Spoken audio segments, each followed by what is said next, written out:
This is Cerebral Cinema. Movies of the mind.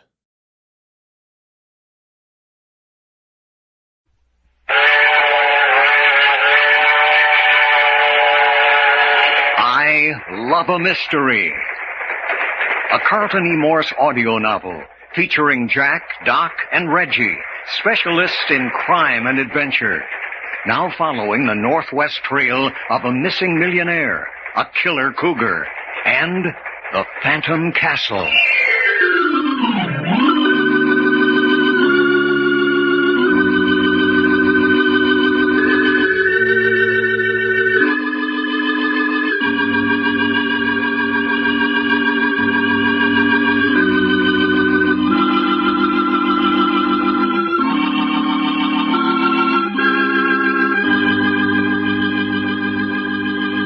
This is Fred Foy introducing Jim Harmon's presentation of Les Tremayne and Tony Clay in an original Carlton Morse thriller, The Fear That Creeps Like a Cat.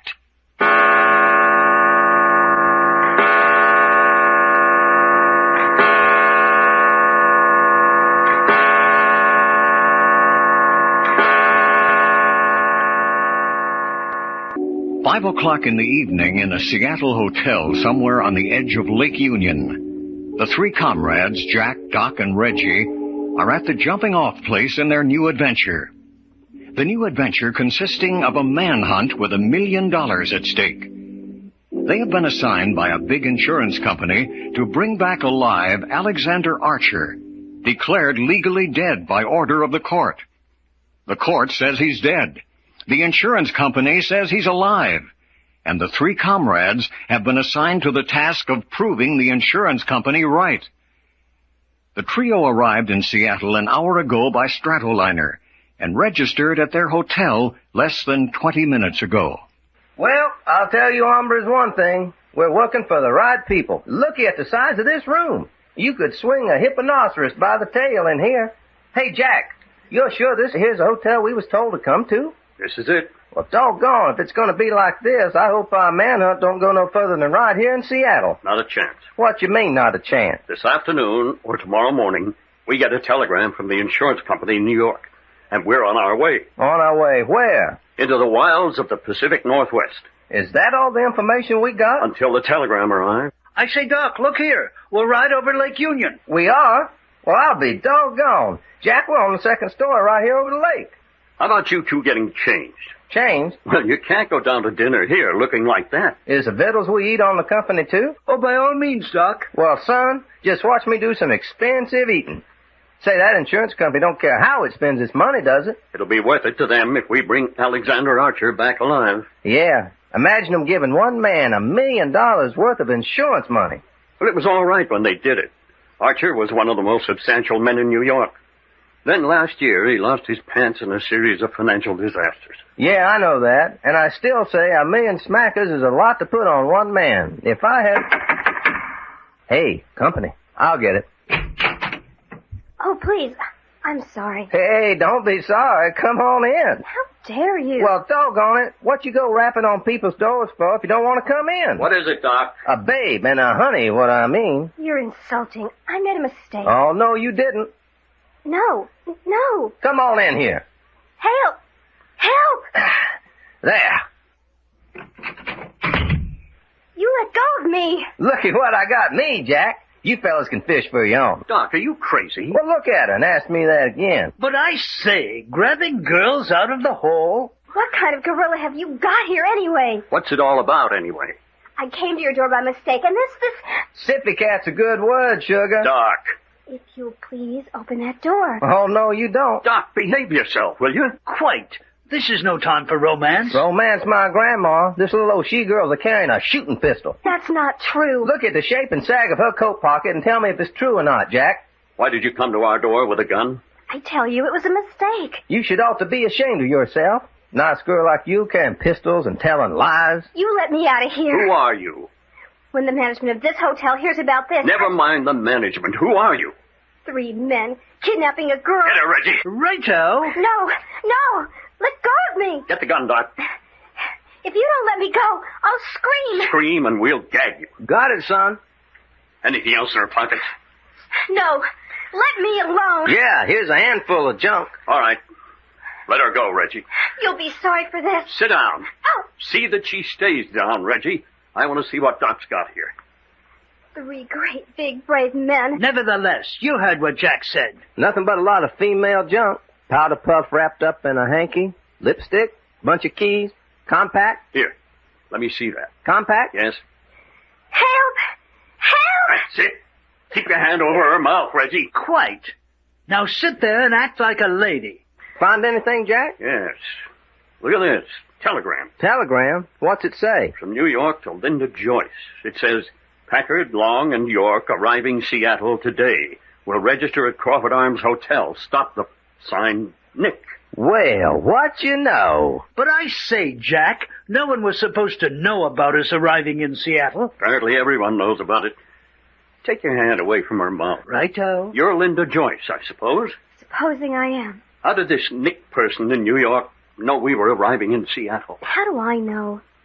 Why does he want us stopped? Yeah, and what's he mean, stop? When the police hear about you kidnapping and manhandling me, I think you'll be stopped plenty. This will never get to the police, and you know it. You think not? I know it won't. Who are you spotting for?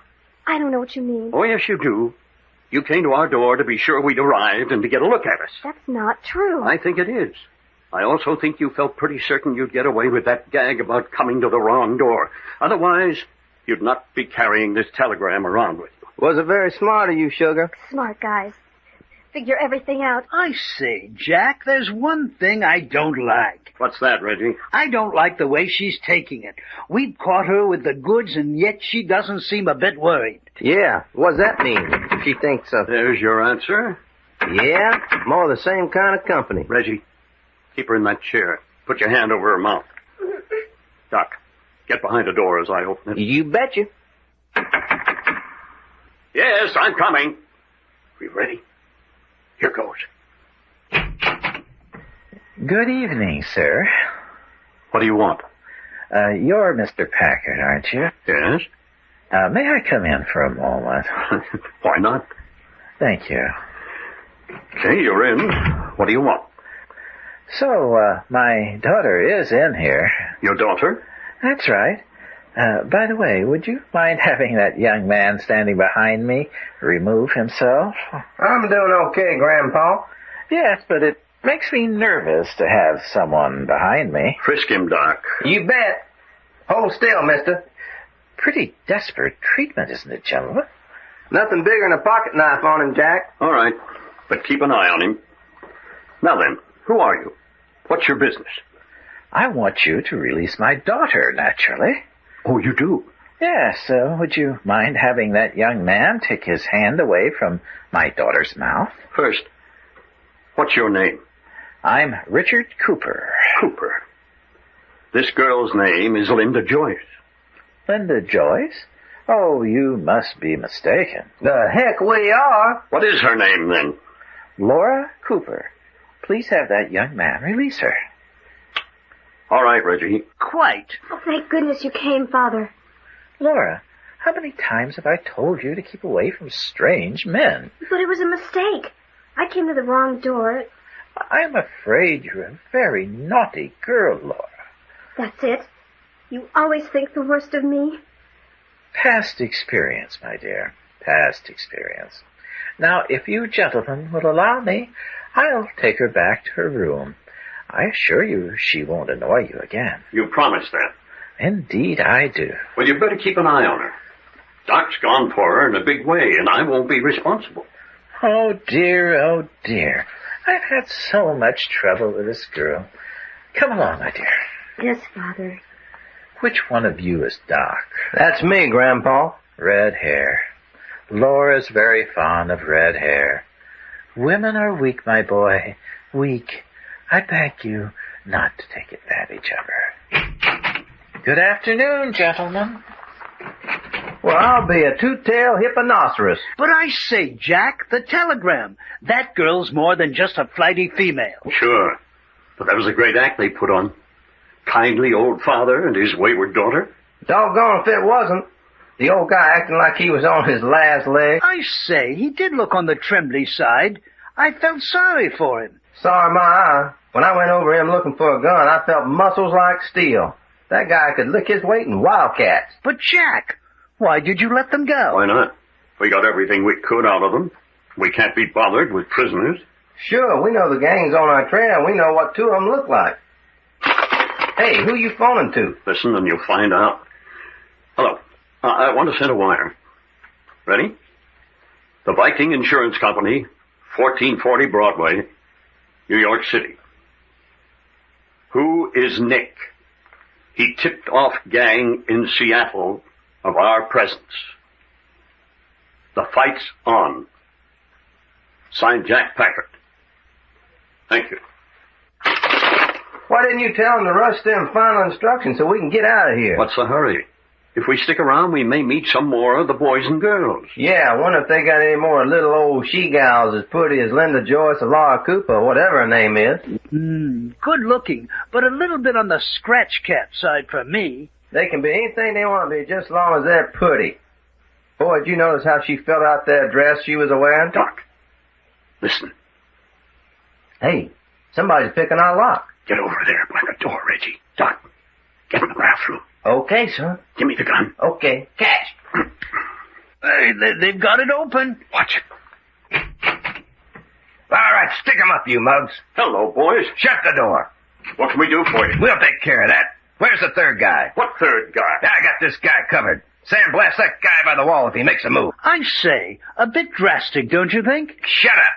Mac, look in the bathroom for that other mug. 3 tough boys. Shut up. Anybody in the bathroom, Mac? I got him, Jack. Get him. Get him, Reggie.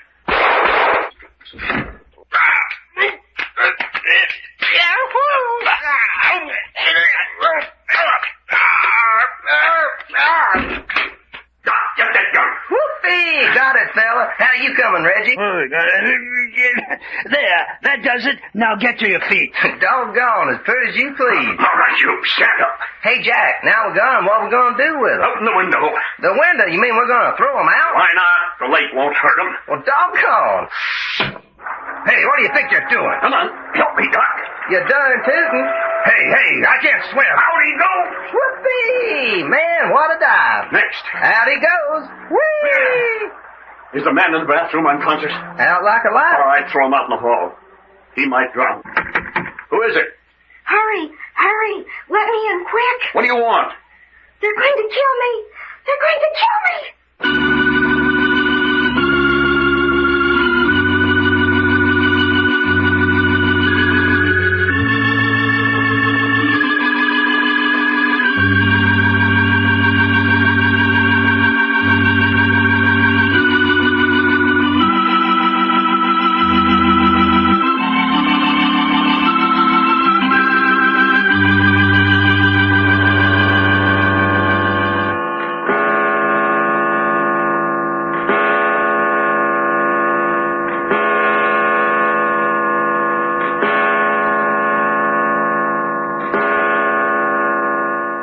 6 o'clock in the evening in a Seattle hotel somewhere on the edge of Lake Union. The 3 comrades, Jack, Doc, and Reggie, are launched on a $1 million manhunt. They had just overcome 3 gunmen in their hotel room when there was a knock on the door, and the girl's voice cried out, "They're going to kill me." Get that door open. Doc, Reggie. Hey, what's the matter? Sprawled on the floor outside our door. I say, is she dead? Where do we get her inside? Give me a hand, Reggie. Keep an Righto. eye on the hall, Doc. Okay, here we go. Easy with her. She's breathing. Shut the door, Doc. Uh-huh. Nobody in the hall. Right here on the bed. Hey, will you look what we got this time? Darn if she ain't even prettier than the other girl. What is it, Jack? What's the matter with her? She must have fainted. Doesn't seem to be anything else the matter. Well, that's a relief. Looky, son, did you ever see anything prettier than them long eyelashes? I'm more interested in who she is. And why she came screaming to our door, saying they were going to kill her. I'd just like to see anybody try killing her. You know, Jack, all my Texas chivalry... Forget your Texas chivalry and go get a glass of water. Just the same if I can fight for this little old gal's honor. Will you get me a glass of water? All right, all right. Help me get her out of her coat. Right.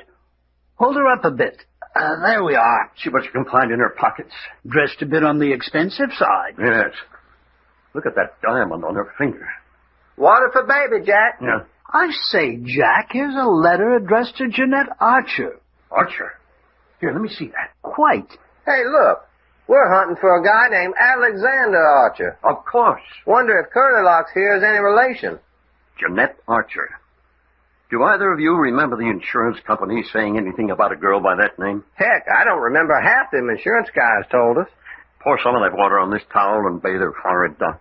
Now you're talking, son. That's a job I'd really like. I wish those final instructions from the insurance company would get here so we could get out of Seattle. Oh, I don't know. We ain't gonna find any gals as pretty as this up yonder in the woods. But couldn't we go without the information? I'm going to chance it if they don't hurry up. She ain't showing no signs of coming around. Give her time. Haven't we got all the important information we need? We know that Alexander Archer had $1 million insurance policy. We know that on evidence presented by his estate, he was declared dead by the courts, that the insurance company still thinks he's alive and hiding somewhere up along the Canadian coast. Yeah, and it's our job to bring him back if he is alive. And now we know more than that. I say we do. Well, we know that there's a group of people mighty anxious not to have us go on with this manhunt. Ain't it the truth? First that pretty female girl that come in toting a pistol, and then that old guy. Oh, look here. Huh? Well, what's the matter? That chappie you knocked unconscious in the bathroom, he's still in there. Hey, that's right. There's too many things happening. Reggie, go throw him out in the hall. With pleasure.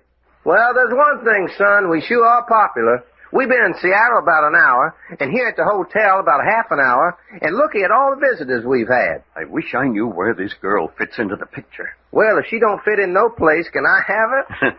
You practically got her now. I didn't tell you to hold her head in your lap. Well, Dad Bussets, it's easier to bathe her forward this way. Just dump him out in the hall any place, Jack. Yes, why not? How bad is he hurt? He's just sleeping off a sock in the kisser. Throw him out. Hey, you know something, Jack? No, what's the matter? There's something kind of indelicate maybe I ought to mention. Indelicate? Yeah. A real Texas gentleman don't see what he ain't supposed to see. But when we picked up this pretty little old honey out yonder in the hall... Well, what about it? Well, fella, to tell you the truth, if you was to look, not that I think you should, you understand, but if you was to look, I bet you money you'd find a little old stabbing knife strapped to this baby's leg just about a right neat. You're sure? It was an accident. I just couldn't help seeing it. Oh, don't be a hypocrite. Jack, I ain't no hypocrite. You don't say things like that. Where's a knife, huh? The Linda Joyce girl carried a gun, and this one a knife. Yeah. Looks like all the cats in the Northwest got claws, don't it? She doesn't show any signs of consciousness yet? Nope. Sleeping like a baby. Jack, I say, Richard Cooper. What about him? He's coming down the hall. Hey, you mean Grandpa's coming to pay us another visit? I'm not sure. I ducked back in the room the moment I saw him. Want I should frisk him again if he asked to come in here? Yes.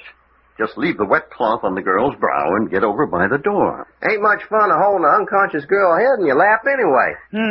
I was wondering whether that was romance or your mother instinct, Doc. How would you like a bust in the eye? Doc, you're behind the door. Reggie, you open it. I'll have him covered. Company's here. Open up, Reggie.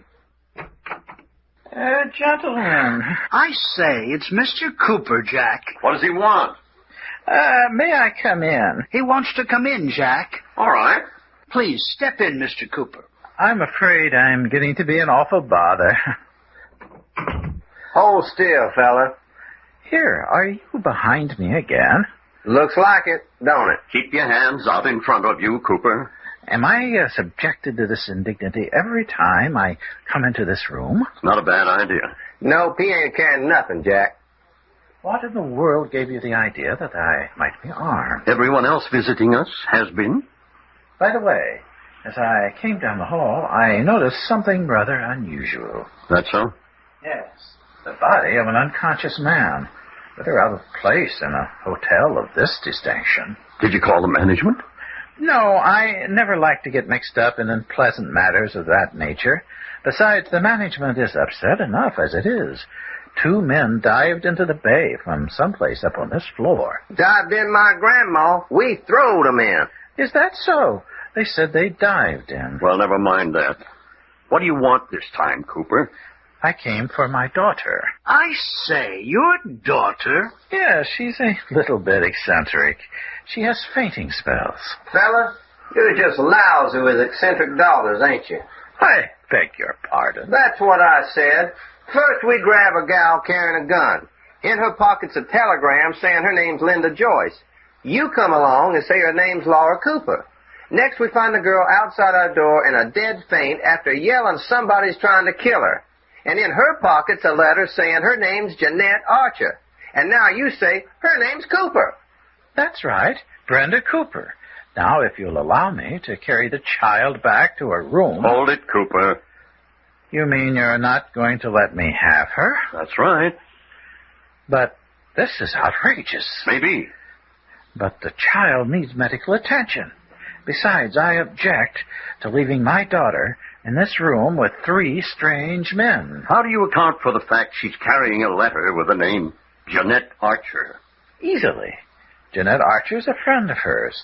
In fact, they're roommates at college. That sounds silly. My good man, are you going to let me take my daughter back to her room?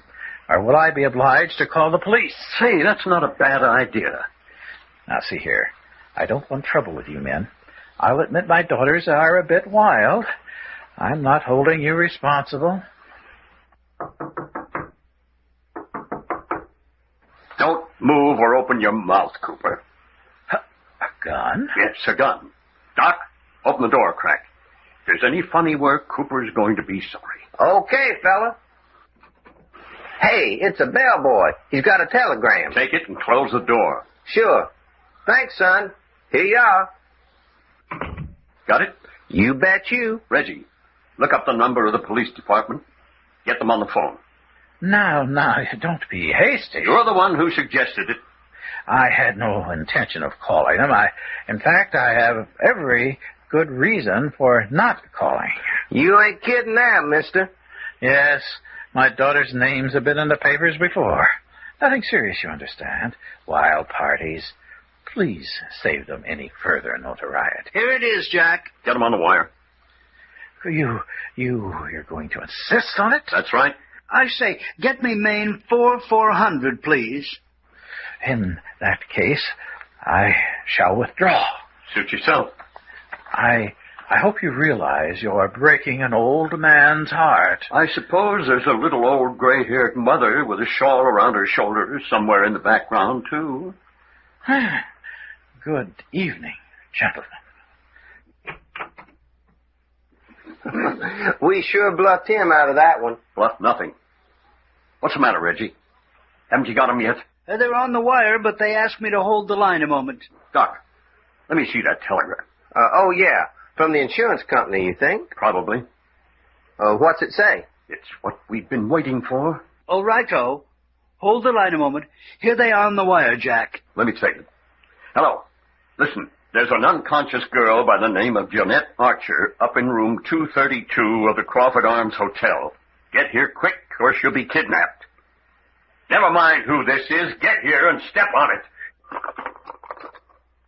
Hey, Jack, if we stick around here and get mixed up with the police... We're not going to stick around. Reggie, tear all the sheets off the bed. Righto. But looky, fella. Doc, will you stop asking questions, start tying these sheets together? Okay, fella. But if I'm a flying hipponocerous, I know why. Be careful of those knots. They've got to hold our weight. I say we're going out the window. That's just what we're doing. But doggone it, Jack, the lake's down below us. Then we'll get our feet wet. I'll say we will. Clean up to our necks. Here. Move one of the beds over to the window. Come on, Reggie.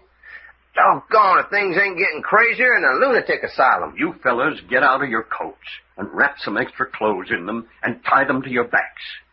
We're going to have to swim for it. But why the heck don't we just walk out of the place? Because, you crazy fool, Cooper and his gang would see us. They'd see we didn't have this girl with us, and they'd break in here and grab her. We ain't gonna take her with us? You bet we're not. Let the police come and get her. There. That ought to hold our weight. You ready, Reggie? Right. Then out with you while I'm getting ready. We'll meet in those bushes over there beside the lake. See you later. So long. Hey, you know, that water's gonna be cold. Never mind that. Watch Reggie. As soon as he drops into the lake, you go down. Dad rat it. I know these britches are gonna shrink if they get wet. Where do we go from here, son? There. I'm ready. There's a motorboat waiting for us down on the Puget Sound. Reggie's down. Here I go. Hurry up. You bet. Motorboat, huh?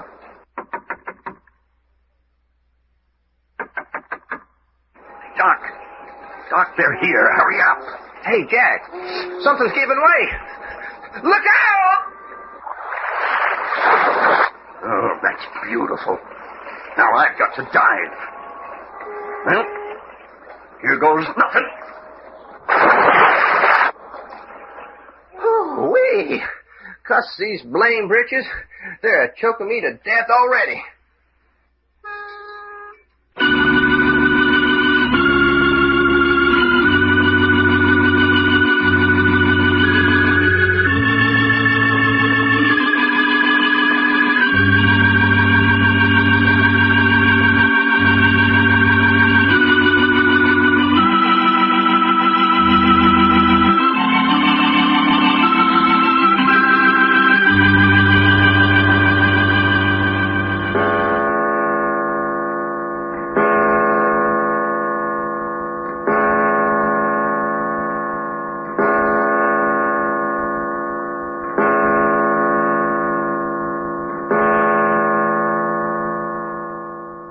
Seven o'clock at night on the waterfront of Puget Sound, somewhere at the foot of Seattle.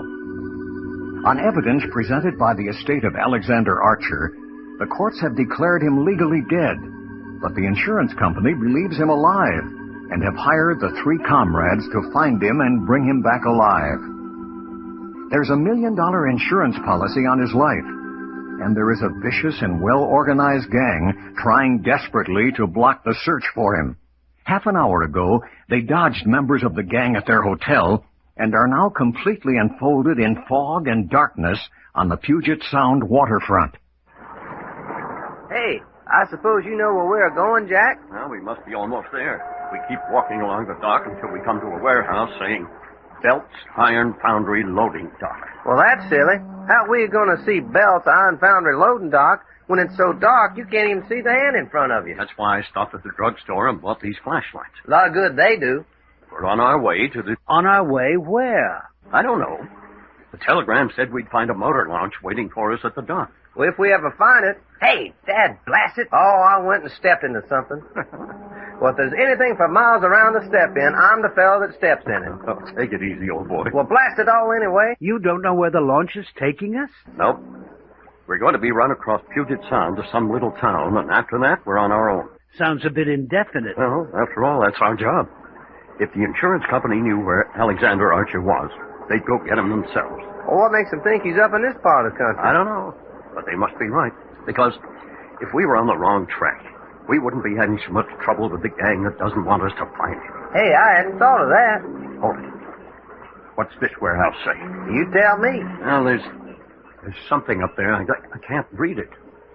Hey, Doc, you're the lightest. Climb up on Reggie's shoulders. Hunch over, Reggie. Come on, Doc. Think I'm some kind of a squirrel? Hey, hold still, Reggie. I say, get your knee out of my neck. I'll hang on to your feet. Now, stand up. Yeah, so when I fall, I'll light on my head. Doc, will you stop horsing around? All right. Can you see? Yeah, just a minute. Yeah, it says Belt Iron Foundry. All right. This is it. Jump down. Yep. What we need in this outfit is a trapeze performer. Well, there's supposed to be a pier right out the front. The launch should be tied out there. I don't see no pier. Well, it's there.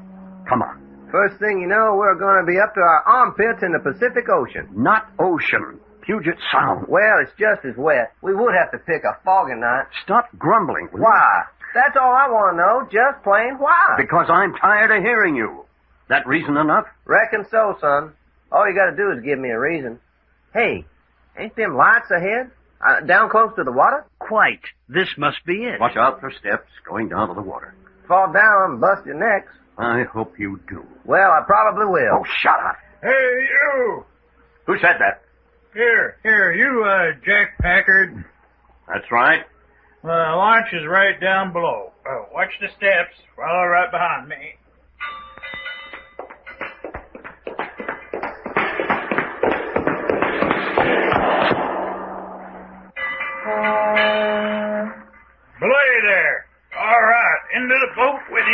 Can't see a darn thing. Just step down. You're all right. There. Oh, yeah, here's a place to sit down. All right. Slide over. Huh? Oh, sure. All right, Bill. Turn her over and cast off.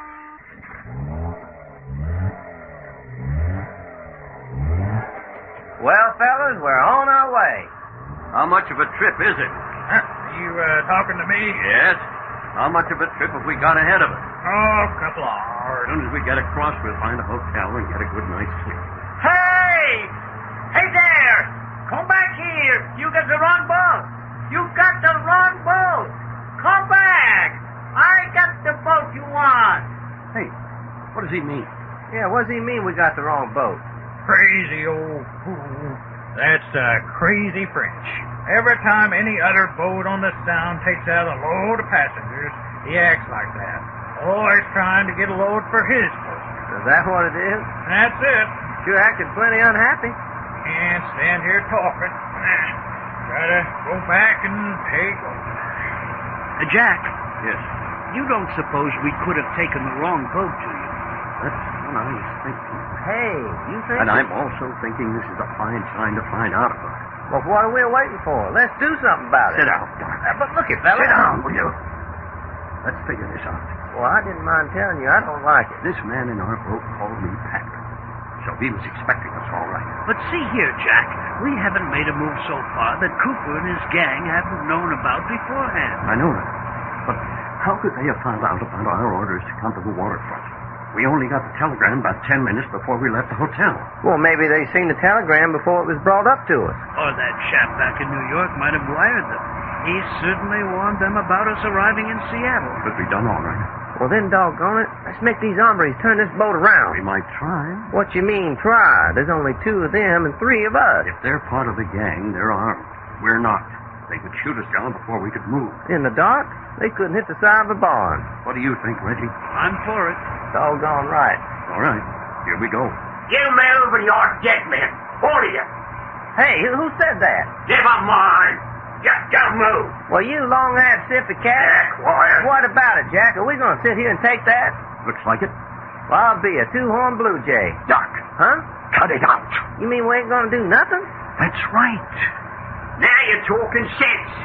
Just relax and enjoy the ride. Well, I don't mind telling you, fella. I just plain don't like your face. How do you know? You ain't never seen it. I can tell by the tone of your voice I don't. You talk too much. I ain't begun to say what I'm a-thinking. That's so. Yeah, that's so. And there's something else I just thought of, Jack. What's that? Well, looky, can you see this hombre we're talking to? Nope. Well, neither can I. Can you, Reggie? No, I can't. And I've barely near strained my eyes trying to. Okay. If we can't see him, then how the heck's he seeing us? Sure, and if he can't see us, how's he going to shoot us? Why do you bozos make one move? Yeah, what do you think's going to happen? Come on, try it. My trigger finger's just itching. You think he's bluffing, Jack? Your guess is as good as mine. Well, why don't we chance it? At least we'll get some action for our money. You got an inch in your pants, Doc? Yes, I have, Dad, blame it. How you and Reggie can sit there like a couple of pumpkins.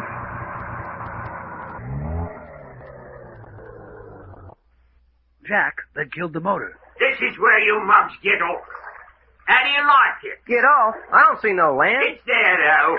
About a quarter of a mile straight down. You mean you want us to jump overboard?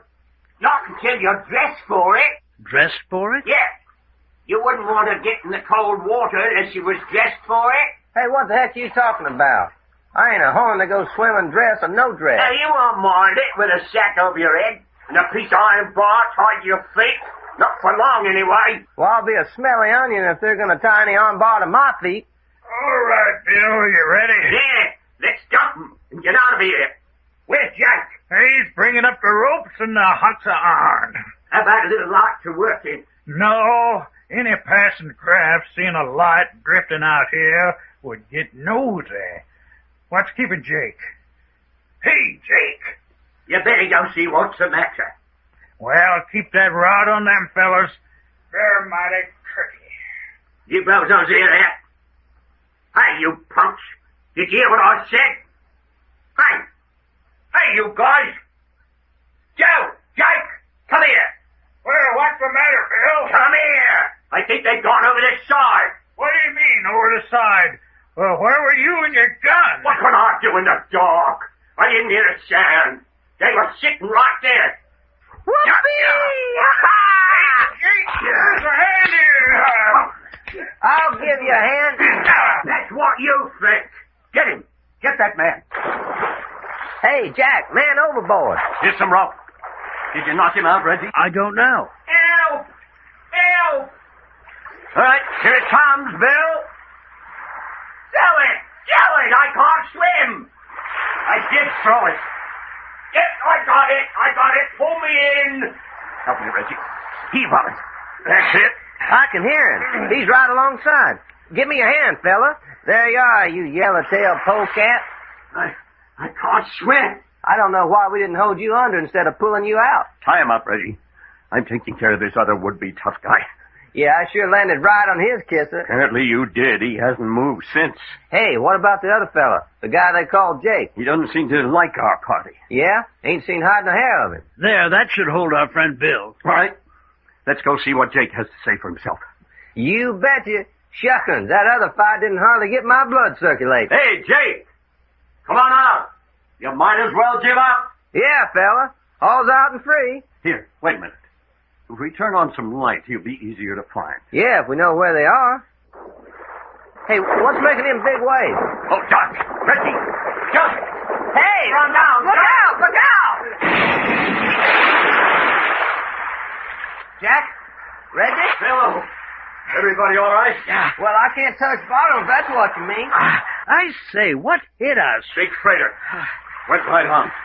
Didn't even know it. I say, what about Bill and those other two? Well, that's their hard luck. The question is, what about us? Well, if we gotta drown, I don't know any prettier place than this here Puget Sound.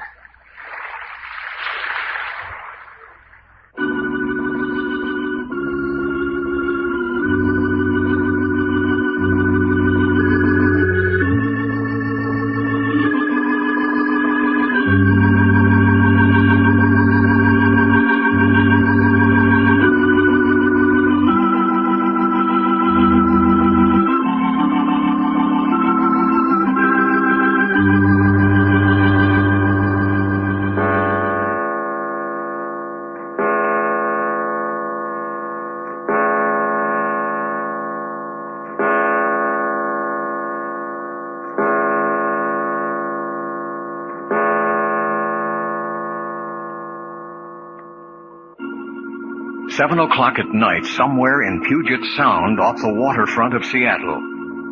Tonight, the three comrades had orders to meet a launch at the Puget Sound dock, which would carry them on the first leg of their expedition. Gangsters kidnapped them in a second launch. Out in the middle of the Sound, they were run down by a big freighter, and at the moment, Jack, Doc, and Reggie are swimming around in the dark and fog, trying to keep afloat.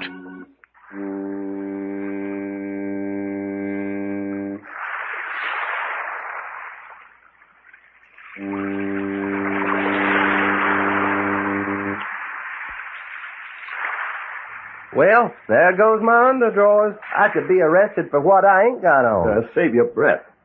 We're going to need it if we keep afloat. Me and Lady Godiva, only she had a horse. Doc, don't you realize this is serious? 2 or 3 miles out here in Puget Sound, not the faintest idea which way to swim. You know, Jack, I ain't swum naked since I was a tadpole back in Texas. You can think of more useless information. Well, why not? Here we are waiting either to get rescued or drowned. Might as well talk and enjoy ourselves. Well, go ahead if you're enjoying it. Well, ain't you? Never mind me. I can stick my head underwater when I get full. Me and my cousin Winnie Mae used to swim in flour sacks when we was kids down in Texas. Flour sacks, huh? Yep. What's the matter? Didn't you have any water? Oh, you know what I mean. Instead of store swimming suits. Uh-huh. Yeah, there was a pond on her papa's place. Hogs used to wallow in the mud around the edge. Oh, that's a lovely picture. No, we didn't mind them, though. We just waded through them and out into the deep water.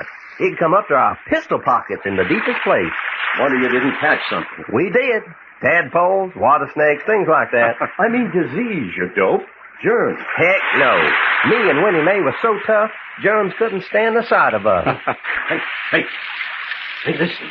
Quick, yell. Yell your heads off. Help! Help! Help! Ship ahoy! Help! Ahoy! Ahoy there! Did you hear that? Ahoy! Help! Help! I hear you keep yelling! I'm coming! He says keep yelling. All right, take courage. You first, Doc. Help! Over this way! Help! This way! This way! Help!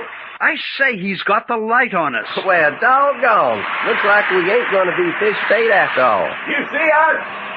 Here we are! I see you all right. The bat's all right. Don't run them down now. Cut the engine. Easy. Port there. Belay there. We'll have you aboard in no time. Hey, you got a woman aboard? You get here. One woman. One grand sailor, that girl. Oh, look here. Hey, tell her to hide her head. We're naked as babies. Maria, those eyes. Keep them forward. Oui, Papa. I don't see anything so dad blamed funny. Oh, never mind, Doc. Climb aboard. Okay. How you doing, Reggie? I'm already in, Jack. Oh, all right, then. Here I come. Huh? That is all, eh? Yeah, that's all. Hey, what about them other three? What's the use? We haven't heard a word out of any of them. 3 more? Yes, 3. We've been in the water half an hour. Maria, start the engine. Circle round. Use the searchlight. There are 3 more. Oui, it is too late, I think so. Here, you wrap up in these blankets. Blankets? Doggone. Can I use one of them? What happened? What you do out here? Our launch was run down by a big freighter. They didn't even know they hit it. You have lights on, blow whistle, and freighter hit you? No, we didn't blow any whistle and the lights were out. No whistle, no lights. Oh, mon Dieu, that is bad. Why not? Because the 3 men you're looking for now had us prisoners. Prisoners? Oh, by God. Your name is Jacques Paccard, I bet you my life. Hey, are you the bird that yelled to us just as we pulled away from the dock? Well, that is right. When you go another boat, I do not know what to do. Then I follow you. Well, you certainly did the right thing. If you hadn't come along, we'd have been dead Indians in another hour. Hey, Maria, these are fellas we're supposed to pick up tonight. Oh, Papa, you tell me this? Yeah, these fellas we look for. She's no good. We don't look no more. We don't look for 3 other men. No, they wicked folks. Let them go to shore best way she can. Then how shall I set the course, Papa? Wait, I will take the helm. Now, you fellas, make yourself comfortable. I will send Maria back. Hey, what's he mean he's going to send Maria back? And us with nothing but blankets on? First time in your life you've been afraid of a girl. Well, Dad busted. I ain't presentable. What about you, Reggie? I say, tell her to keep away from me. What's a she-woman doing on this boat anyway? Hello? Hey! You boys look like Indian papoose wrapped in blankets. Hey, would you mind sitting down over yonder by Reggie? You make me nervous. Oh, I say, not over here. Here, sit down here. Oui. These other boys, they are afraid of women? In their present state. I think it's a very good thing we come along when we do. I know it. You're Frenchie's daughter? That is so. He is a fine man, my papa. Well, you seem to think you're a pretty good sailor. I am. I go with him on his boat everywhere. Hey, was your papa hired to take us on this trip? Yes. Then you get the wrong boat by mistake. You're telling us. This man with red hair talks funny. Hey, what you mean I talk funny? I think it's funny. Well, it's good old United States, and don't let anybody tell you it ain't. This nice boy with the blonde hair, he is English, I think. Quite. Do you mind? Oh, no. When I was in convent, I was very much in love with English boys. Oh, but I am not anymore. I am not in love with anybody anymore. Well, that's all very swell, lady. But will you tell us where we can get some clothes, or are we going to have to go around here with blankets on the rest of our lives? No, I don't think we will have to do that. You don't, huh? No. When we reach Port Force, Papa, I will go up to the store and buy you something. Yeah? Well, I wear a size 38 underdrawers. I say, Doc. Well, blame it all I do. This Doc makes me want to laugh all the time. Now, look out for him. He's a Texas boy, and you know how a Texas boy is about women. Oh, really and truly? I'm afraid so. That is a very big place, Papa. You bet your sweet life it's a big place. With lots of girls? Yeah, but you have to run them down like you do jackrabbits. Oh, me. I don't run. I don't run away from anything. Oh, there, Maria. Oui, Papa? This boy, she cold. You give her a drink of brandy, huh? No, I have not. I have forget. Good name of Thorn. Where are you with? What kind of folks you think we are? Give it to her. Plenty much. Oui, Papa, I will fix it. Papa is worried. He thinks you must have big spot of brandy. I will get it. Say, I kind of like that gal. No. Well, doggone if I don't. Wouldn't you know I'd be wrapped up in a blanket? Something always happens to me when there's a pretty girl around. There now. We'll fix you up plenty quick, I bet you now. Maria, you say your father is taking us up to Port Forest? Oui. Yes, monsieur. Where is this Port Forest? Way up the other side of Bellingham on the coast. We will not get there before dawn, I think. You, Mr. Dart? Thanks a heap, sugar. You tell your papa I think you're a swell folk. What kind of country is it? Oh, very wild. Not many folks up there, huh? No, just loggers and lumberjacks. Lumber country? Very much lumber. Very much trees. It is a very rough place, I can tell you those. Doggone, I like hearing you talk. That's funny. I like to hear you talk, and you like to hear me talk. You know, Maria, me and you ought to hit it off all right. I mean, when I get me a pair of breeches. You say crazy things, I think. Oh, there, Maria. Yes, Papa? Come up forward, take the helm. 1 minute, I come. Hey, you gonna leave us? Oui. When Papa calls, poof, I go. But I will come back. When Papa calls, poof, I go. You know, Doc, if it wasn't for women, you'd be a top-notch sidekick. What you talking about? I'm the best doggone sidekick a fella ever had. Look at you. All you've got in your head is Maria. Yeah. Well, what you hombres got in your head? I say, not Maria. Well, that's your hard luck. Hey, looky, I just thought of something. Have we got any money? What do you mean, we? Well, I ain't. Every cent I had is in my breeches pocket, floating somewhere out there. What about you, Reggie? I say, not a cent. Well, ain't that a nice pickle? Well, I guess it was lucky I was carrying our bankroll. I put it in my waterproof tobacco pouch and tied it around my neck. Well, Jack, you're so doggone smart it's disgusting. Sometimes I just plain don't like you. We'll need that cash. If we're going out in the woods, we'll need supplies. Oh, I know that. Just makes me mad, you being a wise guy all the time.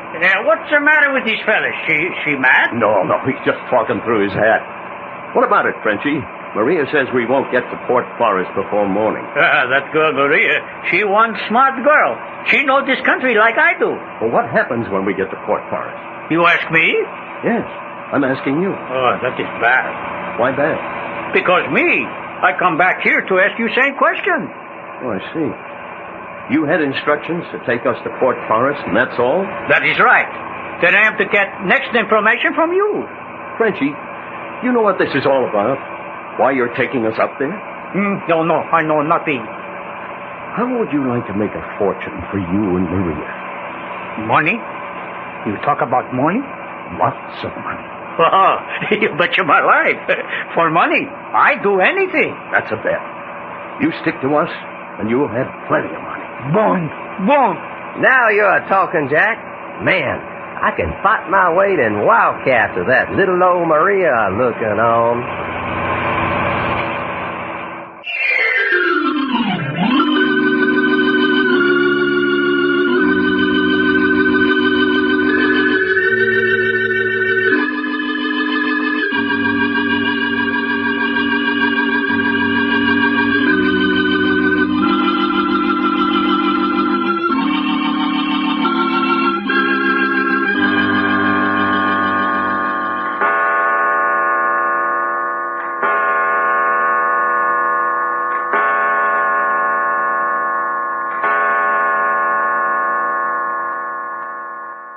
O'clock in the morning at the landing dock of the tiny hamlet of Port Forest, somewhere up the coast from Seattle near the Canadian border.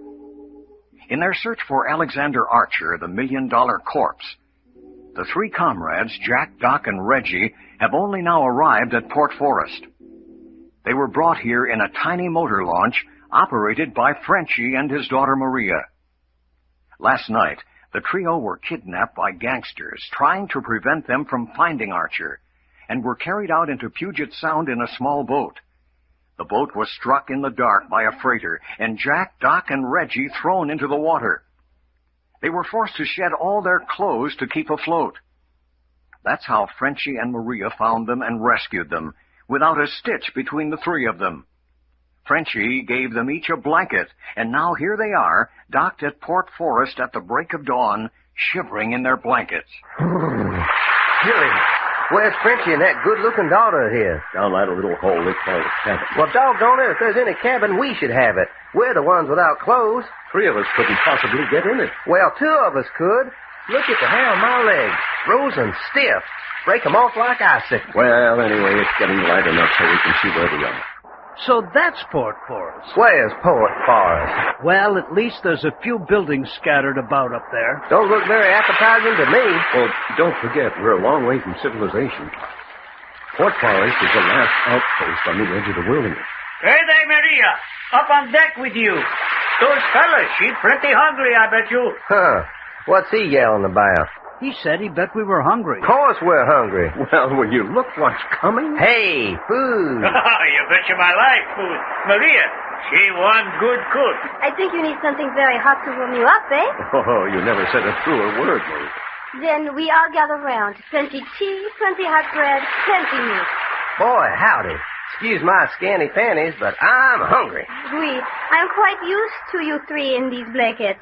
Papa, don't eat so fast. Yeah, Maria, she very snooty young lady. She go to convent. Ah, Reggie, did you ever taste anything so good in your life? A bit all right at that. You bet your Sunday britches it's all right.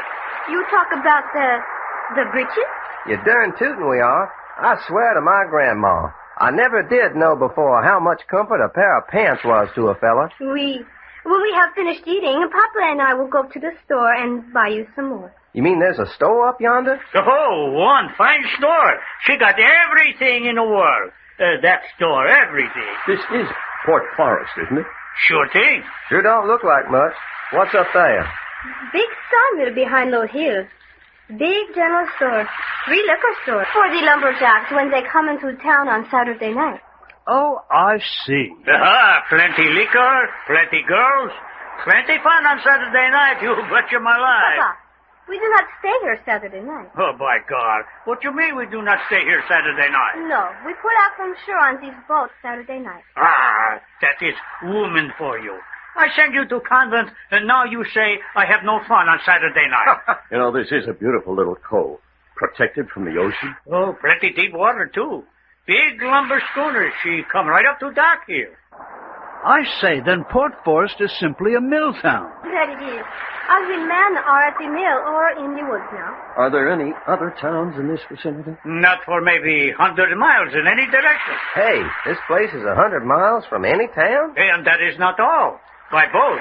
It is only one way to get in here. I say, we are isolated. 100 miles from the nearest town and can only get in here by boat. You wasn't kidding, Jack, when you said we was on the fringe of the wilderness. Papa, we go now, eh? Yeah, Maria. There's still tea in the pot? No, we leave that for these 3. Here, there's plenty more. No, we go buy you breeches. Come, Papa. What you do with a girl like that, huh? She thinks she's my boss, maybe, huh? Well, wait a minute. You want some money? Huh? Oh, you got the money? Yes, I managed to save our grub stake. How much will it take? For 3 outfits? $50. Papa. Well, for 3 outfits, $50. Monsieur, you give me $25, I will bring you back 3 outfits. Hey, there's a lot of difference. Yeah, you see? That's what I get for sending these girls to convent. Here you are, Maria. Oui. We will not be long. Come along, Papa. Yeah, someday I show you who's boss here, I think. I'll be smelly name if that old boy wasn't going to charge us double. Oh, we'll be all right as long as we have Maria to keep him in line. Doggone. Ain't life wonderful? A full stomach and pretty girl, eh, Doc? Bet your life. There ain't nothing else a fella could want. I'm beginning to get the lay of the land. If Alexander Archer is in this part of the world, and Port Forest is 100 miles from the nearest civilization, then he's got to come here for his supply. Hey, then all we got to do is stick around Port Forest until he comes in to buy something. No, it isn't going to be that easy. Why not? Well, first, he probably buys supplies for 6 months at a time. And then he probably doesn't come in Port Forest himself. You think he don't? Not if he's really in hiding. Even in this out-of-the-way place, someone might spot him. At least he'd rouse curiosity and people would talk. then we're just going to have to track him down. Yeah, looks like it. I've got one hunch. It may not turn out if I can get well enough acquainted with the storekeeper up there to get him to let me look at his books for the past 6 months. Quite. Find all the people who have bought large amounts of groceries during the past year. Might lead to something. Hey, fella, what about the gang that's been trying to stop us? You think we throw them off our trail? Well, that's too much to hope for. What you mean too much? Shucks. Me, I hope we ain't. You hope we haven't lost them? Of course I do. The little set-to we had with them in Seattle and Puget Sound last night wasn't even a good beginning. Oh, feeling your oats, huh? Well, all I got to say is, get me a pair of breeches I can put on and then let the fireworks start. Jack, I say, someone's coming down the dock. Probably one of the natives. Huh? Where? Hey, well, anyway, it's a female native. Look at Doc's ears prick up. Hope she's worth a looking at. Hope she comes down here where we can get a good look at her. You're just full of hope, aren't you? Oh, got on clothes that we look like this part of the country. Yep, she's a-coming this way. Hey, Jack, why don't you look? Isn't one girl crazy monkey in this crowd enough? How do you go about meeting a new girl dressed in a blanket? She's dressed in a blanket? No, but I am. Worse luck. Hey, Jack, I can see her face. No. Yes, I can. You know who she is? No. Do you? You're doggone right I do. She's Linda Joyce. What's that? As sure as I'm a-standing here barefooted, it's that little old female we met back in that Seattle hotel. Well, there we are. What you mean, there we are? You asked if we were still being trailed by Cooper and his gang. It looks like they got here ahead of us. Man, oh man, ain't we got fun. If she didn't know it was us before, she recognizes us now. Yeah. Howdy, honey. Well, boys, welcome to Port Forest. Yes, a great place, isn't it? Wonderful country. But aren't you boys a trifle informal? What you mean informal? Ain't this Indian country? So I've heard. Well, ain't you never heard when in Italy do like the Italians do? I see. So you've taken to your blankets. That's right. What you leaning up there on that rail for? Why don't you come down and be more sociable? Why not? Oh, wait a minute first, though. You promise not to try and take me prisoner again? Of course not, will we, Jack? No, we're not in the mood. All right. Here I come. Look out you don't slip. That plank's full of splinters. There. Sit down. Have a cup of tea. No, thanks. Too bad you boys left the hotel in Seattle in such a hurry. I was hoping to see more of you. No kidding. Really? Won't seeing more of us up here at Fort Forest be just as well? Just as well. I suppose our old friend Richard Cooper is up here too, huh? Oh, sure he's here. Looky, Linda, that old grandpa ain't really your father, is he? Of course not. We did a beautiful father and daughter act, though, didn't we? Yeah, almost had me in tears. Cooper had plenty of gall, though, coming into our room the second time and trying to tell us that Jeanette Archer was another of his daughters. Well, you'll have to give him credit for trying. Well, she's safe from your gang anyway. The police will take care of her. Is that so? I think so. But I say, Miss Joyce, who is Jeanette Archer? What relation is she to Alexander Archer? You don't know? No, the insurance company said nothing to us about any relative by that name. You want to make a deal? Let's hear what it is first. I'll tell you who Jeanette Archer is if you tell me what became of the 3 men who took you out into the Sound in that other launch last night. You mean you're admitting that you were in on that deal to try to murder us? All's fair in love and war. That wasn't war. That was murder. Apparently only attempted murder. At least the 3 of you seem to be in fairly good condition this morning. What you mean, good condition? We ain't got a stitch of clothes to our name. Then you admit that Cooper and you and the rest of your gang will go to any limits to get rid of us? We're getting away from the subject. What became of the 3 men who took you out? They're dead. You murdered them? Don't make me laugh. You won't laugh very long if you killed those men. All right. We've told you what happened to them. Who is Jeanette Archer? She was a plant. Cooper had her put on that feigning act to get you in the room and listen to your conversation while you thought she was unconscious. I say, she was one of the gang? Certainly. Ho there! Breeches for monsieur. Hey, here comes Frenchie and Maria. What's your hurry, Linda? I've stayed too long now. Papa and I buy out the store. Oh, who is this woman? Hello, Frenchie. What do you do on this boat? Little cat. You want me to scratch your eyes out? You get off this boat! Hold everything. I'm going. Get off, get off. I am so mad I'd kill you. Hey, Maria, hold it, honey. That woman is a bad woman. I will not have her on my boat. She's a little spitfire, boys. You're welcome to her. The bad name. The witch. The she thing. Hey, what's the matter with her, Frenchie? What's she got to be so wild about? She say all women in Port Forest is bad women. She do not like bad women very much, I can tell you that. It is not funny. She come back. I kill her dead. She bad. You bet she's bad, Maria. Frenchie, watch out for her and for anybody you see with her. What I do is... Because she's part of the gang worth fighting. She's one of those who tried to have us killed last night. By God, she do that? And Doc, Reggie, she lied about Jeanette Archer. I say, you know that? Certainly. I'm enough of a doctor to know that that girl wasn't shamming. She was really unconscious. Well, boy, howdy. We really have got a mess of fighting to do, ain't we?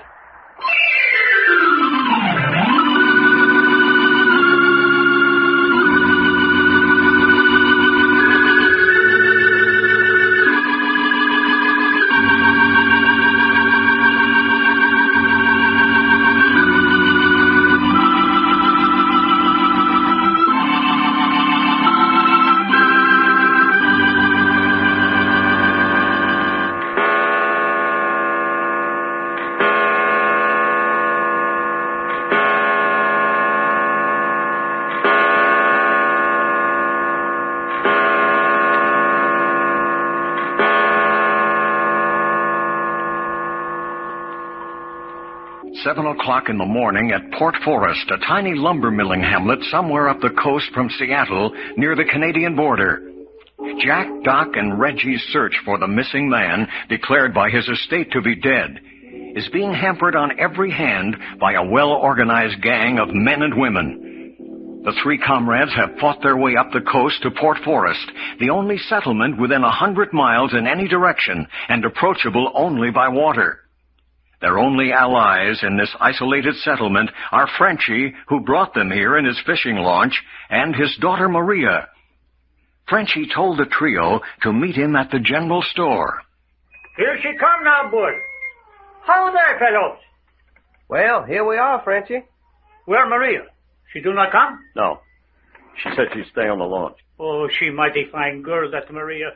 Oh, Bull, those fellows I would tell you about. This one, she's Packard, Jacques Packard. How are you, Bull? Any friend of Frenchie's is a friend of mine. Thank you. This here, she Doc Long. And welcome you are. Mighty done nice of you to say so, Bull, old fella. And this here's Reggie York. Hey, now, wait a minute, no. Who doing this, you or me? Sorry, friend. You betcha. Bull, white-haired kid, she is Reggie York. How do you do, Bull? Well, Sonny, quite a lad you are, too. And that one, she got muscles, Bull. Look out for her. Well, what about it, boys? Pour you like a little nip? Oh, I'm afraid not, Bull. Little too early in the morning. Early in the morning, late at night, it's good whiskey. That's right, Frenchie, huh? You betcha my life. Oh, I haven't any doubt of that. But right now, Bull, I'm trying to get some information. Well, you came to the right place, my boy. Nothing that's ever happened in Port Forest, or nothing that's going to happen, gets away from Bull McGinnis. I know every man, woman, and child in these woods for 50 miles around. Well, then you're just the man we want to talk to. And what is it you'd be wanting? Here, set yourselves up on the counter and be comfortable. Yeah, thanks. Do you keep an account book of the sales in your store? Carrie does. Who's Carrie? Carrie's me wife. And be careful how you speak her name, or you'll have her down on us mop and broom handle. She nothing to laugh at, that Carrie. She one holy terror. Hey, you talk about Bull's wife here like that? Carrie's as fine a setup of a woman as ever wore a skirt. But I will admit a little might handy with a broom handle. Bless our cantankerous soul. I say. Well, look, Bull, I'm very anxious to get a look at those books. You ain't got a Chinaman's chance, my boy. Why not? Carrie just won't have it.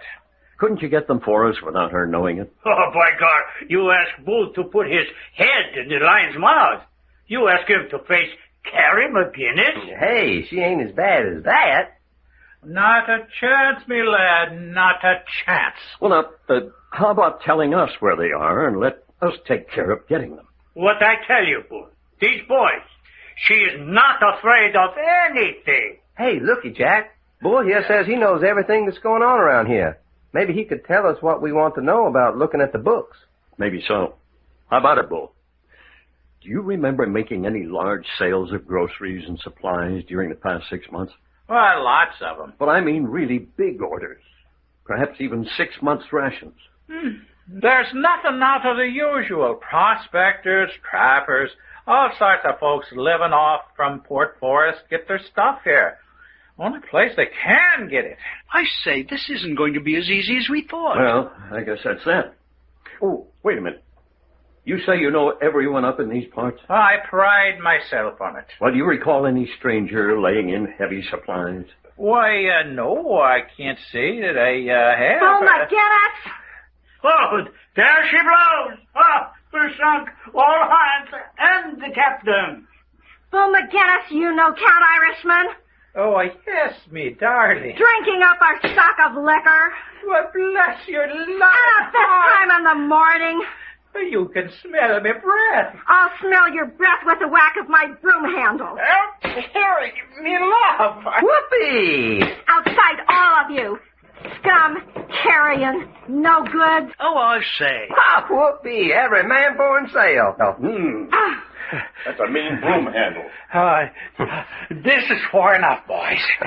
What? This ain't half far enough. Scalawags, now you see that you keep outside of this store. I say, she bally near broke that broom over my head. That's a pretty poor footwork, Reggie. Man, what a woman. Where did Frenchie go? He kept running. He must be down to the launch by this time. Doggone. Hey, Bull, come here. Yeah, it's all right, boys. Everything's under control now. Boy, when your little old wife goes to work, she means business, don't she? Best temper I've seen her in a week. I only got one black eye. Yeah, you usually get two? Yeah, but what's it all about, Bull? What do we do to make her so angry? I've been living with that woman for 20 years now, and I still don't know what riles her. Well, she sure was riled. No kidding about that. Well, let's get back to business, shall we? You see what I mean about getting the account books for you? You betcha. And we don't blame you none either. Hasn't there anything happened that you thought was queer? Hey, wait a minute. Hey, you got something? Wait a minute now.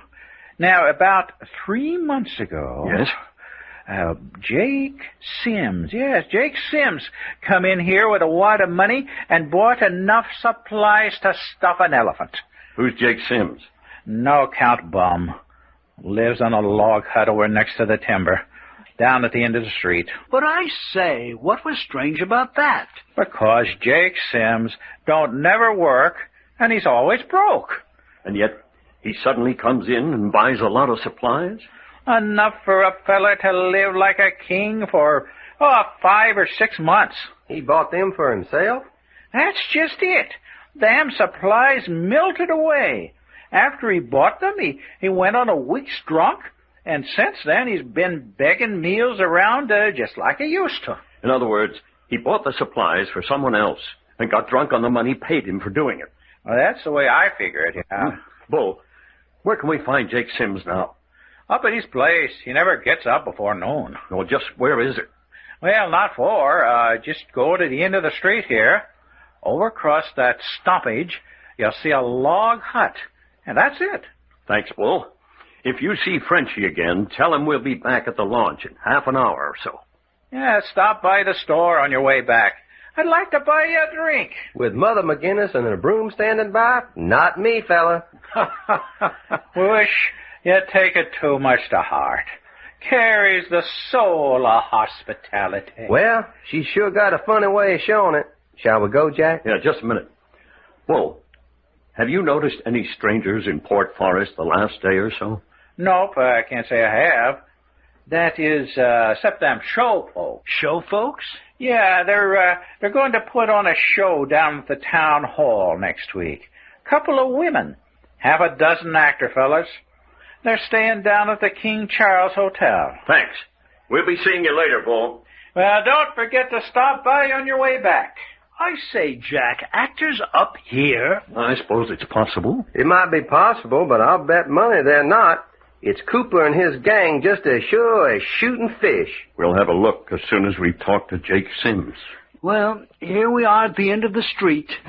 Some street, just one good block long, and weeds are growing up in the middle of it. There's a log hut. Huh? Where? Over there, where the timber line begins.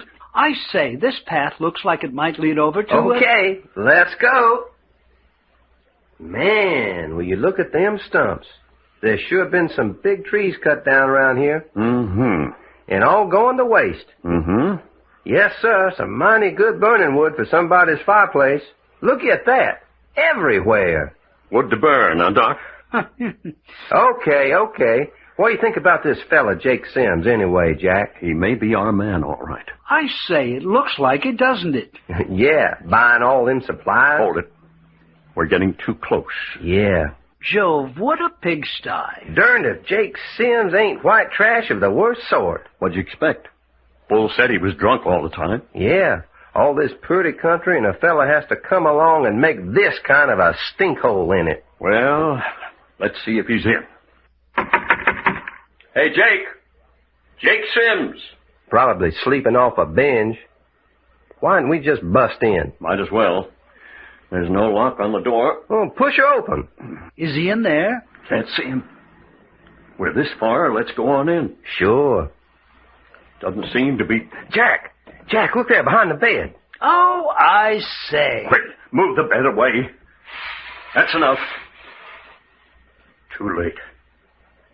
He's dead. Stabbed in the back with a Bowie knife. Ghastly. Well, there's one thing. We were on the right track. But the Cooper gang got here ahead of us.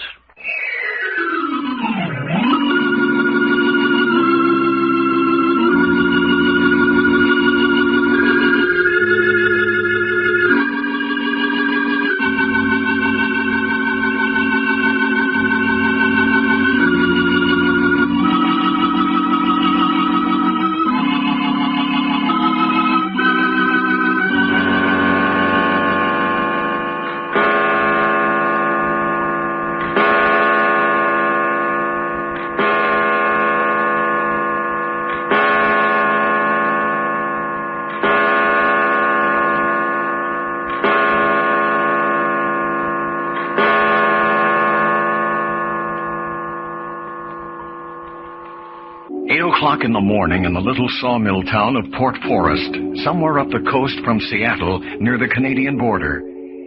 Their manhunt has taken them to the edge of the great northwest wilderness, the last outpost of which is the little logging town of Port Forest.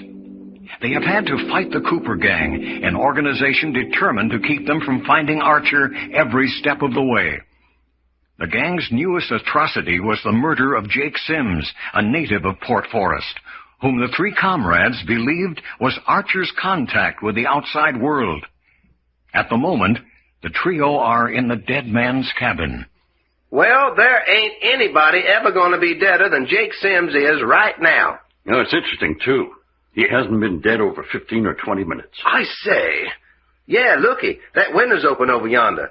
The killer might have climbed out of the window and beat it for the woods and back as we was a-coming up the path from town. He was the man who bought supplies and delivered them to wherever Alexander Archer is hiding. As long as he was alive, Archer was in danger of being exposed. Yeah, and Jake here was double dangerous after what Bull McGinnis told us down at the store.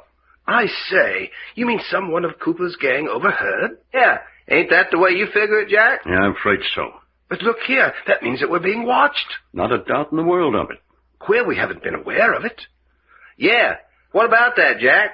Usually one of us spots a tail 2 minutes after he's on us. Oh, we're out of our environment. Our senses are tuned to city life. They don't know how to react up here in the wide open spaces. You think that's it, sure enough? Well, we certainly missed fire this time. Something's the matter. Doggone. And just because we wasn't on our toes, Jake Sims is a dead Indian. There's no use staying here any longer.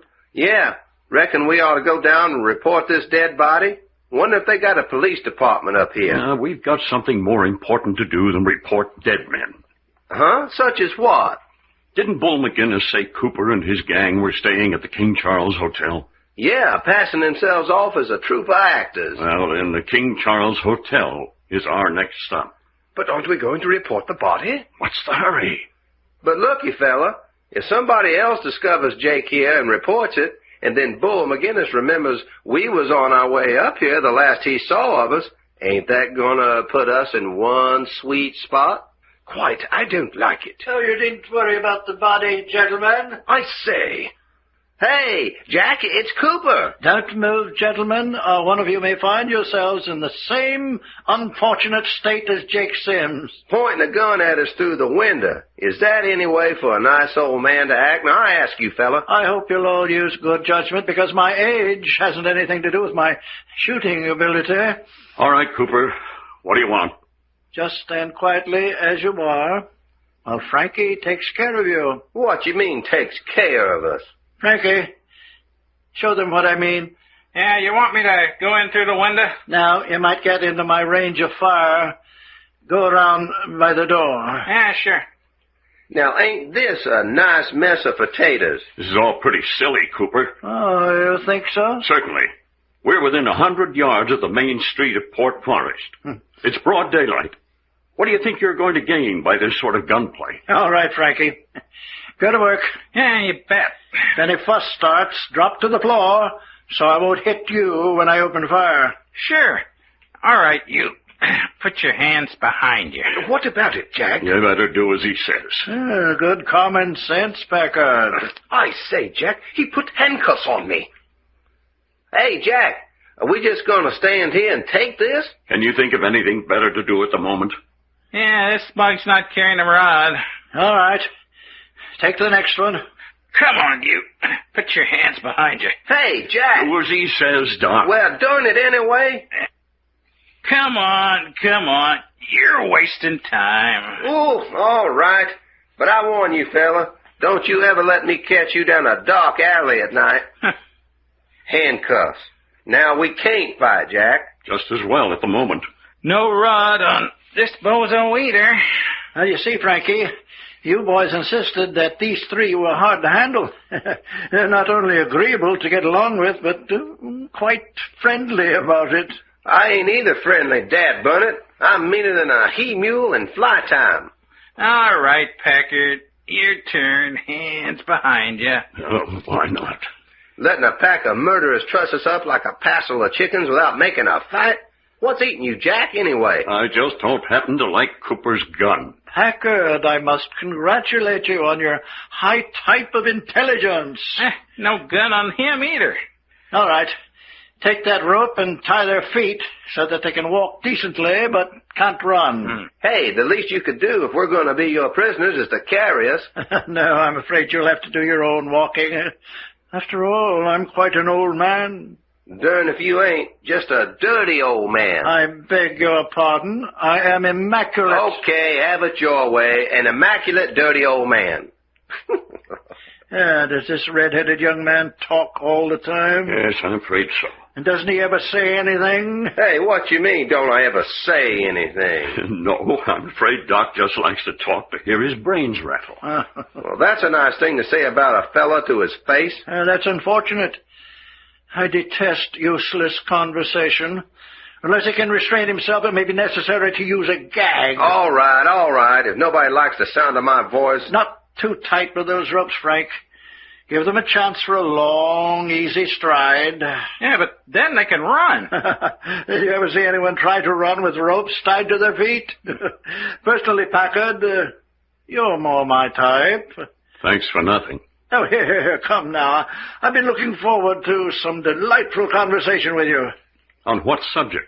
Well, personally, I like books, and I'm very fond of psychology. I say, an intellectual murderer. Oh, very unfortunate appellation, young man. Very unfortunate. Truest thing that's been said up to now. Doggone murderer. Frank. Yeah? When you've finished with those ropes, put a gag in that man's mouth. Hey, look now. That's your reward for talking out of turn. Well, blame it all, he is a murderer, and there's the body laying right there to prove it. As I was saying, I'm very fond of psychology, but my real hobby is medicine. Oh, it's interesting. Yes. My reports on you, Packard, tell me that you studied medicine at one time. I never finished. Oh, yes, 3 years, yes. I'm going to be very interested in hearing why you gave it up. Well, if you got such a thorough report on my past, you should know why. No, I'm afraid it doesn't tell me that. All right. Their feet's done. This the guy you want gagged? Yes, that's the one. Hey, now, wait a minute. Hold still. What, Dad, blame your ornery loadout. Come on. You might as well give up, Doc. You're not the least bit intelligible. There. Hell, that'll take care of him. All right. Heard them out the door and around here to me. Better keep your gun on them. Sure. Come on. You heard what he said. Round to the side of the cabin with you. I say, Jack, bit on the idea of a chain gang. Keep going and no talking. All right. I'll hold them here, Frankie. Go get the body. Yeah, I'll tie it up in a gunny sack. We're taking the body with us? Oh, yes, of course. If we left it behind, someone might think you boys had killed him. I should think that would be what you'd want. Oh, no. Then the police would be hunting you. Let's keep the police out of this as much as possible. Suits us. I say, you're taking this all very calmly. Oh, not the least danger. I've studied the habits of the natives pretty thoroughly. The only ones about at this time of the day are the mill workers, and they're all at work. Oh, don't dally in there, Frankie. Coming right along. You can get them started towards the woods if you want to. All right, boys. We'll be moving along then. You're leading the way? Now, I think it's safer if I follow. You see that scarred pine to the north? Yes. Head for that. All right. Mark you, I don't want to shoot if I don't have to, so don't give me any trouble. I say, looks a bit of rough going. Oh, yes, you'll have to break through the undergrowth. It gets better shortly. Yeah, well, it's bad with our hands handcuffed behind us. You can make it. Righto. If the ropes on your feet get tangled in the brush, just stand still until Frankie or I can free you. I say, Jack, bit of a go, what? Kidnapped in broad daylight? Don't be misguided by what Cooper says. Be careful. He's dangerous. Quite. What do you suppose he has in store for us? I don't know, but I'll bet it isn't sitting in front of a fire discussing books and philosophy. Too bad you're gagged, Doc. Oh, I say. What's the matter? Doc's hobble rope caught on a root, and he pitched head first into a bush. Well, now, we'll take care of that. Up on your feet. Now you're all right. No, Doc will never be all right as long as he's got a gag in his mouth. And that fall didn't help his temper any. Yes, he does look a bit indignant. Indignant? The things that Texan's got stored up in his mind would inspire a mule driver. You're wasting time. Move along. We're at the edge of the timber. Which way do I go now? Frankie, take the lead. Yeah, you mugs follow me along here. The going's easier from now on. It isn't far. Isn't far to where? My boy, the impatient man wastes the golden present in his eagerness for the counterfeit future. I say. You're alive and well at the moment. Let that suffice. That's pretty uncomfortable philosophy for 3 men with their hands and feet tied and headed for uncertainty. I'd like to discuss that with you at a later time. The philosophy of living each moment to the fullest without consideration of the next. But just now, I think we're coming to the horses. Horses? Oh, yes. Frankie, tie that corpse on the bay mare. Yeah, that's just what I was going to do. Yes, she's become resigned to carrying gruesome cargoes. You expect us to mount these horses? I'm afraid you'll have to. No, that must mean we've got quite a trip ahead of us. Not far. That is, not too far for comfort. Yeah, there, that'll take care of the body. All right, Frankie. Lead the roan up beside this stump for our red-headed friend. I say, I was wondering how we were going to mount with our hands behind us. Come on, boy. Come out. Whoa. Up on the stump with you young man who talks too much. I say, that's rubbing it in. Frankie, untie the rope on his feet and then retie it under the horse's belly when he's on. Yeah. All right, Texas, hop on. Cooper, you don't really expect to get away with this, do you? Oh, that isn't a very intelligent question, Packard. I'm surprised that you... Look, we were sent up here on a mission. The minute we disappear, the people who are backing us will have the state police and federal department down on you like a ton of bricks.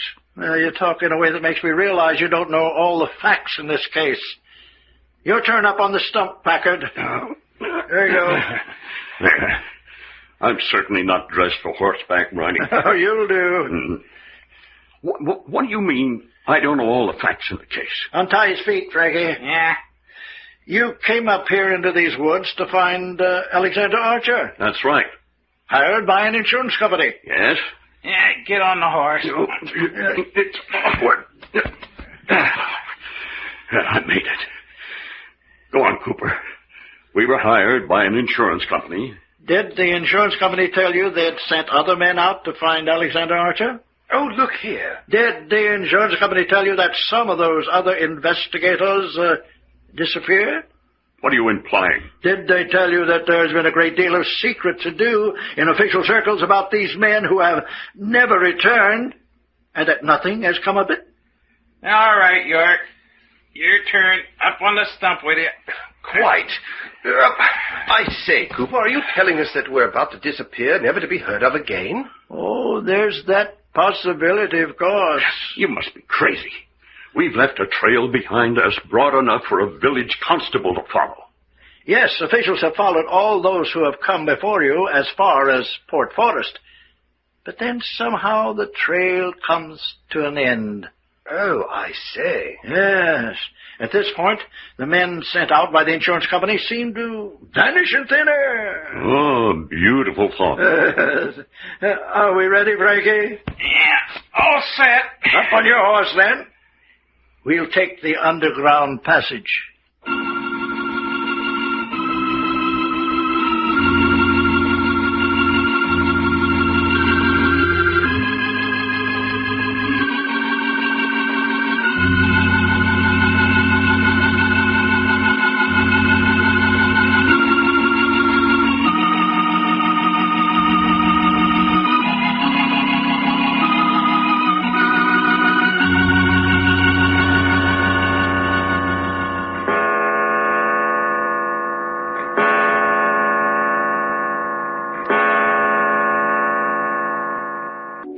In the afternoon, somewhere high on a ragged mountain ledge, somewhere near the Canadian border.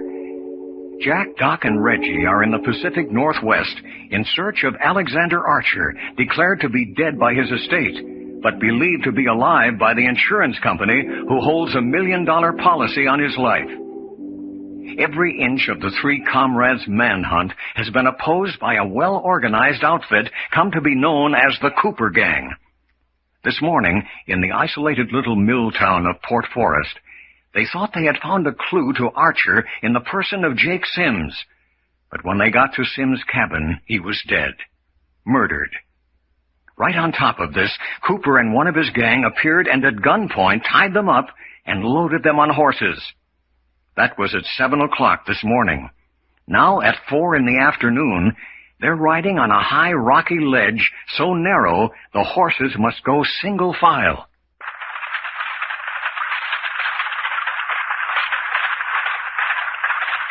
I say, Jack. Yes? I feel very sorry for Doc. Well, I've asked Cooper twice to take the gag out. He refuses. Bloody swine. You'd better sit still in your saddle. This ledge is too narrow for comfort. Quite. Doc's horse up ahead stumbled a minute ago. Oh? Well, if one of us goes over, we all go.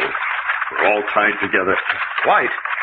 Joe, this is beautiful country, though. Yeah, I'll take my sightseeing in a different form. My arms have been bound behind me so long, all the feeling's gone. I know. Wonder how much farther they're taking us. You got me. I say, the ledge narrows up ahead. Narrower than this? Oh, quite. Well, hold your breath. It's 1,000 feet straight down if it's an inch. Here we go. Hang on. Get up. Get up.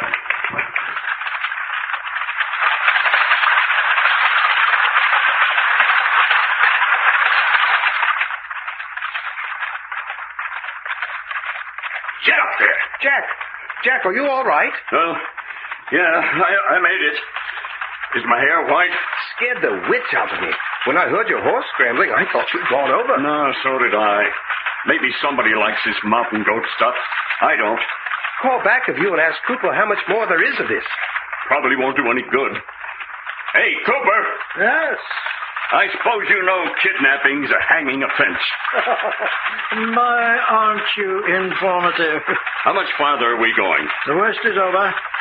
We drop down into a little valley just ahead.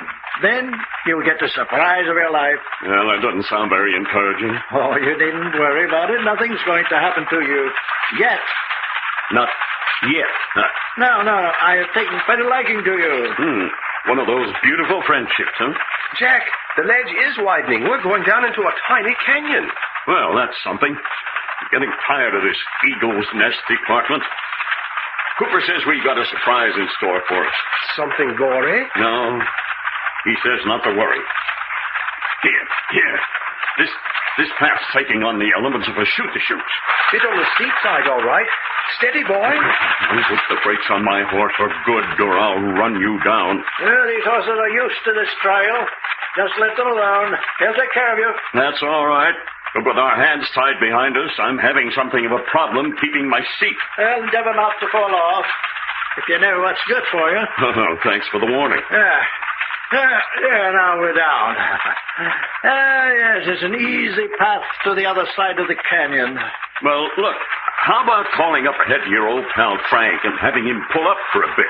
What for? Well, among other things, how about taking Doc's gag off? He's had it on all day, and that's pretty brutal. I'm sorry. He brought it on himself. Then you might be a little humane. It's all part of the game, you know. But it's so unnecessarily cruel. He can't do any harm with his voice here. He talks too much. I shouldn't expect anything more from you, I suppose. I suppose not. Jack, we're coming to a river. Yes, I hear it. Cooper. Yes? I suppose you know your gang murdered that body Frank's got on the pack horse up ahead. What are you so high and mighty about? What about the 3 men you killed in that launch out in Puget Sound? Oh, come on, you're crazy. The launch was run down by a freighter. We had all we could do in saving ourselves. In the vernacular, tell it to the Marines. I say, Jack, Frank's pulling up. Well, apparently we are going to get a rest after all. Oh, boy. Oh, boy. Hey, you ready, Frank? Yeah, this is where you said to get rid of the body, Mr. Cooper? Oh, yes. In the river. Yeah. Well, hurry up. We need to be at the cabin by 4:30. It's almost that now. Yeah, it won't take me but a minute to get these ropes off. Say, where does that river go? It goes underground about a mile down the canyon. Doesn't it come out again? If it does, nobody knows where. I don't care to watch. Linda Joyce will guide you now. Yeah, there. I'll be with you in just a minute.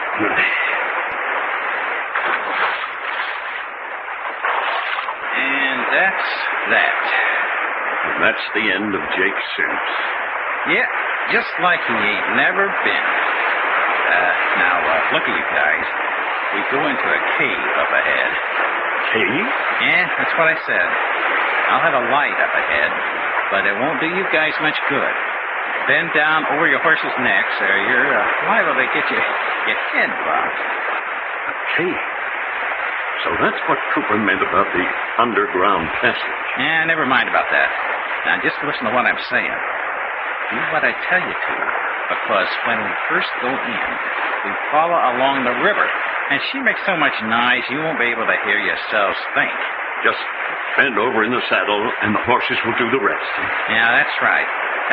Here comes Miss Joyce. Miss Joyce, I'll keep watching back as we go into the cave.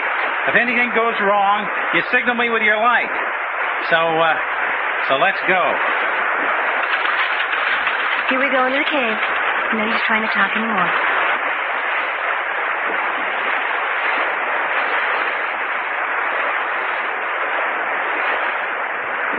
Are we through with the river, Linda? Yes. It goes off into the right. What happens when we get through the cave? There's a cabin on the other side where we'll spend the night. You mean we've got more horseback riding to do tomorrow? Of course. Oh, that's great. I'm stuck to the saddle right now. Yes, fighting's bad if you're not used to it. Great little comforter. You boys might be interested to know that when you come out of the mouth of the cave up there, we'll be out of the United States and into Canada. So that's what this is. What do you mean? This trail we've been following, a smuggler's underground system. Oh? Surrounded by crags, 2,000 or 3,000 feet straight up. I thought you boys would like it. Canadian Rockies. They have a reputation, you know. See that smoke down there? That's our cabin. Well, that looks better to me than all the Rocky Mountains in Canada. I'll fresh our support tomorrow. Hey, Miss Joyce. Yes, Frank. Where does Mr. Cooper want us to dump this cargo? Take them right up in front of the main cabin. Well, here we are. Shall I dump them off? Yes, untie their feet. You'll probably have to help them down. Let them help themselves. All right, you. Down with you. Oh, look here. You can't do that. Yeah, I can. Yeah, there's no use in that sort of thing. Doc's bound and gagged. There's such a thing as decency. Yanking him off and letting him fall? Yeah, and your neck. Here, what are you doing? Come on. Great guy, aren't you? Jack, I say, I can't begin to stand. No feeling at all in my legs. Hey, your neck. Sally Brute. I'll remember that, Frankie, my boy. I'll take the horses down to the stable, Miss Joyce. Can you see about these mugs? All right. They don't any of them seem to be able to stand. Okay. Somebody will be out to give you a hand, I reckon. Come on, you. Come on. Hit for the barn. None of you is hurt, is he? Well, we're certainly not in a pinker condition. You'll get over it. Lie on your backs and kick your feet like you're riding a bicycle. That'll bring back the circulation. Oh, that's going to be a wonderful feeling. See here, will you please take that gag out of Doc's mouth? No. And you call yourself a woman. Oh, stop crying. I thought you three were supposed to be tough guys. Is that brute tied up? Yes. That's why he's howling. He's only allowed loose when Mr. Cooper's around. You still haven't told us what became of Cooper. Oh, he'll be along. But look here, are we just going to lie here? What happens now? I'll take you inside as soon as you're able to stand. Oh, I say. Circulation's coming back, Reggie. Quite. Better off the way I was. I'm beginning to have the same opinion. Well, you better come along before you get too frisky. But I don't think I can stand. Oh, yes, you can. Come on. Get up. Jove, I say. Feels like I was walking on stilts with slivers in it. Righto. Good boy, Doc. Come on. This way. Hello. What's in that enclosure over there? Mountain lions. Mountain lions? Yes, some more of Mr. Cooper's pets. Pets, huh? Sort of. But what does a blighter like Cooper want with mountain lions? That you'll probably find out for yourselves before Richard Cooper is through with you.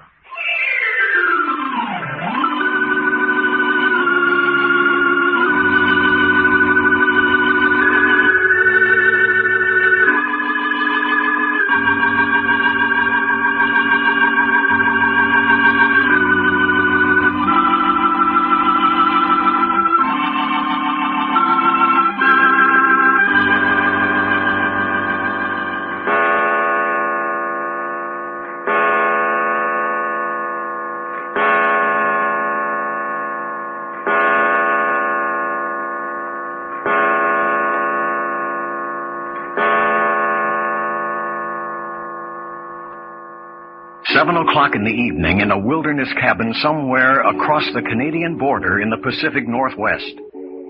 Here, the gang murdered the only man who could have given the trio a clue to Alexander Archer's whereabouts, and then in a quick, daring move, took the three comrades prisoners. All day, the Cooper gang traveled by horse with their prisoners by rugged, dangerous trails, finally crossing into Canada through a gigantic natural tunnel. And now, at 7 o'clock in the evening, somewhat recovered from the trip, Jack, Doc, and Reggie sit before a great fire in a strange wilderness log cabin with their host and captor, Richard Cooper.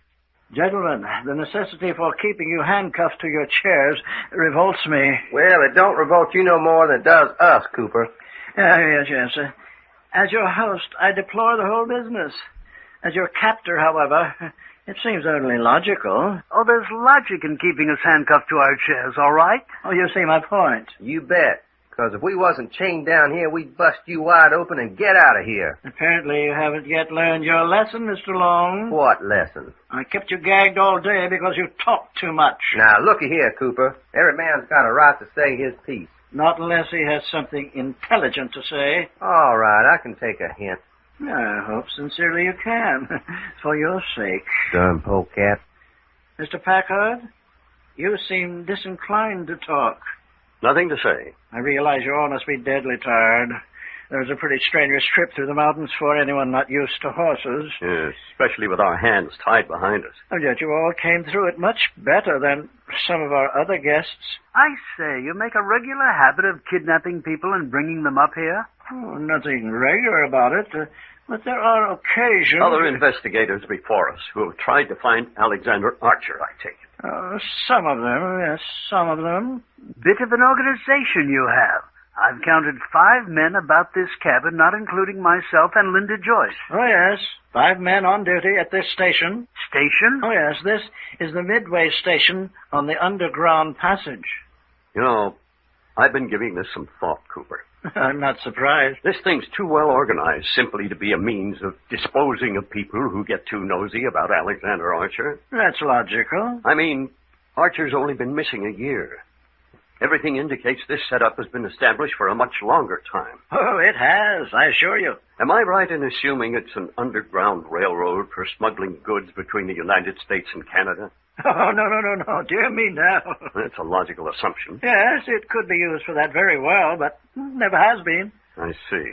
There's one thing that puzzles me a bit. I mean to say, aren't you running a considerable risk in bringing us over the trail in the daylight and allowing us to see where you're taking us and how we get there? Young man, that question shows a pitiful amount of simple faith and youthful optimism. But look here. If we ever get out of this mess, you know bally well we'll turn in the whole business. You're darn tootin' we will. Mr. Packard, don't you think it's time you explained to your 2 comrades the true state of affairs? What the heck you talking about? What Cooper's saying is none of us is ever going to be in a position to give him away.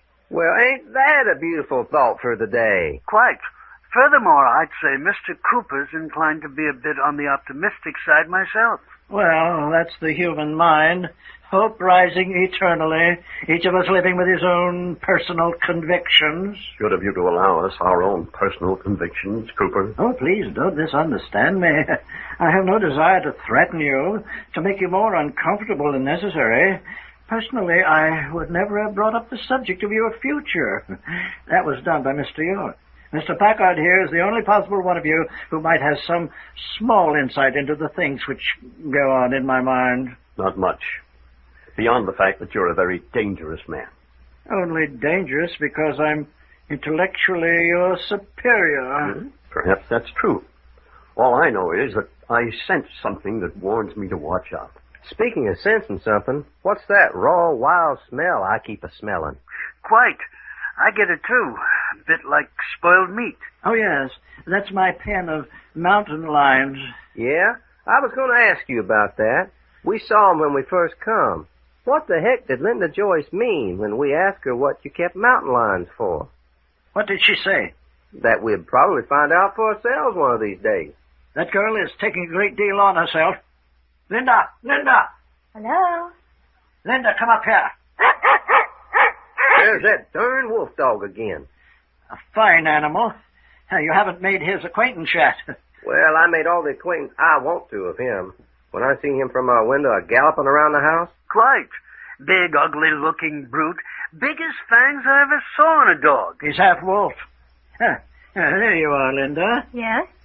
Open the door and let Prometheus in. Mr. Cooper. Linda, open the door and let Prometheus in. All right. Prometheus. He's coming. Prometheus, there you are. That's York. Go over and say hello.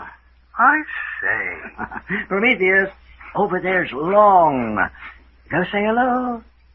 You black devil, get out of here. Prometheus, this is Packard. Say hello. Hello, Prometheus. Here. Now, come and lie down. You had a reason for having him make the rounds and smell each one of us, I suppose. Oh, yes, indeed. He's intelligent. He'll never forget any of you. Watch this. Prometheus, go to Packard. You see, I just mentioned your name to him once. Come back in, lie down now. So what? Why, if it should ever be necessary to find one of you in a hurry, that's all. I say, those fangs, they're positively beastly. I've seen him tear the throat out of a full-grown bear with one slash of those fangs. Oh, the throat of a bear? Linda, you talked with these men about my pen of mountain lions? Only that they were a hobby of yours. Any mention of those animals is forbidden, as you have reason to know. I spoke before I thought. I'm afraid, my dear, that any more thoughtlessness on your part will have most unhappy results. You're threatening me? Nonsense, child. What a thought. Yes, what a thought. It's only natural for the human mind to relax. We all need to have our sense whipped into line now and again. Yes, naturally. I'll be more careful in the future. Good. Oh, then we can forget about it for something more pleasant. Oh, do you gentlemen play bridge? Nope. Poker's my game. Poker? Oh, splendid. I haven't had a good game of poker in a long while. Yeah, just a minute, Cooper. Haven't we been given to understand that we begin another long trek on horseback early tomorrow morning? Yes, I'm afraid that's right. Well, I don't mind telling you, I'm dog-tired. Personally, I'd like to be taken to my room. Oh, I'm sincerely sorry. What a bad host I've been. Shall we all retire then? Well, very shortly. But I couldn't face cards tonight. If Doc here wants to play... All according to what the stakes are. Oh, I see. What stakes did you have in mind? Well, now, just for instance... Yes? How about us playing for the limit? I don't think I follow you. You and me sit down and play a hand of draw poker. Oh? If I win, you turn us loose and give us half an hour head start before you try to catch us again. And if you lose? Well, if it's all right with Jack and Reggie, we'll guarantee to go along with you tomorrow without trying to get away. A half hour of freedom tonight in return for good conduct tomorrow. Well, you're a gambler, ain't you? Oh, yes. That's no gamble. I've got everything to lose and nothing to gain. Sure you have. No, because you haven't the faintest possibility of getting away from me tomorrow. No, my friend. That's no proposition. Well, what you got to offer? Let's see. How about this? If you win, you get your half-hour freedom.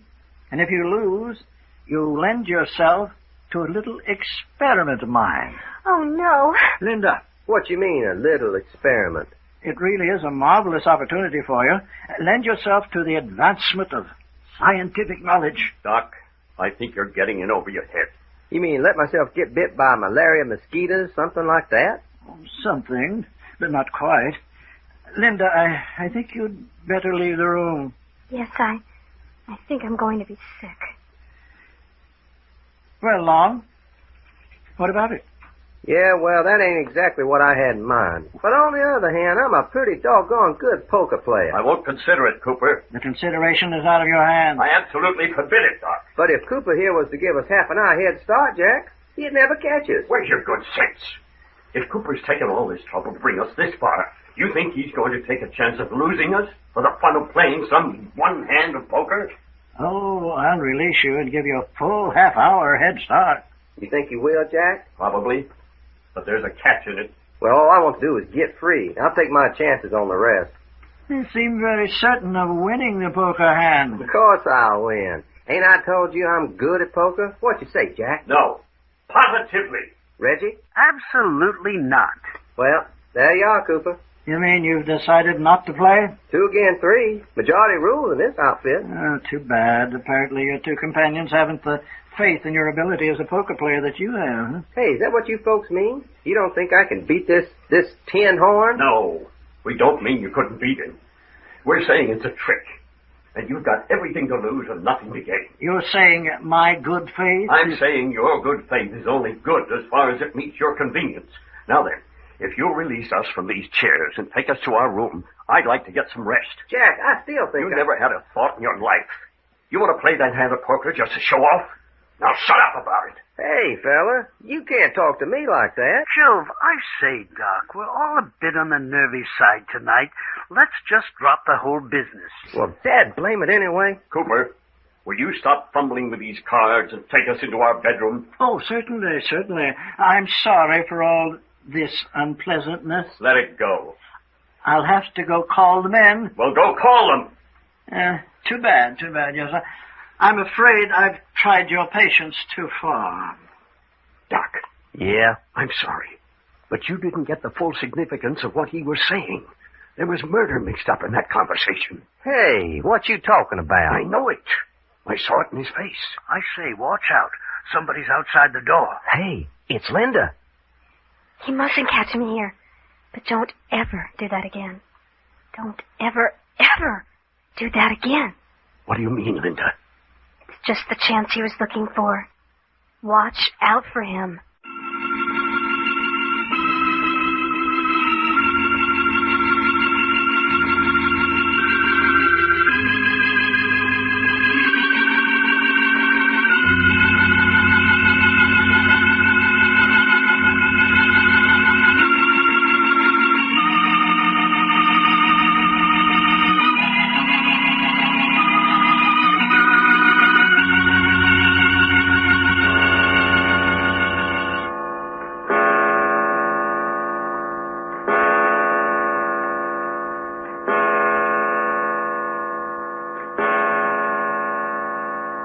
Five o'clock in the evening in a motor launch among the Pacific Northwest Islands, somewhere off the coast of Canada, Jack, Doc, and Reggie began this million-dollar manhunt in an attempt to find Alexander Archer.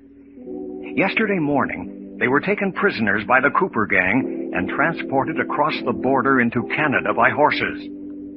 Last night, they rested at an isolated cabin with Richard Cooper, Linda Joyce, and 5 other members of the gang.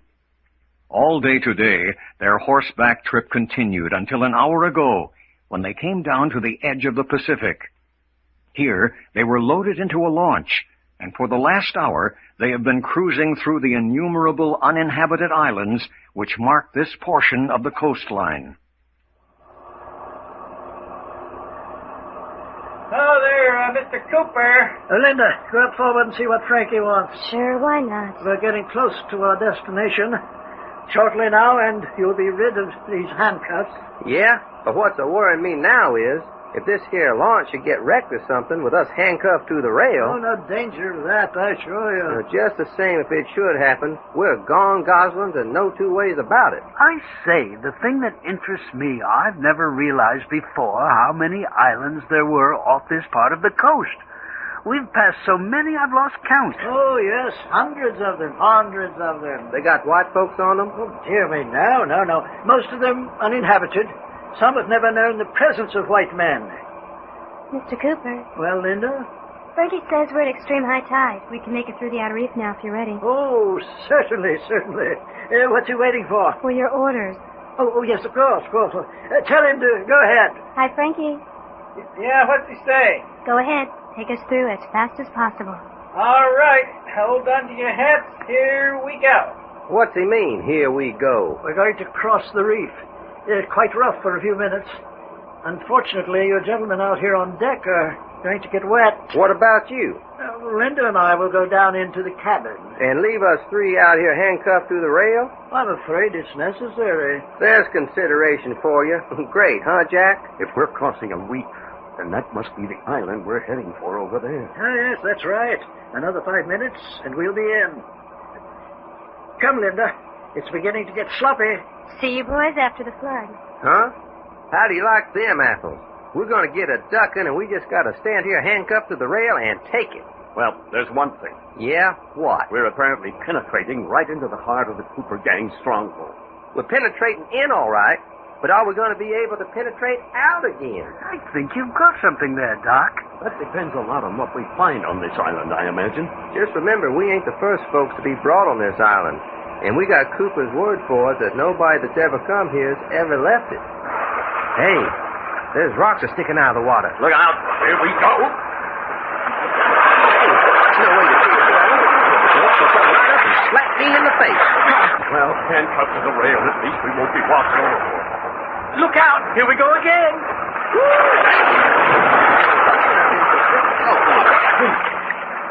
Well, that's all. We're inside the ring. I say, notice how quickly the water grows calm again?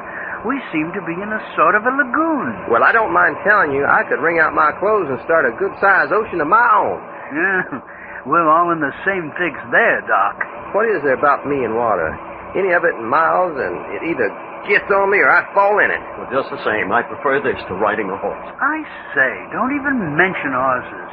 From the seat of my pants to the top of my shoes, I'm one long blister. And if you think this here salt water is doing them blisters any good, man, oh man, I feel like the seat of my pants was on fire. Listen, you two. This may be the only chance we'll get to talk together alone. I say, you think they'll separate us? I don't know what'll happen when we get on the island. All I know is that Richard Cooper is a very dangerous man, and I want both of you to promise me to watch your step. Righto. Especially you, Doc. Everything you say antagonizes him. Just don't talk so much. Well, I'll try. I'd advise you to, for your own safety. But, Jack, what's it all about? Do you think Cooper's bringing us to this island has anything to do with our search for Alexander Archer? Yes, it's all tied together some way. In fact, I wouldn't be at all surprised if Archer is on this island. Hey, then if we can escape from here with Archer, our job's done. Mm-hmm. That's great, Doc. Huh? What you mean? Here we are being brought to the island in handcuffs, and already you've not only got us free, but escaping with Archer. Well, ain't that the idea? You're the kind of an egg who turns back and looks at the answer before he's even read the problem. And another thing I'm wondering about. What you suppose Frenchie and Marie think about our disappearing from Port Forest? They probably think we've run out on them. I say, do you think they'll be worried and call the police? I hope that's what they'll do, but I doubt it. They don't know enough about what we're into. Well, they was hired by the insurance company to take us to Port Forest. Won't they report back that we disappeared right after we got there? I hope so. But Frenchie looked to me like a pretty irresponsible old codger. Watch it. Here comes Cooper. Oh, nice and dry, and here we are, wet as drowned rats. Now remember what I said, Doc. Hold your tongue. Well, gentlemen, you appear to have come through with no ill effects. Yes. The wetting was just what we needed to whet our appetite. Well, don't take that too seriously. Linda. Yes? Bring up that bottle of brandy out of the cabin. Drop it, brandy. We'll ward off the cold. 3 or 4 minutes now, and we'll have you out of this and into some dry clothes. Oh, still the good host. Oh, yes. I pride myself on it. I got my own opinions. Young man, I find your personality very distasteful. Oh, you do. Doc. Well, Dad blast it. Jack. Shut up. Jack, I swear to my grandpa, if I don't... Doc, if you don't stop talking so much, I'll personally wring your neck. A most unfortunate young man. Just listening to his voice sets my nerves on edge. Well, you'd have a very unfortunate time of it in the state of Texas, then, I'm afraid. Is that what it is? I say, Cooper, isn't your pilot taking a bit of a chance? What's that? Well, heading us straight for those rocks on the shoreline. He knows what he's doing. You wanted a bottle of brandy? Oh, Linda, yes. Give each of them a drink. They find it a bit chilly. Say, you do look like well-dunked donuts. Their hands are occupied. You'll have to hold it for them. Sure. Here, Doc. Looks like pretty dense forest on the island. Yes, it's all heavily wooded. Mr. York? I say, thanks. Is that reef we crossed all around the island? Oh, yes, we're well protected from boats. Where we crossed is the only place a boat can get through, and then only at high tide. What do you mean, protected? Here, watch. You're going to see something very interesting in a moment. I asked what you meant, protected. Oh, did I say that? Thanks. My pleasure. I say, look what's happening. We're running right into the interior of the island. I thought that would surprise you. Well, will you look at that? A doggone river. Oh, not much of a river, but deep enough to take this launch inland quite a distance. Well, we're almost there now. Doggone, will you look at us?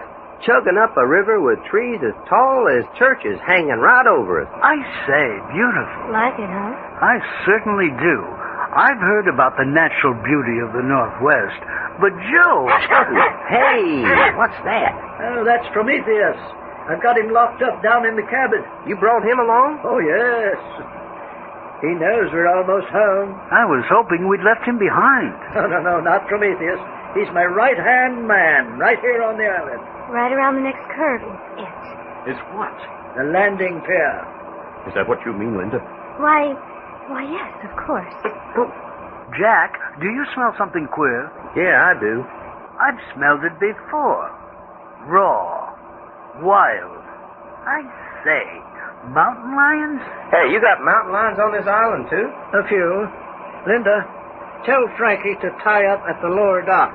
Frankie, Ahoy there. tie up at the lower dock. All right, I get it.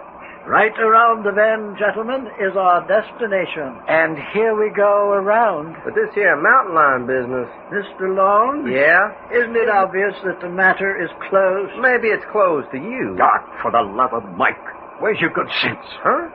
Well, all right, have it your way. Here we are around the bend. I don't see nothing. I say, you don't see anything? Jack, will you look at that? Stone castle? A bit medieval, but we find it very comfortable.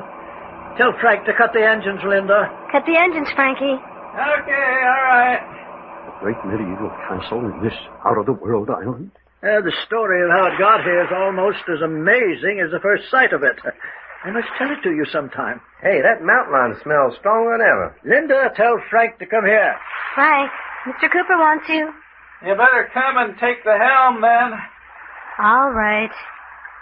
We're drifting in. Doc, I warned you. Huh? What's the matter? What do you want, Mr. Cooper? Put a gag in that man's mouth. Hey, listen. Ah, shut up. Open up your mouth. Why, you darn ornery... Oh, I say. There. Yeah, that'll hold you. All right. Now jump up on the pier and tie us up. Yeah, and 2 shakes. Jack, did you ever see a more desolate pile of stone? Does look more like a jail than a house. It's impressive, though. There she is. Give me a hand, Mr. Cooper. As soon as I'm up, bring up those 3 men. Listen to me. Oh, Linda. Humor him if you want to stay alive. Cooper? Yes. As long as he finds you entertaining, you're safe. What about Doc? I'm afraid there isn't any hope for him. I'm crazy even to talk to you. Watch out. Linda, Yes. release Prometheus before you come up. All right. That's all. Be smart. Jack, what does she mean? Watch it. Here comes Frank. Say, will you tell that Linda woman to keep away from us? Ah, what's the matter? Her smart cracks about us being dead men. Quite. What kind of a she thing is she, anyway? What do you care, pal? You'll be just as dead no matter what she says. Oh, you think so? Yeah, sure. Got your gun on him, Mr. Cooper? Oh, yes. Go ahead. All right. As soon as I unlock you from the rail, put your hands behind you, see? Yes. Behind you now. You're next, Texas. Behind you. Here comes Prometheus. Come here, Prometheus. Heel. All right, that's all of you. Hop up on the dock. Go ahead, Pop. Gentlemen, we have arrived. From now on, you are my guests in the Phantom Castle. This castle sank into the ocean 2 centuries ago and no longer exists.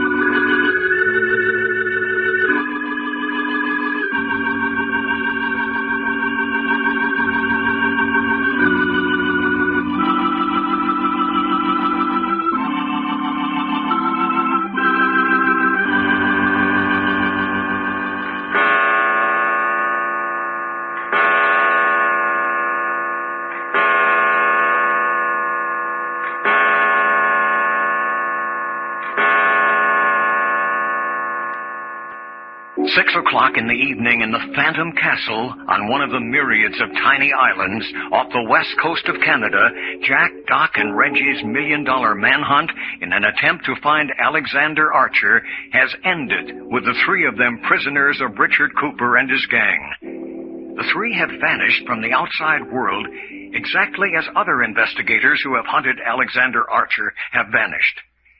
The minute they arrived, their handcuffs were struck off, and they were escorted to a huge, musty chamber that apparently is to be their quarters. It's utterly and ridiculously impossible. Hi, Jack. Well, You should all come over here and look at this. yeah? You should come over here and look at this. Okay. What you found? Look at those windows. Yeah, all the windows is barred just the same way. I don't mean the bars. Look at the architecture, how they're built. What you mean? What I know about architecture? Well, I don't know very much myself, but if this castle isn't typically Russian architecture of the early 1700s... Huh? When did you say? I said early 1700s. Yeah, that's what I thought. What was the Russians doing over here off the coast of Canada in 1700? How do I know? Besides, it wasn't Canada in those days. Yeah, it wasn't nothing in 1700. I mean, nothing but red Indians. That's right. So why would Russians go and build a big castle like this here? I don't know. Where's Reggie? I don't know.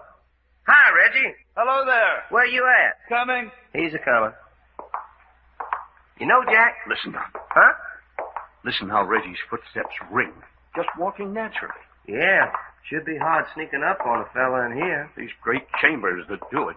Jack, this is really amazing, this place. Jack was just saying this was built back in 1700. Well, it's certainly been redone since then. Everything but sitz baths and electric lights. Yeah, they got vent outlets here for hot air furnaces. Wonder why they didn't put in electricity as long as they was going modern on everything else. Hey, what was that? One of Richard Cooper's pet cougars. Enough to chill your marrow. Well, apparently he has them penned up all over the island, so we'll probably hear a great deal of them. You know, I'm getting so I can't stand mountain lions. Every time I even mention him around Cooper, he slaps another gag in my mouth. Which brings up something I want to talk about. Yeah? Why is Cooper so touchy about his pet cougars? No, it's about you I want to talk. About me? Yes. Doc, you've antagonized Cooper to the point where you're in real danger. No more danger than you two, am I? More immediate danger. You heard Linda Joyce whisper to me just before we were brought in here. That we were safe so long as we amused Cooper. Exactly. Well, Doc, you've annoyed him from the start. So whatever danger there is, you're facing it first. What kind of danger? Oh, what's he going to do? Shoot me? Stab me in the back? If I had some idea... No, we're not entirely blind to what's going on. What you mean? What one thing stands out above everything else? Absolute isolation from the world. Mountain lion? You're both right. And there you are. Huh. I don't get it.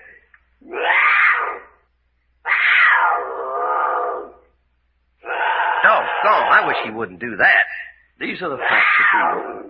We've been kidnapped and brought to an island of which the world is utterly unaware. It seems that other men have been brought here and have never been heard of again. You're giving me goosebumps, but go on. Our captor, Richard Cooper, is a highly intelligent man. He claims great interest in the psychology and philosophy of medicine. He has numerous mountain lions in cages about which he maintains the strictest secrecy. Yeah, we know all that, Jack, but what's that got to do with me? What's my danger? I think he gave a clue to it last night at the halfway cabin. Huh? Clue to what's going to happen to me? Yes. You remember him wanting you to play a hand of poker? Yeah. And if you lost, you were to lend yourself to an experiment for the advancement of science? Hey. But look here, Jack. You mean Cooper is using these mountain lions for scientific research? Well, you can see for yourself that they're an important part of Cooper's life, if he's a scientist. And you think he wants to mess me into his cougar experiments? Doc, I really don't know. Oh, I'm supposing something like holding a stopwatch to see how long it takes a hungry cougar to chaw up and swallow a red-headed fella from Texas. He wants to give me one of them big cat's brains so I'll go around yowling and spitting. Doc, cut it out. Well, you brought the subject up. Said Cooper wants me for an experiment. No, Doc. You don't think I'm looking forward to having Cooper whittle on me, do you? Will you take it easy and listen, Doc? We're all in the same boat. Whatever is in store for you is probably in store for us at a later day. That's a comfort. That is, unless we can find some way of fighting our way out of it. But we couldn't break out of here, Jack. Not if we had pickaxes and 20 years to do it in. Not if you had 30 years. Hey! Cooper! Hey, Cooper, where'd you pop up from? Oh, does it matter? I'm here. I saw you come in. Silly trapdoor business. Yes, Packard. I didn't suppose you'd be impressed. What do you want? Why, you're my guests. I came up to bring you down to our evening meal. You mean we're free to descend the stairs and sit down to your table free men? Oh, of course, of course. Dear, what did you expect of this place? I reckon you'd throw some scrapping through the bars for us.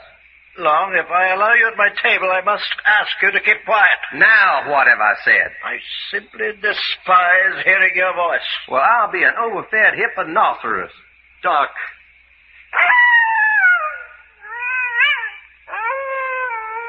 Shall we go down then, gentlemen? Isn't that half dog, half wolf howling? Oh, yes. That's Prometheus. We tie him up at mealtime. He resents it.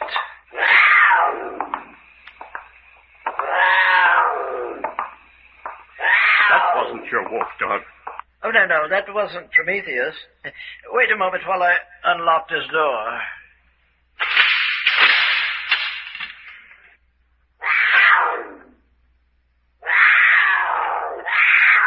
Oh, that fellow seems to be a trifle hungry. All right, gentlemen. Wait for me, please. We'll all go down together. Now, follow me, please. This is rather remarkable, Cooper. What's to prevent us from turning on you and making you our prisoner? Oh, no. Why not? In the first place, men with loaded rifles are watching you. We'll continue to watch you except when you're locked up in your own quarters. Hey, that sounds silly. It isn't, though. I spotted one of them already. That's the immediate reason why it would be foolish to attack me. Now then, gentlemen, down these stairs, if you please. Like a doggone palace. The next reason for restraining yourselves is that you could not get out of this castle if you were free to try. Why not? There's a deep moat completely encircling the castle. The only means of exit is the drawbridge by which we arrive. All right, then we'd use the drawbridge. No. No, you'd never do that. Why not? No. Don't ask me to expand on the reason. My little secret, if you will. But I assure you, you'll never use the drawbridge without my consent. Well, that was a doggone lot of marble steps, if you ask me. Yes, that's all of them. Now, this way into the dinner hall. I think Linda has a throw rug or two in her quarters. That's all. Beautiful old tile floors. Why should they be covered? But don't you get a little tired of the click and clatter of feet? All the servants wear rubber soles. You won't hear them. Here we are. Well, what you know. Looks like we're gonna eat anyway. Yes. Now, if you'll arrange yourselves around the board. Packard, on my right, please. Just pull out the benches and be seated. There now. Go right ahead. Oh, you'll find the soup delicious. Just smell that, will you, Reggie? Quite. Eat heartily. I'd like to see that. And while you're so doing, I'll return to the matter of your escape. Yes, do.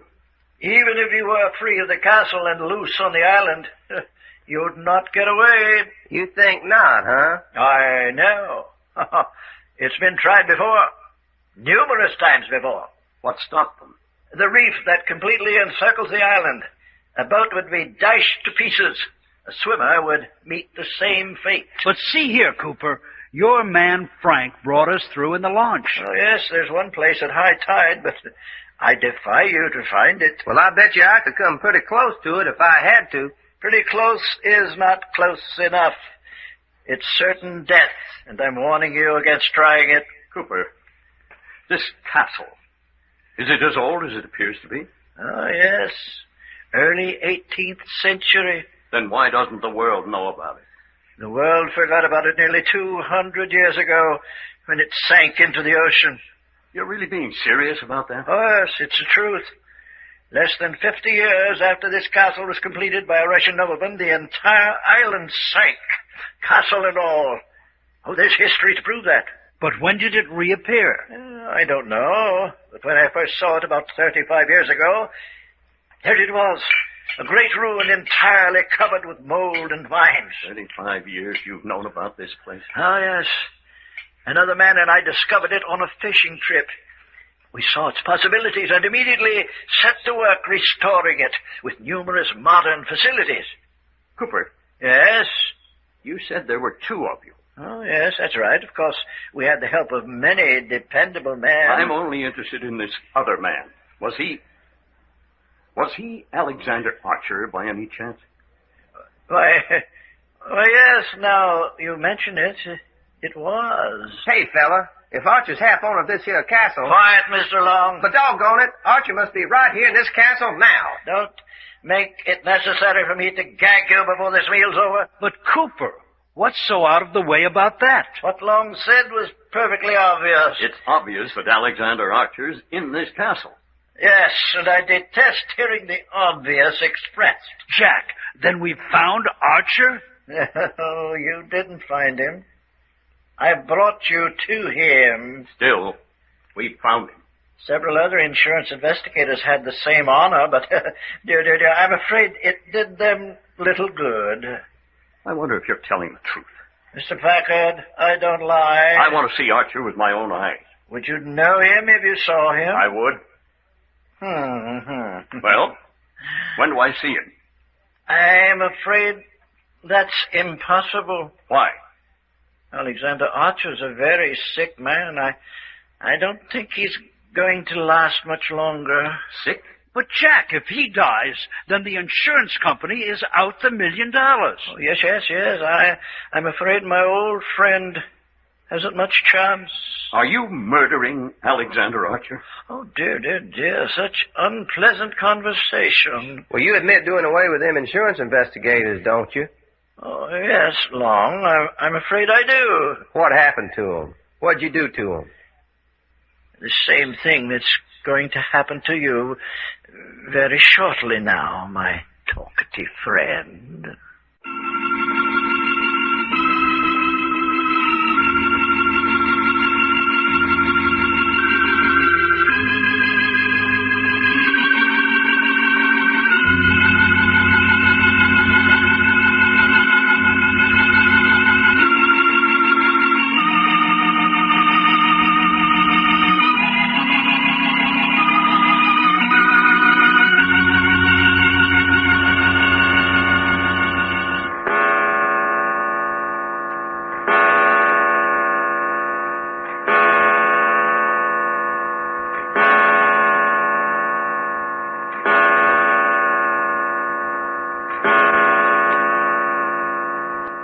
"7 o'clock at night in the great reception room of the Phantom Castle on an unidentified island somewhere off the west coast of Canada, Jack, Doc, and Reggie are prisoners of Richard Cooper.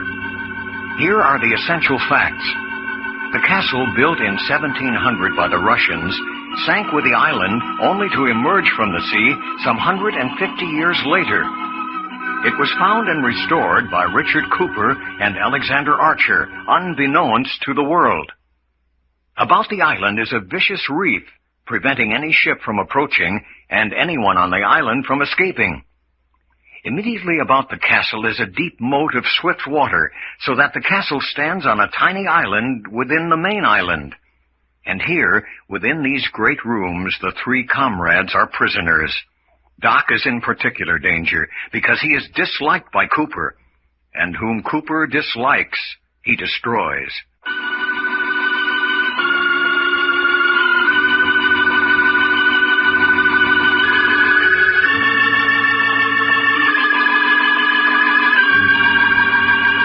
And their captor host have just finished dinner and have retired to the great reception hall. Well, that was a very good dinner, Cooper. Oh, thank you. Thank you. How was it that Linda Joyce didn't dine with us? Oh, she prefers to eat in her own quarters. Do sit down. Sit down, all of you. Make yourselves comfortable. Look here, did I see you just now press a button? That's right. But that means electricity. Oh, yes. We have our own power plant. A little bit incongruous in an ancient castle, I admit, but still we have it. Then why not electric lights?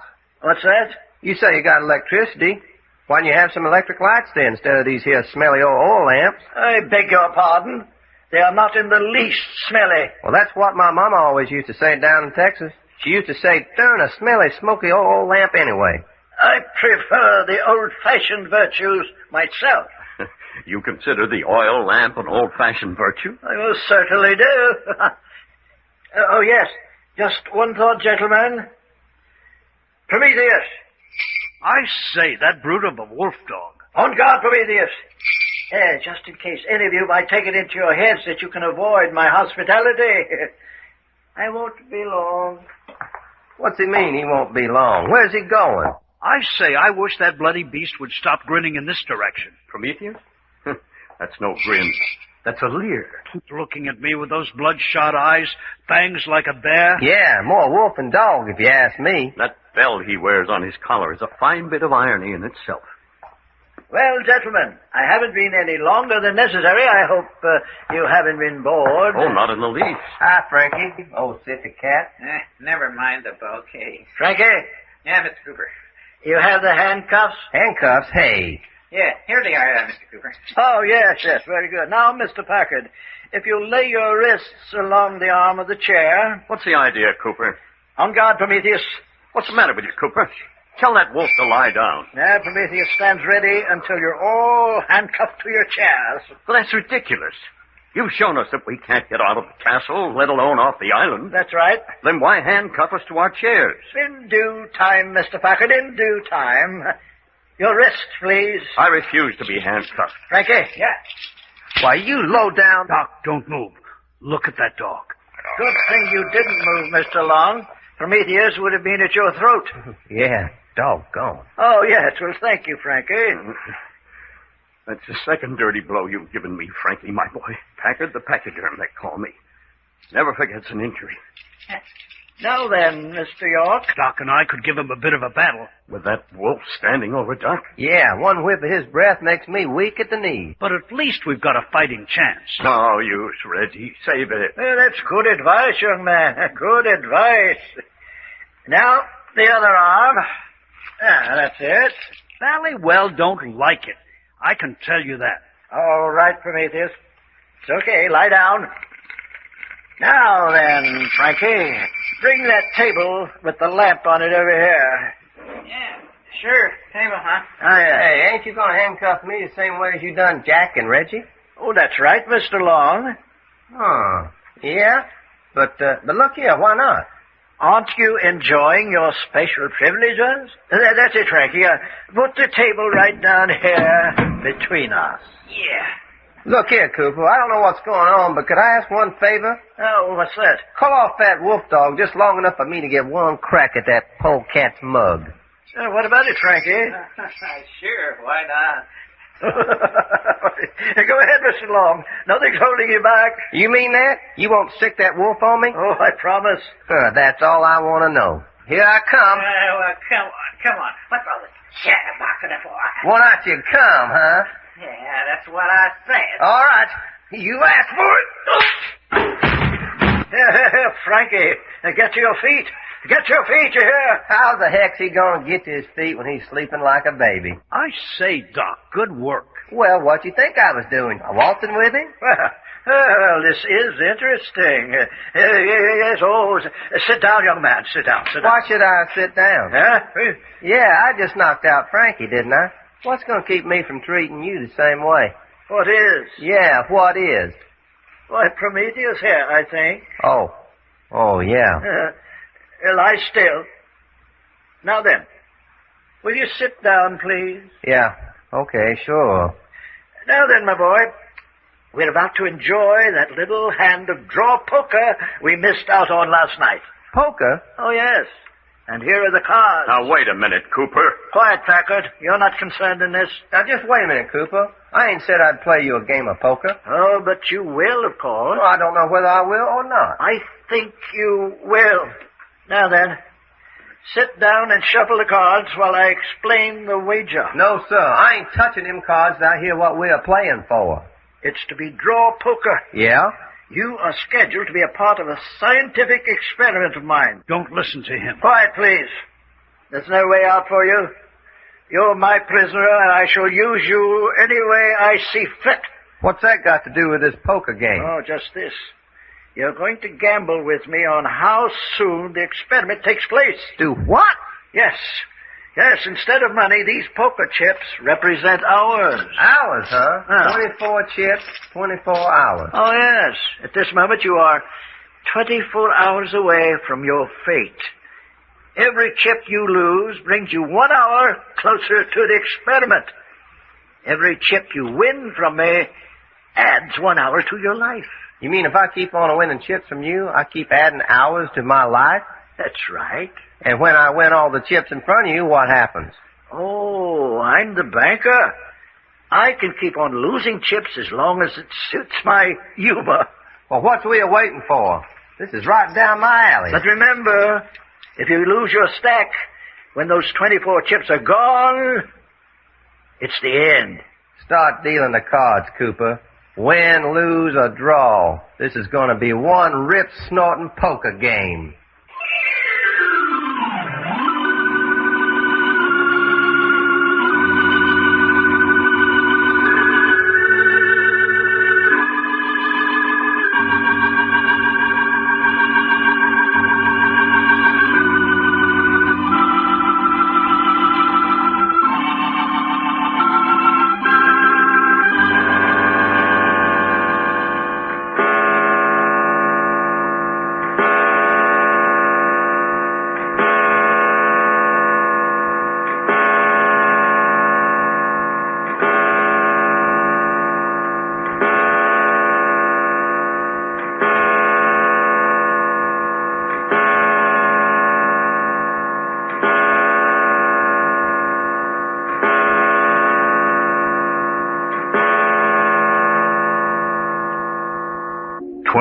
Midnight in the Phantom Castle on an unidentified island somewhere off the west coast of Canada.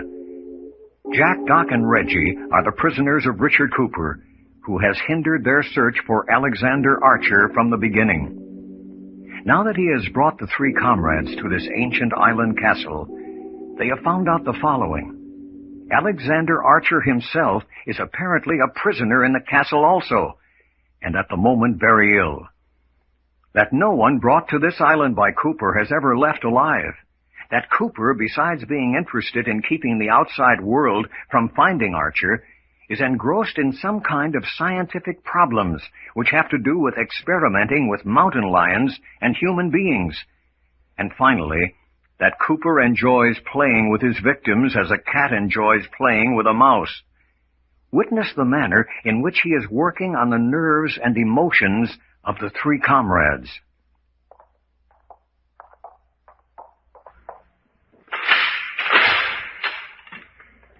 Now then, inside with you. But Jack, take it easy, Reggie. Come on. Good night.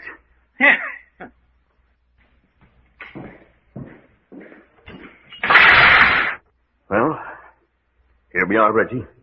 Back upstairs in our own special dungeon. Hardly call this a dungeon, though. 3 or 4 rooms as big as barns with all modern conveniences. But what about Doc? Well, what about him? He's downstairs playing poker with Cooper. But it doesn't make sense. Nothing makes sense around here. Why did he keep us chained to our chairs down there from 8 until midnight while he and Doc played poker? I don't know. And why did he suddenly decide he didn't want us about anymore? Why did he order Frankie to bring us back up here to our rooms while he and Doc went on playing poker? I don't know that either. I don't know what's the matter with me, Jack, but I'm afraid. What of? I don't know. If I could only find out, if I only knew. But you sense it, Jack, don't you? Yes, of course. There's real, actual danger here. That's the reason we can't afford to lose our heads. I don't know what's the matter. I've never felt like this before in my life. A sort of a creeping horror. Come on over here. Sit down on the bed. Go ahead. Sit up. Quite. Now then, let's try to get to the bottom of this thing. There's reason behind what's going on here. A sinister reason, perhaps, but nevertheless a good, sound reason. Of course. We started out in search of Alexander Archer, and this is Cooper's way of stopping us. No. It's more than that. We've had proof that Cooper doesn't gag at murder. So if he simply wanted to stop our search for Archer, why didn't he kill us in Port Forest? No. There's something more. The man's insane, in my opinion. No, he's not. No. Cooper's deadly sane. As a matter of fact, he's so sane, listen to that. They're not pets. They're part of something he's doing, something that's very important in his life. If we could find out what that is... I don't like it. You hear? I don't like it. Listen. Let's analyze what Cooper's done to us so far. Let's see if it doesn't make sense somewhere. Quite. I know I'm acting like a bloody blighter. First, he kidnaps us and goes to a great deal of pains to make sure we're completely disappeared out of the world. Quite. We're as non-existent as Jake Sims' body after Frankie threw him in the underground river. That's number one. He's made us feel utterly in his power. Now, number two. He brought us to a heavily wooded island, in the midst of which is this great, evil-looking medieval castle. Phantom Castle. Sank 2 centuries ago and then arose after lying on the bottom of the ocean all those years. So he says. I want more proof than his word. He says there's a history. No matter where it's been the last 200 years, the matter of its presence here in this wilderness is too fantastic. We're not only lost to the world, but we've been plunged into a sort of nightmarish fairyland. Land of monsters, screaming panthers, great wolf dog with bloodshot eyes and wicked fangs. Old man Cooper playing with us like a cat with a mouse. There you hit the key to the whole business. He's a sort of god in this world. We're merely something to amuse him. He can poke us with his finger and watch us wriggle. When he's tired, crush us under his heel. But that's mania, Jack. Wanting to be God, to subjugate his fellows. That's insanity. He likes to dominate, yes, but his real purpose is something else, something scientific. Haven't you noticed how he keeps referring to the advancement of science? You mean in connection with Doc? Well, he's fixed his attention on Doc right now, yes. That crazy mad poker game. Doc down there playing for his life. Each poker chip representing an hour in his life. Doc never played better poker. Whatever possessed Cooper to start a game like that? If he really intends to use us for experiments, what's the object of delay?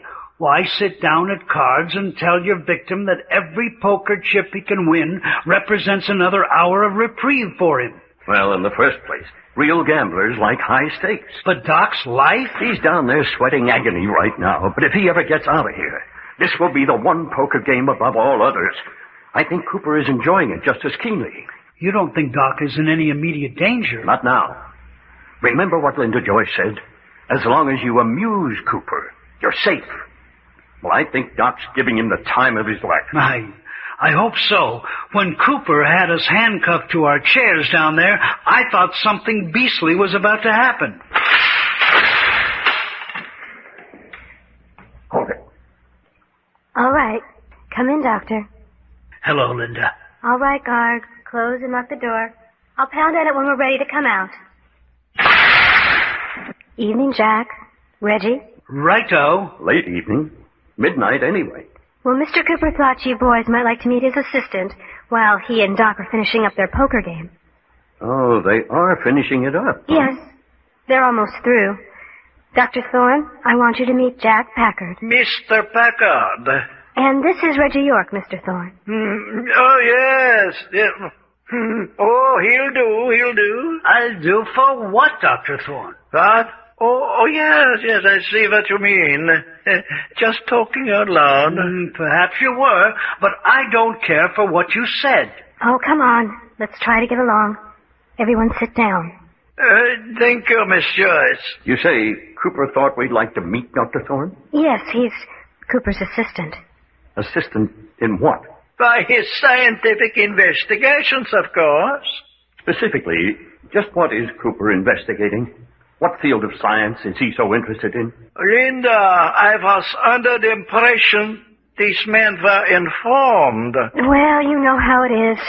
Cooper was supposed to have told him, but I guess he didn't. Very definitely he didn't. Oh, yes, I see. So, supposing you break down and tell us yourself. If you wish, we are particularly interested in the sensation of fear, terror, especially as it is expressed in the human mind. Fear? Terror? That leaves a lot to be explained. There's a very interesting experiment going on downstairs at this moment. You mean that poker game? Right. I was down watching a few moments ago. Extraordinary how much zest and vigor your friend Doc shows, even after 4 hours of steady playing. Oh, mind clear as crystal. Quick decisions, muscular reaction above normal, and all this because the man is playing for his life. Every fiber of mind and body are lashed to superhuman efforts by fear. You mean Doc really is playing for his life? That business about each chip representing an hour? Oh, positively. The number of hours until he participates in the most serious experiment, I may almost say in his final experiment for us, depends on the number of poker chips he has in front of him at the end of the game. And when does the game end? Let's see. Yes. 5 more minutes. 5 more minutes, isn't it, Miss Joyce? Yes. This man isn't being funny, Linda. Funny? He's perfectly serious about everything he's saying. Oh, I assure you he is. I wasn't sure. He spoke so glibly about using Doc in one final experiment. I assume you mean by that the experiment will lead to his death. Almost certain to. So you have joined Cooper in the butchering business? I beg your pardon? Murder. Butchering your fellow beings. Miss Joyce, that's this man talking about. Well, after all, Dr. Thorne, you can't expect victims to look upon you as a very high type of individual. I am a scientist. Sure, but no one likes to die, even at the hands of a scientist, even for so noble a cause as the advancement of science. The layman has a most peculiar point of view. Dr. Thorne, if Mr. Cooper was to throw you to his pen of mountain lions... Miss Joyce. Oh, all right. Did you say throw him in the den of mountain lions? Oh, just a rather gruesome figure of speech.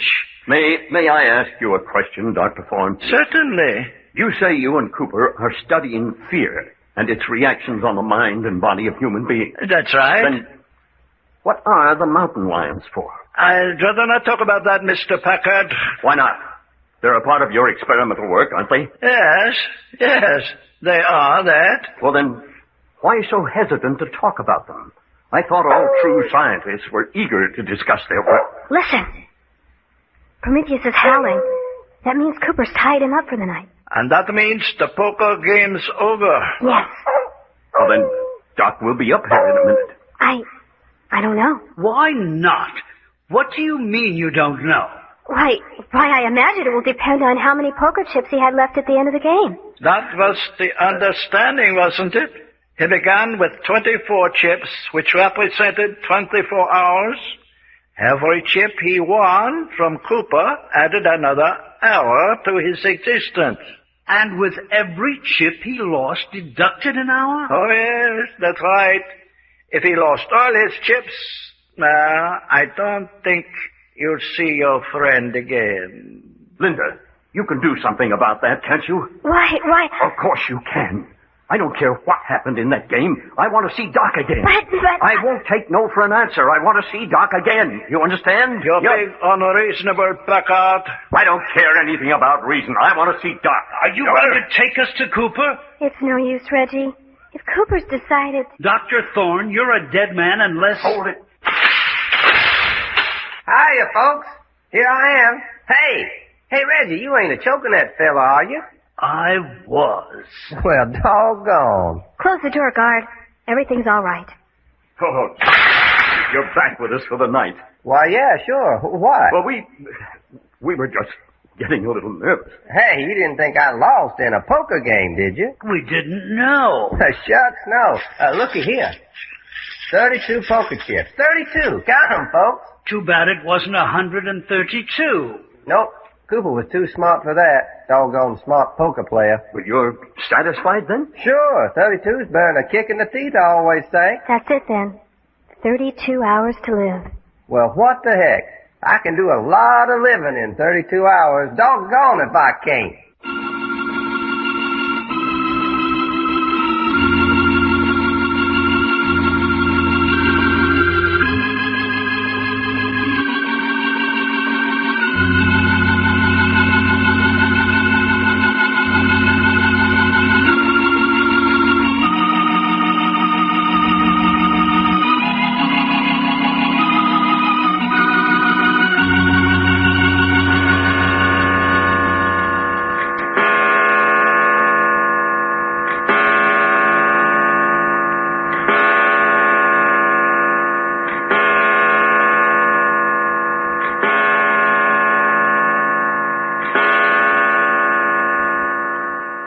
7 o'clock in the morning in the Phantom Castle on an unidentified island somewhere off the west coast of Canada.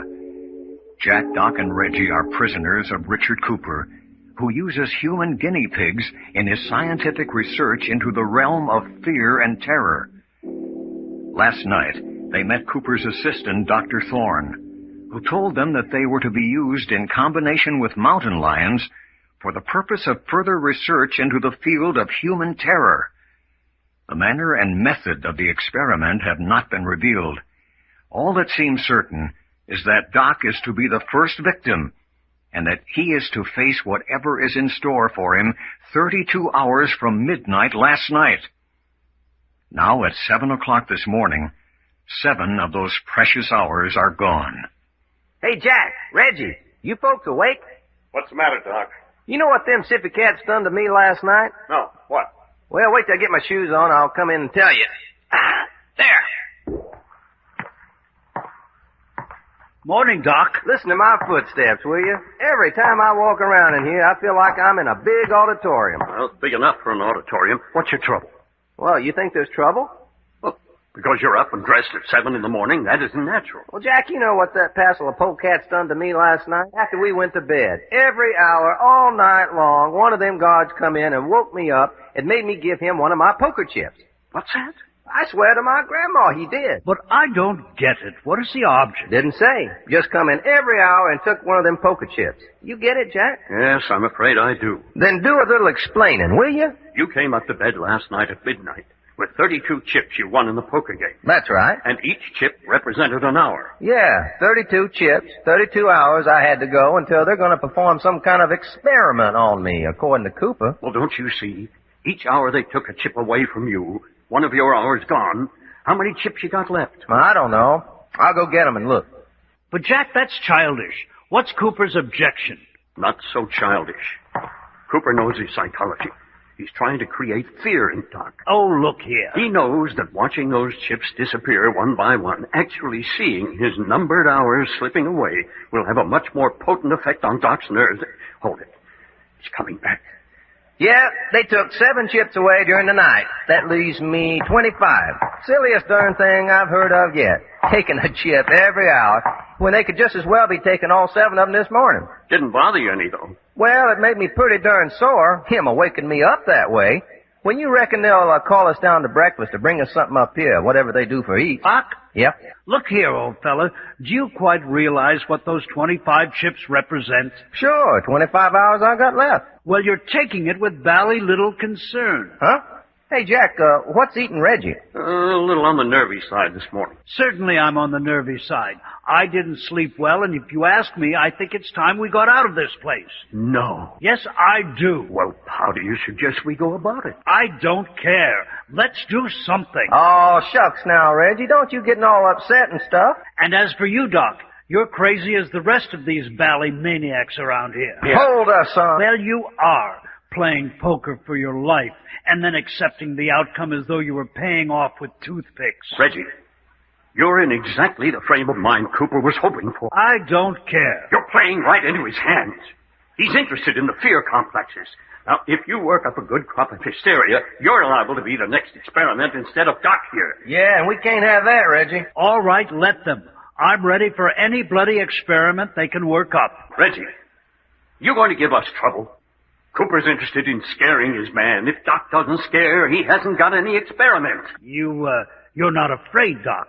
Well, up to now, I ain't seen nothing to be scared of. But the whole bally atmosphere of this place. Sure, it smells like some decayed slaughterhouse. But what the heck? The beds are good, food ain't bad. Those chips they keep taking from you. The hours growing shorter. Just plain silly. Well, if Doc isn't concerned, I don't know why I should be. Now you're talking. You're kind of on the young side yet. When you've done as much waiting for the worst to happen as me and Jack has done, well... I suppose I look pretty silly to you, too. You're doing all right. Besides, son, looky, 25 whole hours to go. Well, heck, that's practically a whole lifetime. More things can happen in the next 25 hours than you could write in a dozen books. Quite. Well, look now. If everybody's dressed and everything, how about us kicking up a fuss and see if we can get something to eat? Just a minute first, Doc. Reggie, Do you give us your word About what, Jack? that you won't in any way give Cooper the idea that you're frightened? If you say so. I do say so. It's important. Righto. All right, then. Let's see what... Hey, here's somebody.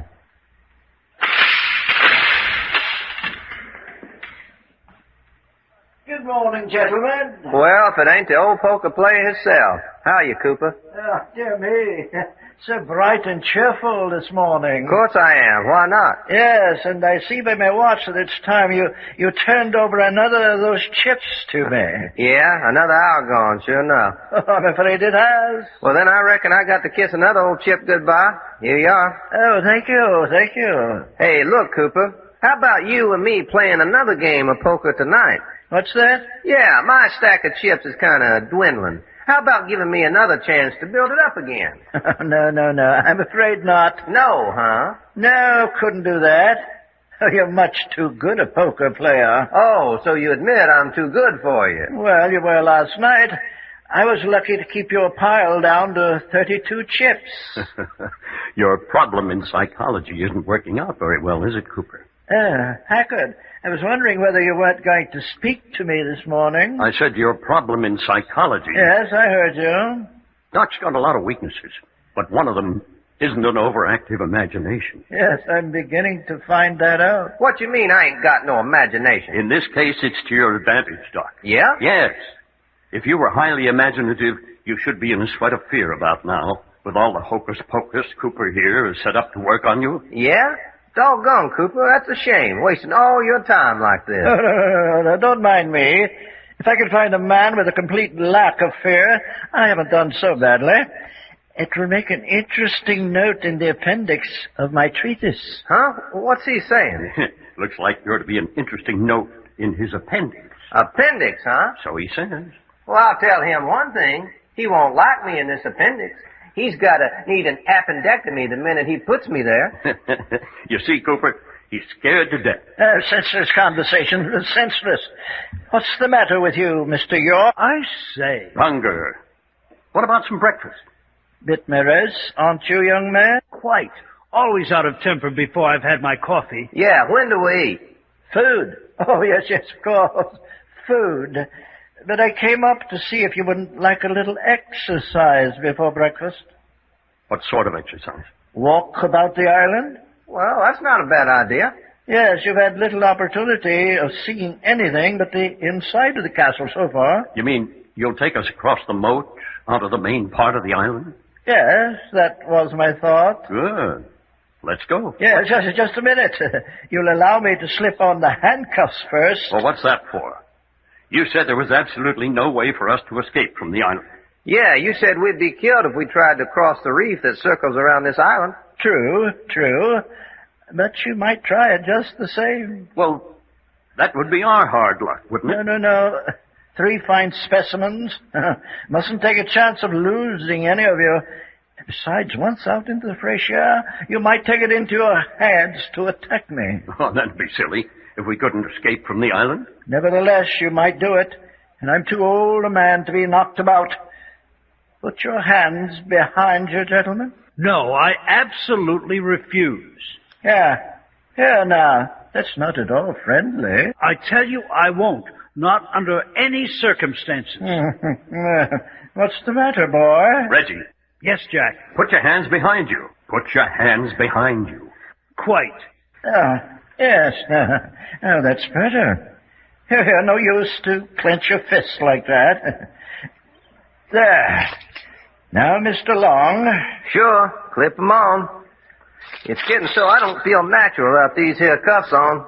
Now, you, Packard. Go ahead. But, Jack, we could have bashed this chappie right here and now. You think so? Look at the guard at the door. Yeah, and that elephant gun of his would have blown a hole in you so big. Yes. Friendliness, good feeling. That's the spirit. Now then, are we ready? Yeah, come on. Let's get started on this sightseeing tour. Very well, gentlemen. Follow me. Now then, down these stairs to the drawbridge. There now. Open the door, guard. Dr. Thorne will be waiting for us on the other side of the drawbridge.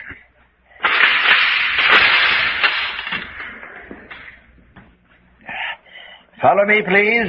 This Dr. Thorne fella going to take this sightseeing trip with us? Oh, yes. How about Linda Joyce? Now, Hey, what you leaving her out for? Don't she like to go for walks before breakfast, too? now then, gentlemen, we'll lower the drawbridge. Yeah, there she comes. Yeah, but what started? What's making it come down? No, you don't. That's my secret.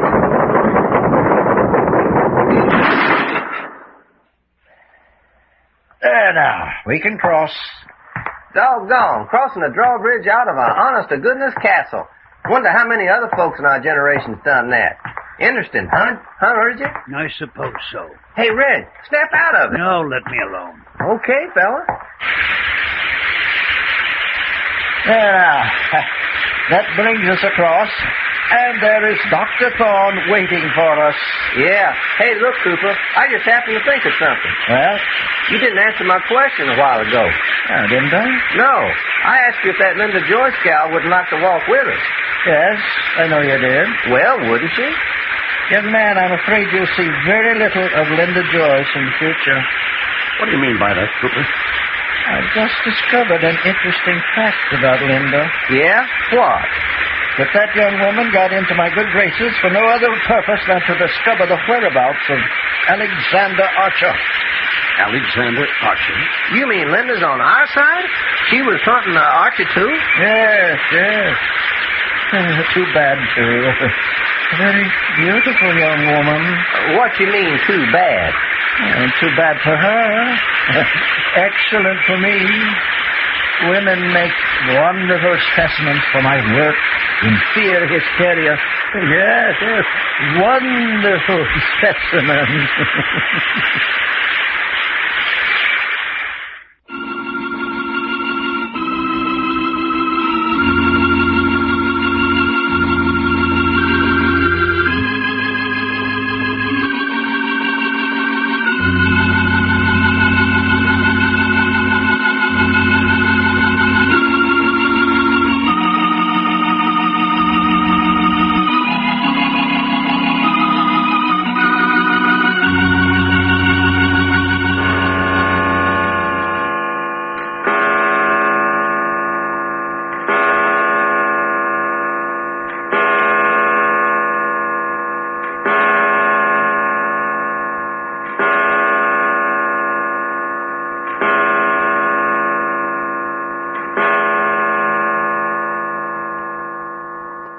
8 o'clock in the morning on a tiny, unidentified island somewhere off the west coast of Canada.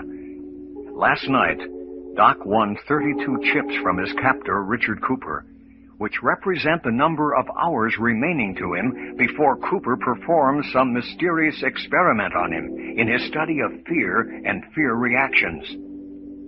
Every hour, Cooper takes another chip from him, so that at 8 o'clock this morning, he has but 24 chips left. 24 hours to live. And now at 8 o'clock, Cooper and Dr. Thorne, his assistant, have taken the three comrades, hands handcuffs behind them, out of the castle and across the drawbridge to the main part of the tiny island for a before-breakfast walk.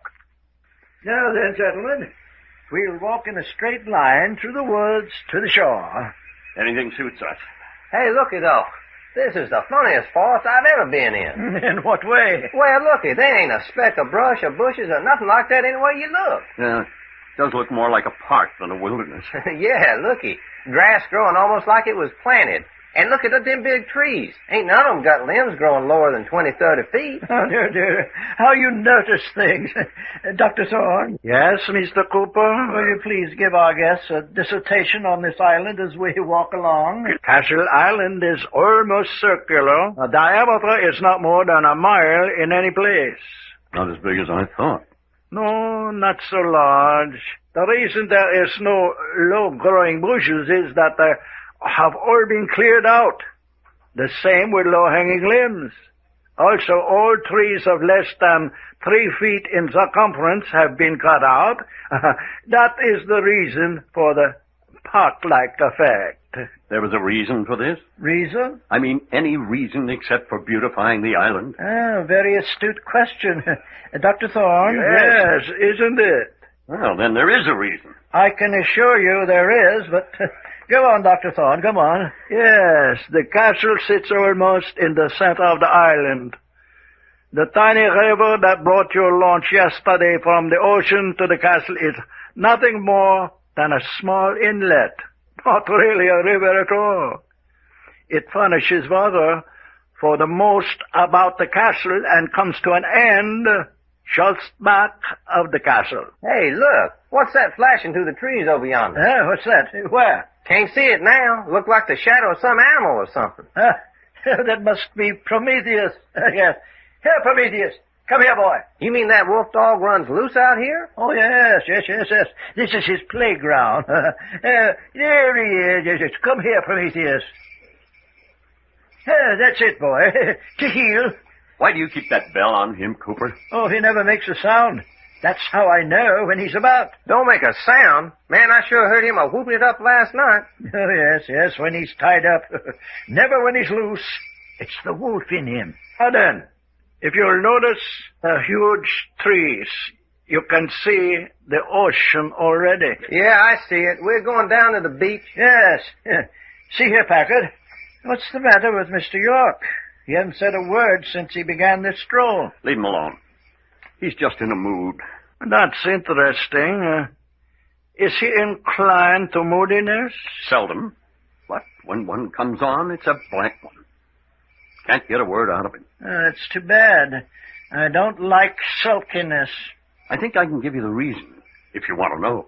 Oh, certainly I want to know. It was what you said about Linda Joyce. Linda Joyce? What's his interest in her? Well, do you have to be interested in a girl to feel squeamish over her prospective murder? Oh, now see here, Packard. Well, isn't that what you indicated? Didn't you say that she was to become one of your experiments? Dr. Thorne, these young gentlemen simply can't get it through their heads that sacrifice in behalf of the advancement of science is not murder. You bet we can't get it through our heads. The snuffing out of life is murder only when it is done wantonly, when life is wasted to no purpose. That may be your interpretation, Dr. Thorne. It's not ours. No? Murder is the taking of a human life, under any circumstance. Dear. Then you call legal execution murder? You're misinterpreting my meaning to justify what you and Dr. Thorne are apparently doing. But my dear Packard... I don't want to argue with you about it. All I've got to say at the moment is, if you and Dr. Thorne kill that girl, or any one of the three of us, for any of your scientific nonsense, you've a great deal to answer for. You called what Mr. Cooper and I are doing scientific nonsense? I do. Then I have no patience with you. Well, fella, if you think we got any patience with you... By the way, Mr. Long... Yeah? I'm afraid I'm going to have to ask you for another of those poker chips. Hey, you mean another hour's gone already? Oh, yes, I'm afraid it has. My, how the hours do slip by, my friend. Okay, here's your chip. Oh, thank you. Well, I still got 23 chips left. That's right. 23 more hours before Dr. Thorne and I can commence our experiment. I wish to heck so you'd give me some idea what this experiment is going to be. Oh, no. That would never do. Thorne, you don't look like a man who'd stand for this sort of thing. I don't follow you. You do follow me.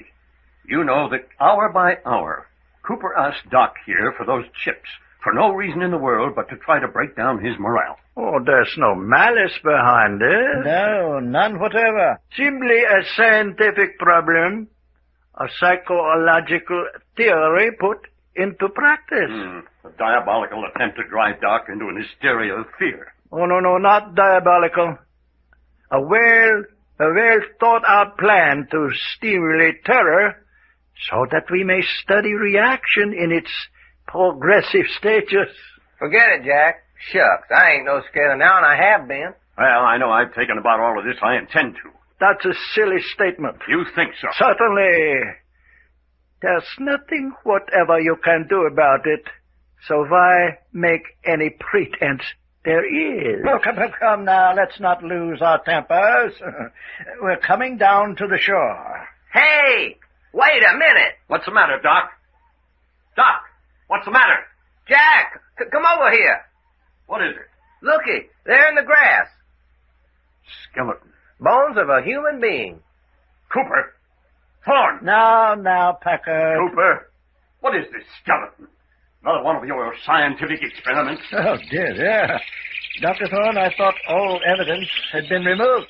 Just an unattached bunch of bones laying in the grass. You know, you two men are, to my mind, a pair of the worst unhung scoundrels in history. Dr. Thorne, what happened to Mr. York? He's over there leaning against a tree, being sick. Oh, unfortunate. Very unfortunate. Dear. Shall we continue our walk? Come away, Doc. Looking won't do you any good. Yeah, I reckon. What do you suppose happened to him, though? What's he doing laying out here in the woods? I don't know. And I don't want to think about it. You suppose that's what me and Linda Joyce will be doing a couple, 3 days? Laying out here looking like that? Are they getting to you? Dr. Thorne? Yes, Mr. Cooper. Bring Mr. York along. Packard, Mr. Long. Not too fast. Don't pay any attention to him. Listen to me. Yeah, I am. Listen, Doc.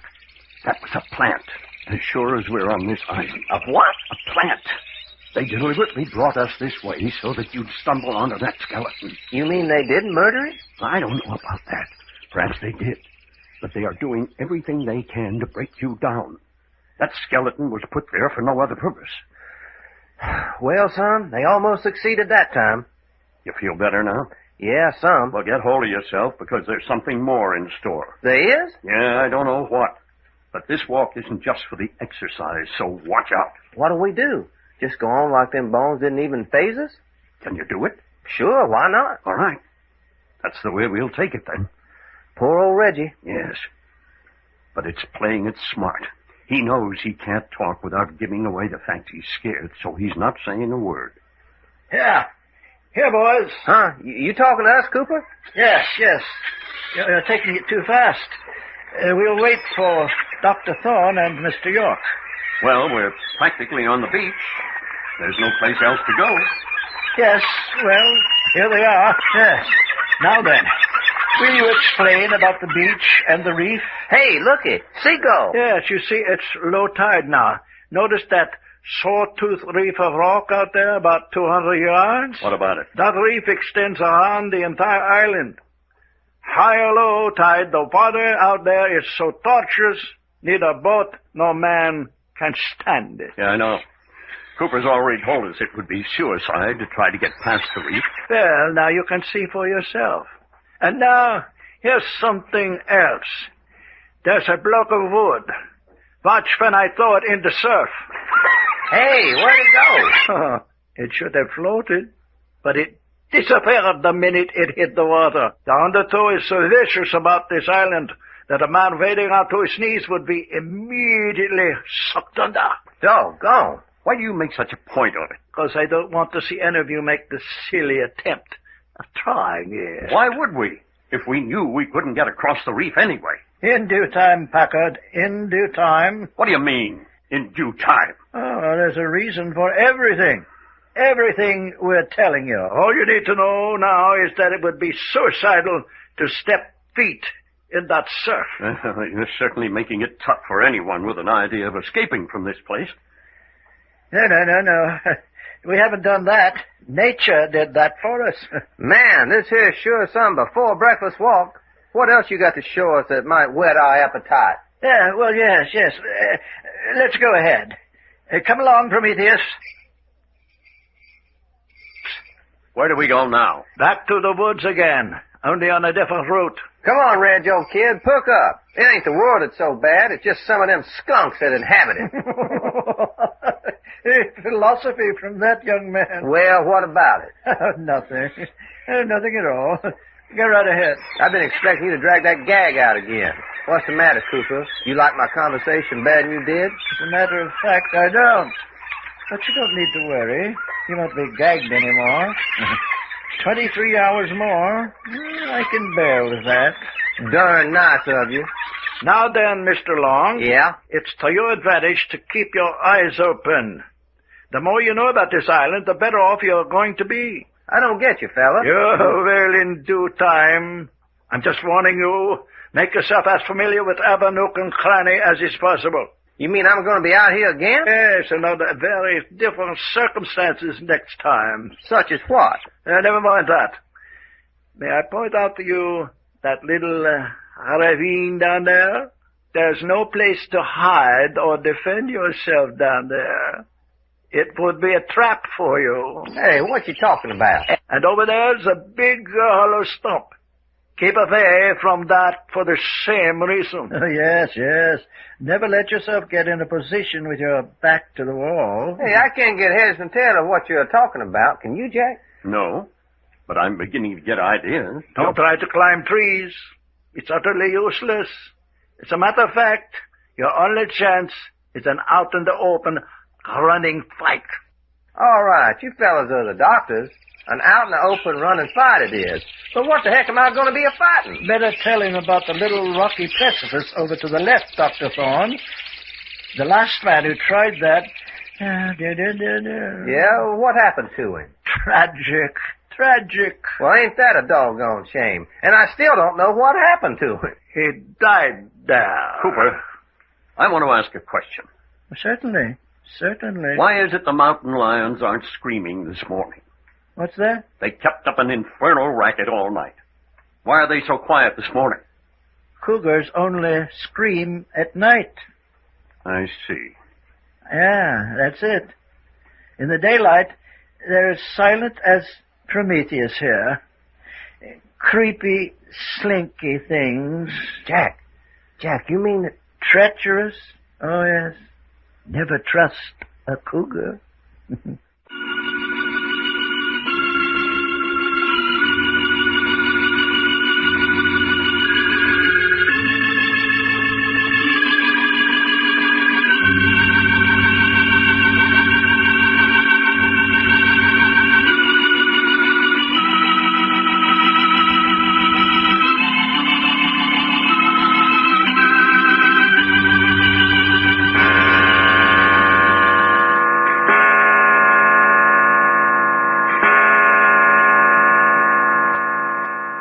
3 o'clock in the dark of the morning in the great cavernous castle on a small unidentified island somewhere off the west coast of Canada. These are essential facts. 1. Richard Cooper is preparing Doc Long for a scientific experiment in his study of fear and fear reflexes. 2. Doc and Cooper played a game of poker, but the chips represented hours instead of dollars. At the end of the game, Doc had 32 chips, which represented 32 hours of reprieve before he faced the experiment. Each hour since the game ended, Cooper has taken a chip from him, so that now at 3 o'clock in the morning, Doc has returned 27 chips. 27 from 32 is 5. Doc has 5 chips left, 5 hours of suspense before he faces whatever it is Cooper has in store for him. Every hour during the night, someone enters his prison room, awakens him, and takes another chip. Mr. Long? Mr. Long! I say, Mr. Long. Huh? Yeah. Mr. Long, wake up. Huh? Wake up. What's the matter? Well, did I finally awaken you? Yeah, I reckon you did all right. That you, Cooper? That's right. Come for another poker chip? Yes, another poker chip. Another hour. Yeah. Well, there you are. Now go away and let me go back to sleep. Getting a little bit shy of chips, aren't you? Yeah, only 4 left. Uh-huh. Now looky here, Cooper. There ain't no use you standing there picking on me. I know it's only 4 hours. So why not go away and let me get my rest until them 4 hours is up? But my dear fellow, aren't you worried? No, do I look worried? My, such perversity. You're in real danger, young man. Serious danger. Don't say. You have every reason in the world to be frightened. Okay, now you had your say. Why, well, I suppose so. Then will you go away and let me get some sleep? Yeah, Well, we'll have to see about this. Where is Packard? He's sleeping in the other room. You coming in here every hour to get a poker chip from me was spoiling his rest. But isn't anyone worried? Upset? Look, Cooper, we only start worrying about things when we know what we're worrying about. Now, will you be good enough to get out of here? Mr. Long, you're coming with me. I'm doing what? Come. Get up. Put your shoes on. Hey, look, I got 4 hours more. Do you want me to call the guards and have you handcuffed? Oh, all right. Doggone. When's a fella supposed to get his rest anyway? Oh, hurry. Get your shoes on. And them darn lions. Why don't you keep your cats quiet at night? Come, you're wasting time. Hey, looky, maybe I should ought to wake up Jack. No. But supposing I insist. Mr. Long, now don't delude yourself. I will shoot on the slightest infraction. Now, come along. Yeah. Guard, close the doors.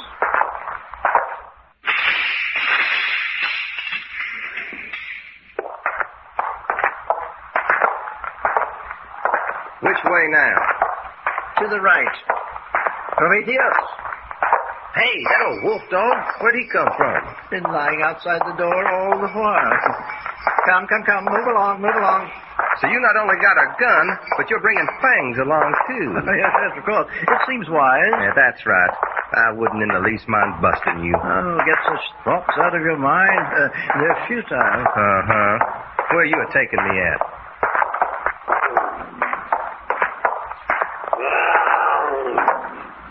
Hey, that fellow sounds a lot closer than he did. Yes, he does, doesn't he? You mean we're visiting one of them pens of lions? Now then, take these steps down. I ask you, are we visiting them there lions? Pay attention to where you're walking, young man. What you mean? Can't you see there's no rail on the outside of these steps? There ain't. Why ain't you got some light around here then? Get close to the wall unless you want to dash your brains out. But I can't see nothing. Only light there is that there lantern you're carrying. Just keep close to the wall. You're all right. Boy, howdy. Hey, we must be right down among them. Yes, we're getting nearer. Hey, ain't we getting down to the ground level? Slightly below. There now. That's all the steps. So this is where you keep your little playmates? Yes, part of them. Hey, what's the matter with that wolf dog? He doesn't like the lions. Yeah, I can understand that all right. Doggone, it's dark down here. Wait, just a moment. Hey, electric lights. That's right. But why electric lights down in the basement and none upstairs? We need them down here in our work. Same being what? Scientific research. Scientific research, my boy. Man, I don't like that. There. Here we are. You mean we've reached where you're taking me? Just a minute while I open the door. Who is it out there? Hey, that's a girl's voice.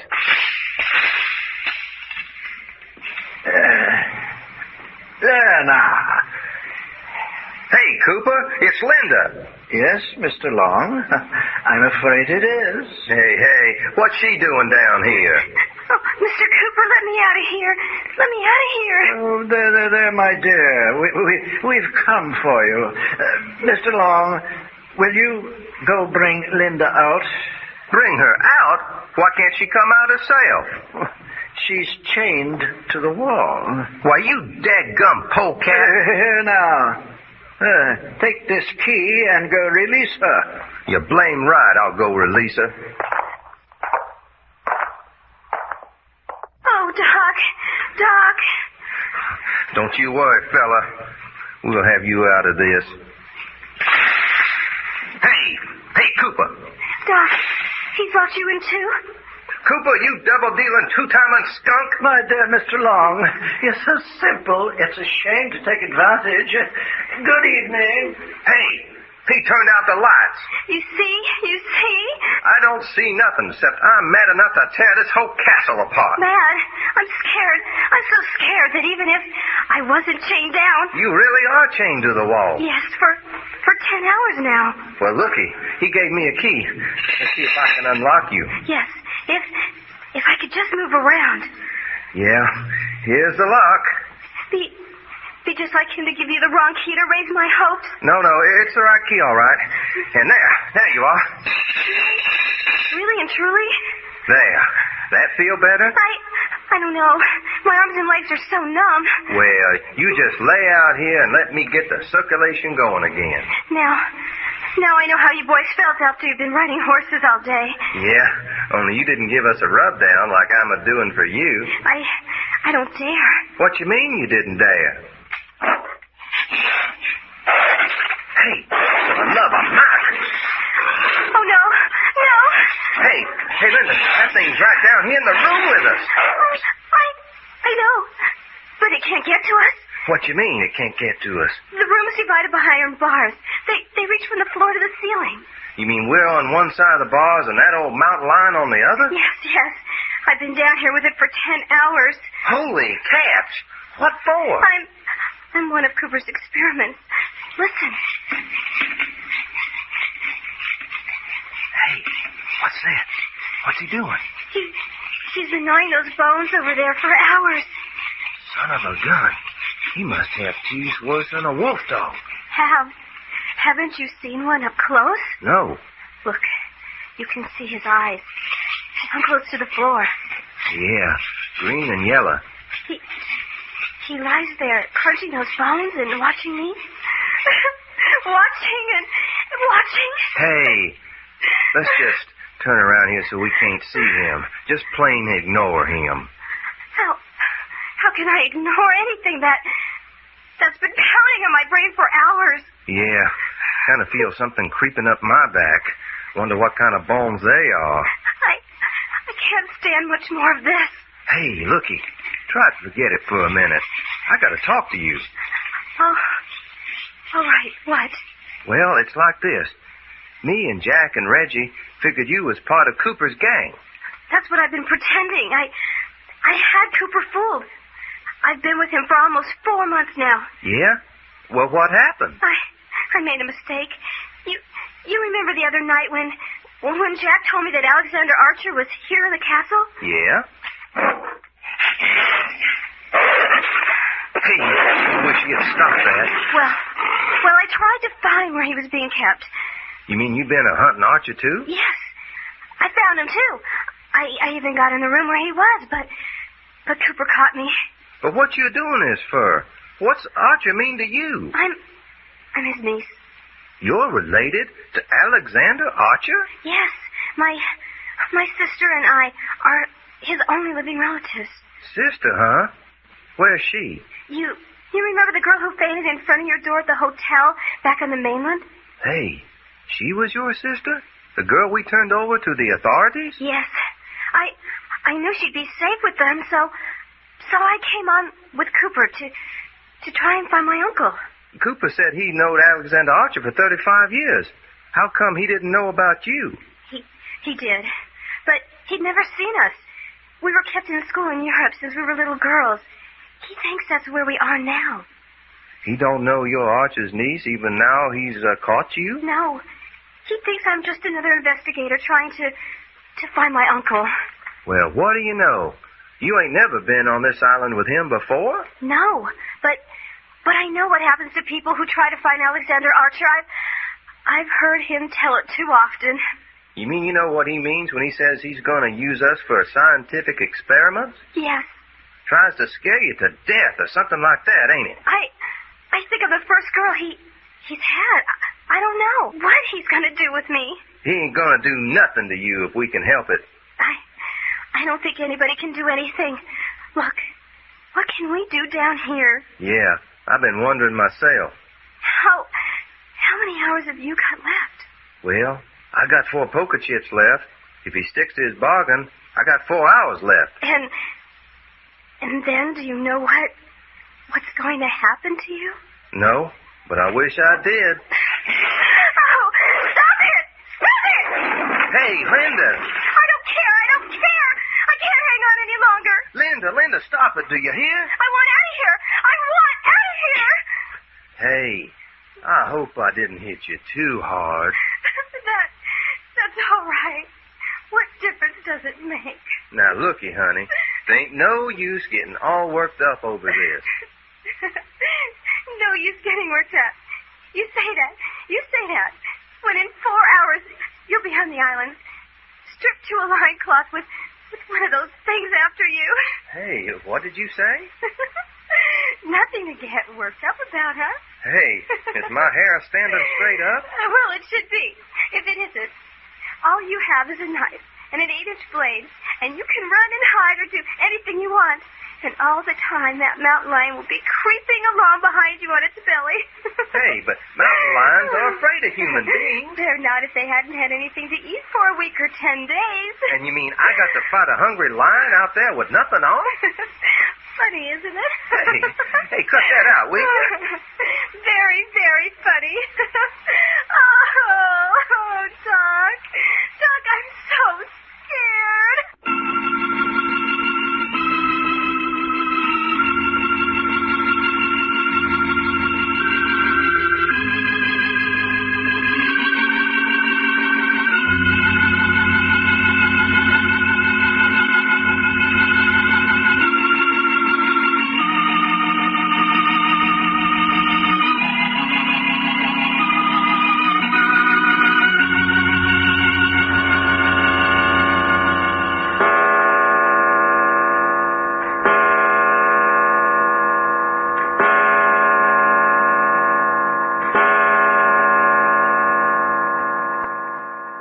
o'clock in the dark chill of the morning in the great gray castle on a small unidentified island somewhere off the west coast of Canada.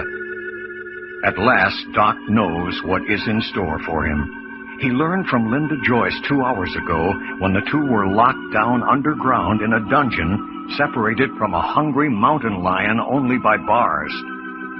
Then he learned that in 2 hours, when the last of his poker chips are gone, he's to be turned loose on the island with a hungry cougar. That his only weapon of defense will be a knife with an 8-inch blade. Now he is back in the big rooms where he's locked up with Jack and Reggie. Well, doggone it, Jack, it's the darndest thing yet. Now, sit down, Doc, and tell us what happened. Yeah? Well, it's just like I said. About 2 hours ago, while you and Reggie were still asleep... Why didn't you awaken us, Doc? Anyway, Cooper come in here and got me and took me down into the cellar. Cellar? Well, anyway, a lot of underground rooms where he keeps his mountain lion and stuff like that. Is that where the cats are? Down in the lower regions of the castle? Well, some of them is, anyway. Yeah, go on. Well, and then he opened the door, and there was Linda. Down with the mountain lions? You ain't kidding there, none, fella. And what's more, she was chained to the wall. Doc, what are you talking about? I'm a-telling you, Jack. It's just like I said. One big room with iron bars reaching from the floor to the ceiling, running down the middle of the room. On one side of the room was Linda. On the other side, a big cat with green and yellow eyes, laying on his belly, watching her and gnawing and crunching bones. And she was chained to a wall down there with that thing? For 10 hours, she told me. How was she taking it? Pretty darn bad. Honest, I don't know when I felt so sorry for anybody. She's so blamed scared she wishes she was dead right now. Well, you don't look so composed yourself. Well, if you knew what I know... Well, why don't we? What are you holding out on us for? Now, Jack, looky. You seen them 2 poker chips. That's all you have left? That's all. 2 chips, 2 hours. And you know what's going to happen to me when those 2 hours is up. Doc, you know... Yeah, Linda told me. You know what she said, Jack? You know what that little old gal said to me, Jack, down there in the black hole, scared so bad she wished she was dead? And with that cougar thing gnawing and crunching and messing with them dead bones? Oh, look here. Doc, stop it. Yeah, well, I'll tell you what she said. They're stripping me down, Jack. Stripping me as clean as a whistle. Maybe they'll leave my shoes. I don't know about that. Doc, will you listen to me? No, you listen to me. It's kind of interesting, fella.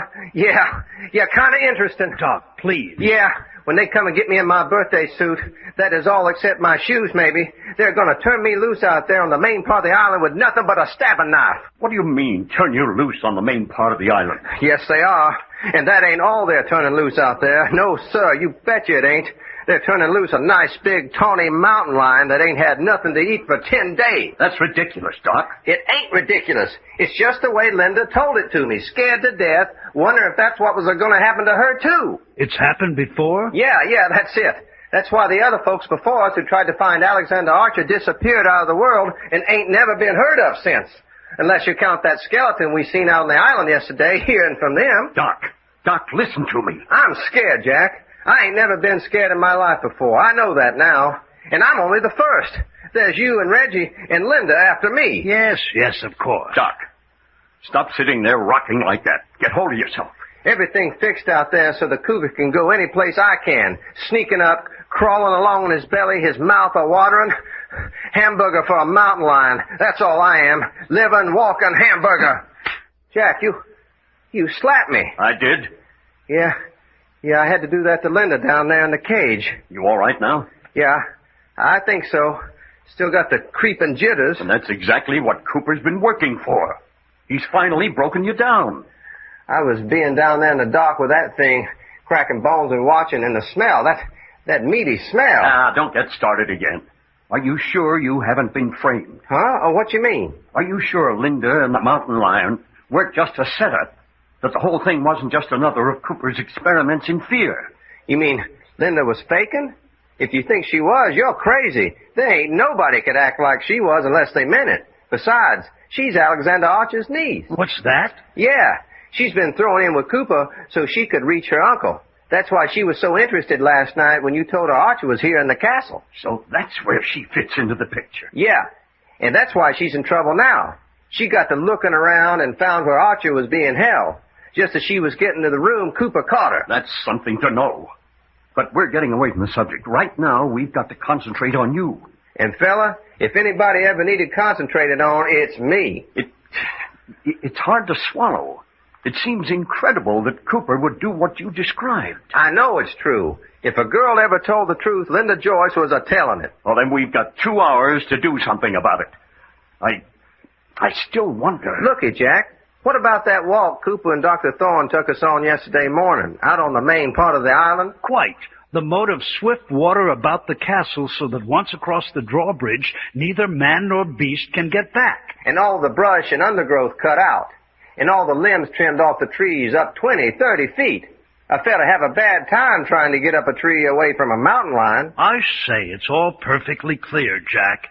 Don't you remember them warning Doc not to go down into the little gully because he would be trapped? Yeah, and to keep away from hollow stumps, and that about going on that rocky ledge because one fella tried to do, and that's where he died. And then they kept repeating over and over, keep out in the open. Out in the open was his only chance. Jack, are you listening? Yes. I'm just thinking about a person's chance of escape by water. But there ain't a chance, Jack. An undertow that'd suck a fella under before he had waded out knee-deep all around the island. Well, they've made it pretty plain that there's no escape.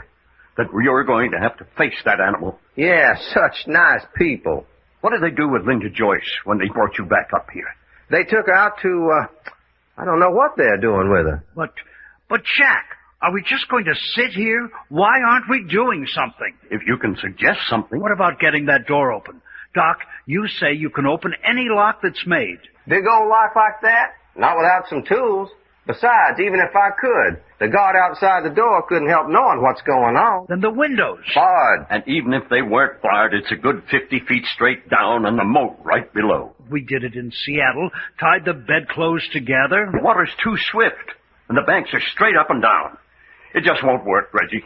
Besides, we can't cut through them bars, and that's all there is about it. But there's something, Jack. Jack, I'm not going to sit here and let them take Doc out. Neither am I. The next time they open the door, we make a break. Yeah? You mean we're going into action? It's desperate. We haven't got a chance in 1,000. What do we care about that? I feel better already. Why have we waited this long? Yeah, that's what's been the matter with me. Sitting around doing nothing. No wonder I got scared. I ain't never been scared when things is busting. What we been a-waiting for? We've been waiting for a break. The odds have been too heavy against us. Then you've thought of something? No. But there's nothing to lose now. If Doc's going out to be eaten alive by a mountain lion, he'd better die right here and now. Yeah, fighting folks I can fight back at. I see. And if Doc goes, you and I will go next. So we might as well make a fight for it right here and now. Now you're talking, son. That makes me feel like Doc Long again. Reggie? Yes. See that oak chair over there? Yes, naturally. Can you smash it up? Pull it apart. Do what? Those oak legs will make just about the right size clubs to lay a man out. I get it. I'll take care of it. Hey, Jack, we're fist fighters. What we want clubs for? We want something more than fists to fight gunmen with. And if you want to tackle that wolf dog Prometheus with your fist... Oh, doggone, I plumb forgot about him. Ooh-wee, there goes a good oak tree. Don't make kindling wood out of it, Reggie. No, I'm not. Just saving the solid oak legs, though. What we gonna do? The minute the door opens, rush out and lay everybody out in sight? No.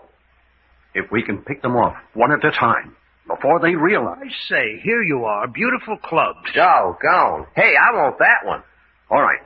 Now, each one lay his club where it won't be seen at first glance, and yet where he can grab it up quick.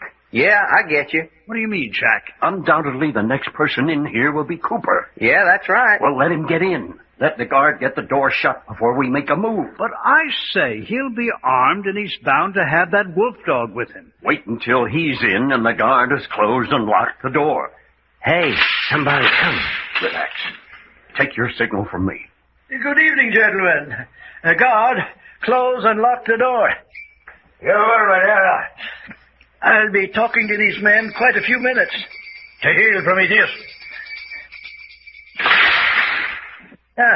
No. Sit down. Don't stand on ceremony. What do you want, Cooper? Why, I think it's time to collect another poker chip from Mr. Long. Yeah, I guess it is, ain't it? Yes. And that will leave you only one. Uh-huh. You want I should give it to you now? Oh, yes, if you will, please. Yeah. Here it is. Got him, Jack. I'm holding Cooper's body between me and the dog. Use the clubs, Reggie. Use the clubs. He's gonna jump. Look out. Don't ever tear anybody's throat. Doggone. Anybody hurt? That brute slashed my arm, but not badly. But when he jumped you, Doc... I kept Cooper's body over my face and neck. He couldn't get at me. Is Cooper dead? No. The wolf wouldn't touch him. Here, give me a hand. Stuff him under the bed. Huh? What are we going to do now? See if we can't lure the guard in here. Is that wolf's body out of sight? From the door it is. All right. Hey, guard! Hey there! What do you want? Cooper wants you in here. What does he want? Didn't you hear the noise? That wolf's gone mad. He wants you to shoot him. Is that what that noise was? Where is he now? We've got him locked in the next room. Hurry up, will you? Did you say... Atta boy, Jack. Not so loud. Here, get his body into the room. Hey, what you shutting the door for? Listen, now comes the hardest part. We'll be shot on sight. So what? So we're not giving up, no matter what happens. Right? Right. Everything or nothing. And won't they be surprised to see me at the pearly gates?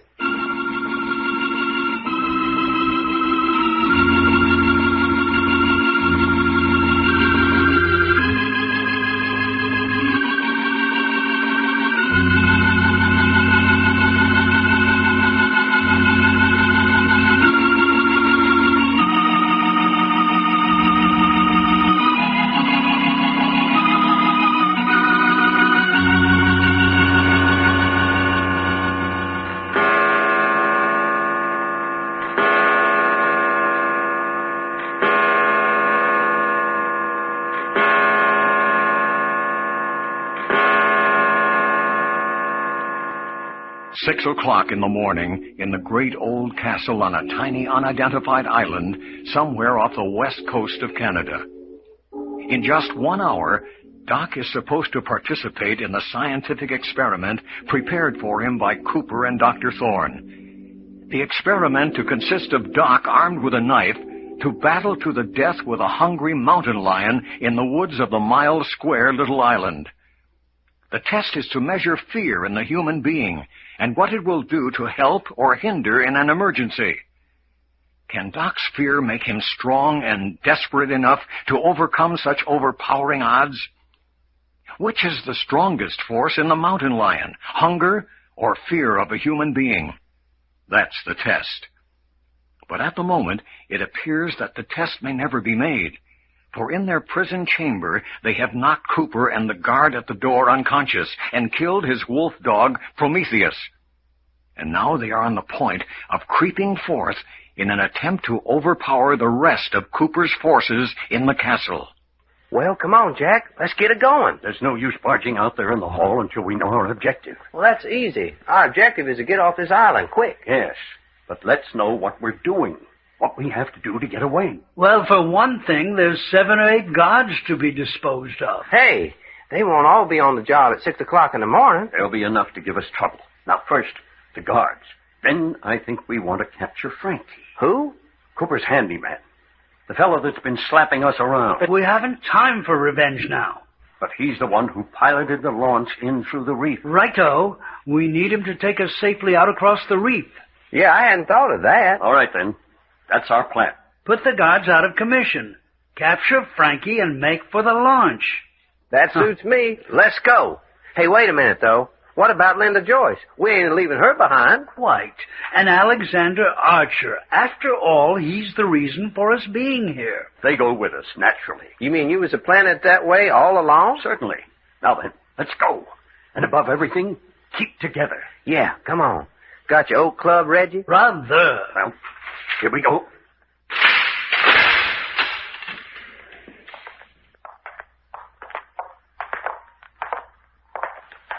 Here.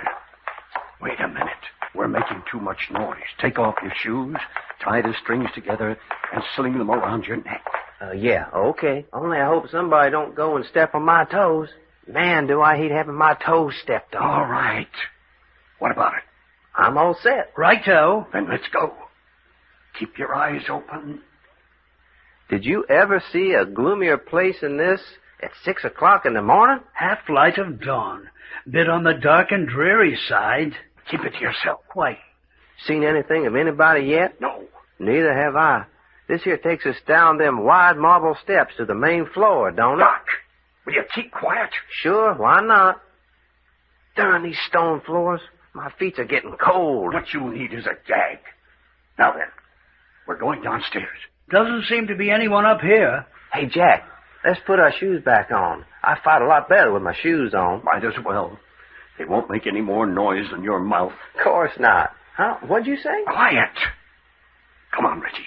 Put your shoes back on. But we'll make such a bally lot of noise. Doesn't seem to matter. Apparently, the only guard on duty was the one we got in front of our door. If that's the way it is, then all we got to do is find Frankie and Linda and Archer. Sure, that's all. Well, it is. Do you know where to start looking for any one of the three? Huh? No, but... Well, come on downstairs and see what we can do about clearing the coast for a quick getaway. You see, we ain't making so much off of no... Jack, Doc, wait. What's the matter, Reggie? Look, down there in the shadow. Well. Doggone. A guard sitting down there with a gun across his knee. Apparently sound asleep. Jack, how about me tiptoeing down there? Nothing of the kind, Doc. I saw him first, and if any one of us goes down after him, I go. One person would have a much better chance of getting down without waking him. Sure. How about me getting started, Jack? I'll go myself and settle the argument. Hey, no. What about it, Doc? Okay, let him go. Only smack him good, Reggie. You think I won't? You got a lot of steps to go down. Take it easy. Righto.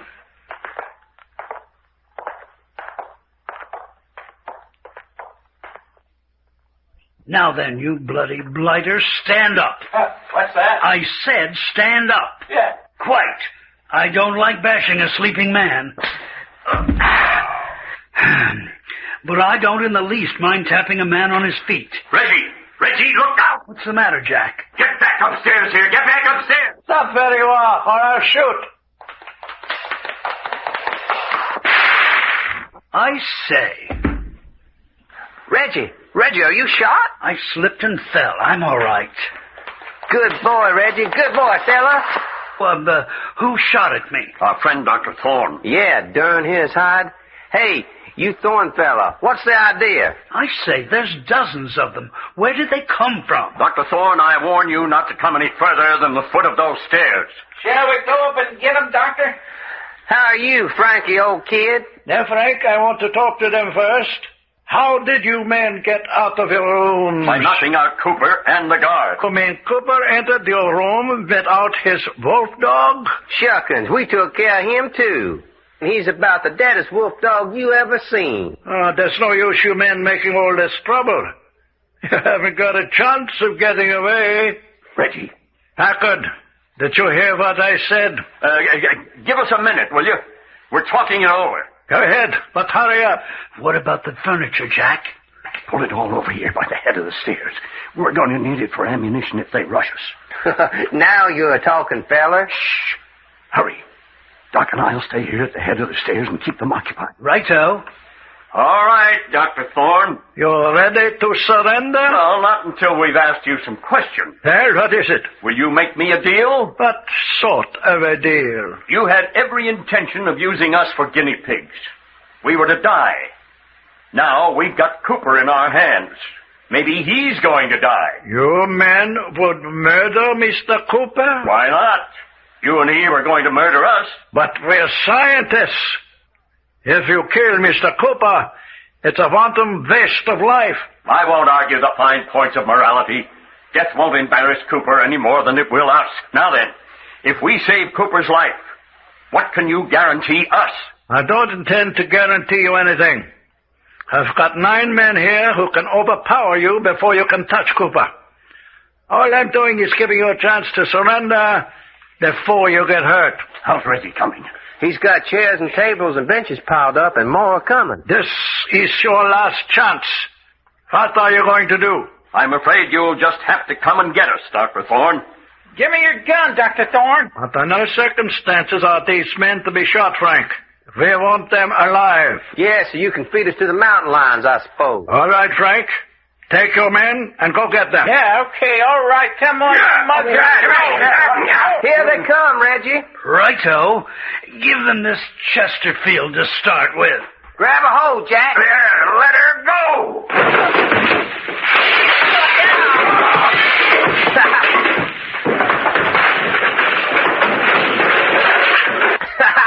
Doggone. We sure busted up the charge of the Light Brigade that time. Righto. Woo-wee, looky at 'em. 3 guys ain't on their feet yet. Come on, Dr. Thorne. What's the matter with your gang? Send them up again. Frankie, go up and get those men. With them throwing furniture at us? You heard what I said. Go up and get them. If you give me that gun of yours. Absolutely not. Well, I ain't going up them stairs and have them throw furniture at me. How about the rest of you mugs? Hey, what's the matter down there? You got mutiny on the hands, Dr. Thorne? Now then, gentlemen, up with your hands. Cooper. What's all this nonsense? Dr. Thorne. Mr. Cooper, is that you? Certainly, certainly. I've got these men covered. Come up and get them. Hey, Frank, did you hear that? Go up and get them. Sure. Come on, you mugs. Hey, Jack, are we going to take this? No, get Cooper. I warn you, I'll shoot. Then go ahead and shoot. Get that man, York.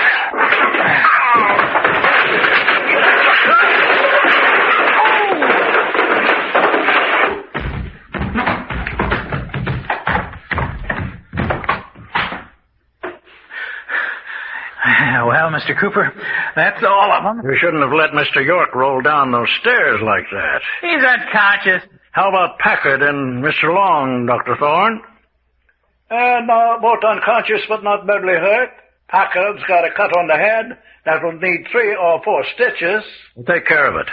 I want these men kept in good health. Frank, you and one of the men go down and bring Mr. York's body up here. Sure. Come on, you mugs. The rest of you men, go back to your posts. Yes, 3 fine fighting men here, Dr. Thorne. Different than any specimens we've ever had before. Dangerous. Very dangerous. They said they knocked you unconscious. Yeah, they did. I recovered. Made the mistake of not tying me up. You certainly saved the situation. That's it. Lay him down over there. Easy with him. That's all. Sure. Come on. What did you find, Dr. Thorne? How was Mr. York? Nothing broken. Good. That's very good. That blow on the head that knocked him unconscious? No, might be a slight concussion, but I doubt it. There's a fine figure of a man, Doctor.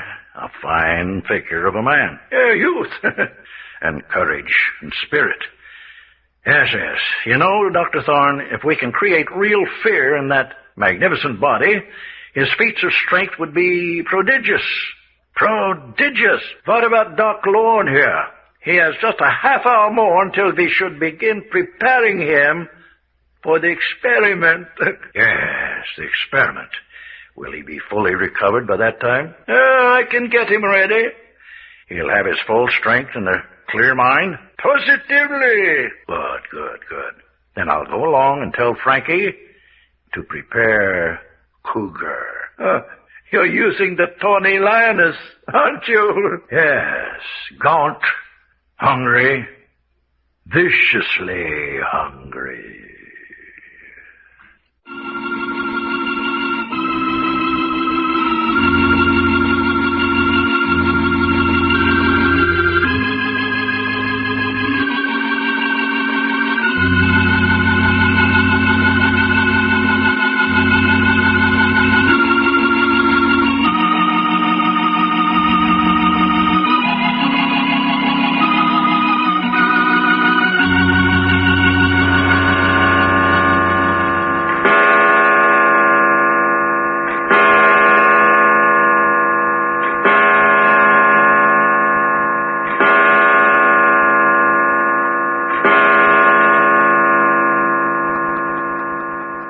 Seven o'clock in the morning in the great old castle on a tiny unidentified island somewhere off the west coast of Canada. The time has come for Doc to face the fate that Richard Cooper and Dr. Thorne have prepared for him. The three comrades, Jack, Doc, and Reggie, made one daring attempt to fight their way out of the castle, but were overwhelmed by sheer force of numbers. All three of them were unconscious before the battle was over. That was an hour ago, and now at 7 o'clock all three have been restored to consciousness and are seated in the great reception hall, their wrists handcuffed to their chairs. Well, if I gotta go, why don't I go and get it over with? All in good time, Mr. Long. All in good time. Gonna take me out there and toss me to a mountain lion, huh? Oh, no. That isn't the idea at all. It ain't, huh? You mean me and one of them cougars ain't gonna fight it out among ourselves out there on the island? Dr. Thorne's coming with his instruments. Hey, what instruments? Oh, yes. Are you ready, Dr. Thorne? Yes, I believe, Mr. Cooper, I believe I am. I see you have Mr. Long stripped to the waist. Now, you looky here. What's going on here? What you got there? Just sit quietly, Mr. Long. How am I going to do anything else with my wrist handcuffed to my chair? Yes. Now, if you'll just take this thermometer into your mouth. Hey, I don't know whether I... Thank you. Just close your lips. Now then, Mr. Cooper, will you make notations? Oh, yes. Certainly, Dr. Thorne. Pulse normal? Normal, eh? Yes, respiration slightly over normal. Some slight sign of agitation, Dr. Thorne? Oh, yes. Reflexes greatly sharpened. Pupils of eyes slightly enlarged. Reflexes sharpened, pupils enlarged. Now then, let's have that thermometer. Yeah, you should ought to flavor your thermometer, Dr. Thorne. Make it more interesting to suck on. Temperature very slightly on the eyes. Will you tell me what you're all doing this for? Outward signs of nervousness expressed in continued shifting of feet. What you mean, shifting of feet? Yes, Doctor. And increased strident quality in voice. Doggone you fellas. Yes. And wouldn't you put down that startled curiosity which he shows in each of our statements? Wouldn't you put that down to a rising fear? Oh, definitely. Jack, I can't stand it any longer. I tell you, I can't. Sitting here like this and watching them make cold-blooded analysis of Doc. Will you cut it out, Reggie? You're certainly not helping Doc's morale any with your hysteria. What do I care? I'm afraid. Do you hear me? I'm afraid. Hey, Reggie, cut it out, will you? No, I won't. If you think I'm going to sit here and like it while those two inhumane jackals sniff about for living human flesh to destroy... Reggie! You crazy fool! Well, Mr. Cooper, it appears a fine case of hysteria has developed right under our noses. Yes. Interesting. Get away from me! Do you hear? Now, my boy. I warn you, don't come near. Don't come near. I'll sink my teeth into the first one who comes within range. The fear of the trapped animal. Courage of terror. Desperation. Well, what else are we but trapped animals? Caged, examined, talked about to our faces as impersonally as though we didn't understand. Monsters, you monsters, do you understand? Mr. Cooper, this specimen is developing into a much more interesting case than the others. Hey, I resent that. Specimen? Interesting case. Doesn't it occur to you that we're living human beings like yourselves? No, not like that. No, I'd rather die like this than be contaminated with the stain of blood on your hands. I think we should send Mr. York out this morning instead of Mr. Long. Now look what you went and done, Reggie. Send me out? Go ahead, send me out. I'd rather be any place than chained to this chair, tortured in mind and body, waiting. No, go away. Don't come near me. Get behind his chair, Dr. Thorne. Put a gag in his mouth. Then he can't bite. No, I tell you, keep away. Keep There. That'll take care of his desire to bite. Now then, Mr. Cooper, will you write down these new observations? Well, let's see. I think he's in our files as specimen H24, isn't he? That's right, yes. Jack, what's eating Reggie anyway? None of us is showing up to a very good advantage on this adventure, I'm afraid. Something queer here, Mr. Cooper. Huh? Oh, what's that? Pulse normal, respiration normal. But good heavens, Dr. Thorne. A man couldn't be in this fit of hysteria and show normal heart and lung action. I know. Look at the pupils of his eyes. Nervous reflexes. Perfectly controlled. But see here, Dr. Thorne. What does it mean? Mr. York. You're a fraud. What's that? What did you say, Thorne? Your friend York here is apparently trying to assume the role of a hysterical man for some purpose of his own. Take the gag out of his mouth. Yes. So that was it. What you mean, Jack, so that was it? There you are. What's the idea, Mr. York? Did you think you could fool me for 1 minute? I didn't know. I hoped I could. But why, young man, why? What was your object? I thought if I could sell you on the fact that I was in a sweat of terror, you would send me out instead of Doc. Hey, what you talking about? You were trying to muscle in on my date with that there mountain lion? Well, if you want to put it that way. Well, don't your ornery hide, Reggie? Dear. Apparently the spirit of altruism is pervading the halls of science. And I don't suppose you'd understand that, would you, Cooper? No, I don't think I do. Well, that's another nice little paragraph for your treatise on fear. That in the ordinary human, the desire to come to the aid of a fellow being in distress is stronger than fear, even the fear of death. Mr. York's wasting our time. I think we have a complete record of data on Mr. Long. All right. I'm going out and face a mountain lion. What else? The problem in fear psychology, which we're studying today, is twofold. First, to what heights, what super strength, what cunning can the human mind and body be raised when stung by the lash of fear? Number two, we know that the mountain lion is a cowardly beast. We are interested in finding out whether hunger is a stronger force in a cowardly animal, or whether fear will dominate even the gnawing pangs of hunger.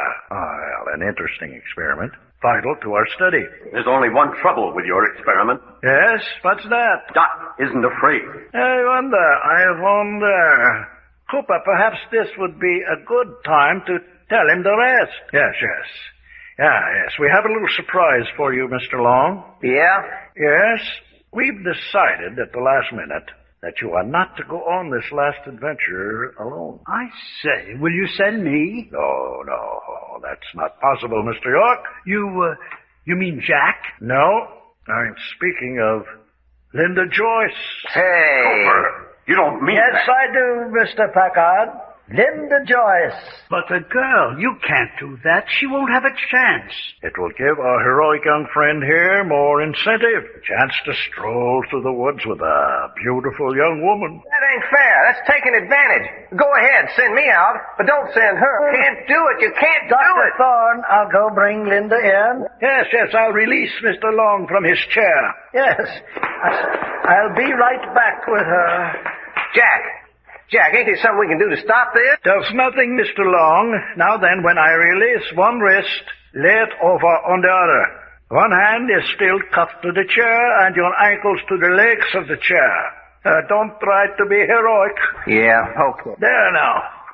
You dare strike me?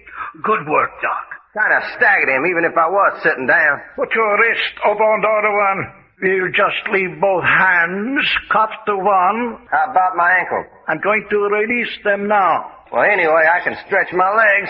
Beginning to get cramped. Hey, here they come. Oh, yes, my dear, yes. Come right along. Hello, Linda. Hey, fella, it ain't as bad as that. All right, Mr. Long. Up out of your chair. Yeah. Looky, fella, we're gonna be all right. I'm not afraid. I just can't help crying. I just can't help it. All right, let's get started. Come along. Jack, Reggie, I can't go out like this. I'm not ready. Bringing in Linda like that throws me all out of stride. This ain't the way to do it. I tell you, I'm not ready. I ain't even said goodbye to Jack and Reggie. Ugly, Jack. Ugly. Everything's ugly. Reggie. Yes? I've got one of my hands loose. I think I broke my thumb, but I got it loose. What good's that going to do? If I can break the other arm off this chair before they get back, that's what I've got to do. Break the arm off this chair before they get back. Now then, down these steps to the drawbridge. Just a moment. Dr. Thorne, will you open the door? Come now, outside to the drawbridge. Wait now, we'll lower the drawbridge.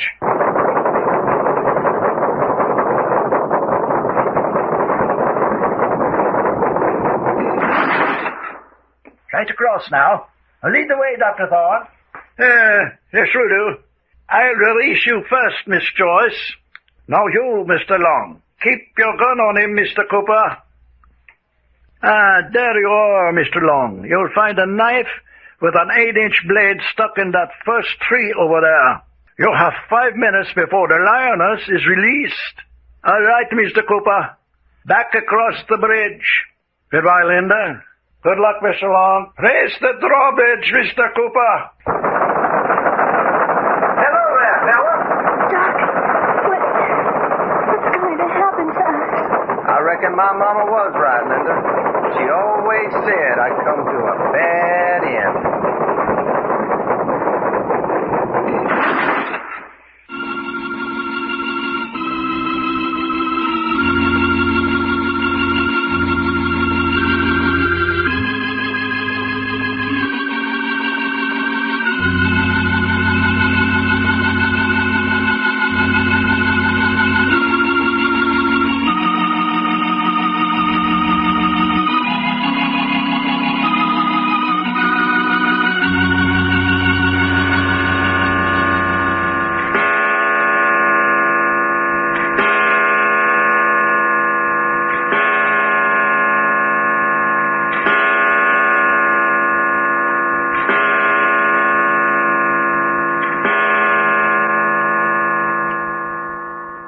Seven o'clock in the morning in the great gray castle on an unidentified island somewhere off the west coast of Canada. Doc and Linda Joyce have been turned loose on the island outside the castle with a hungry mountain lion in Richard Cooper and Dr. Thorne's scientific research into the realm of fear and terror. The drawbridge has been drawn up, and Dr. Thorne and Cooper are on their way back to the great reception hall to await the outcome of their experiment. Thorne had left Jack and Reggie with their wrists handcuffed to the arms of their chairs. But while they are out of the room, Jack and Reggie have been taking things into their own hands. Hurry, Jack. We can't have much time left. Yeah, this'll do it. There it is. You're free, Jack. You bet I'm free. Now let's see about you. I'm handcuffed to a solid oak chair. I can't... Here, let me see. Don't wait for me. You've got to help Doc. Look, if I can break the arm off the chair, then we can slip the handcuffs right off. I'm going to tip the chair over on the side with you in it. What's that for? So I can get more leverage to tear off those arms. Here goes. Sorry. No time to be careful. Now then. Those arms were put on there to stay. Get up and jump on it. No, if it breaks, I'll come down on you. It'll be a pleasure. Well, here goes. There. Now look out for yourself. Righto.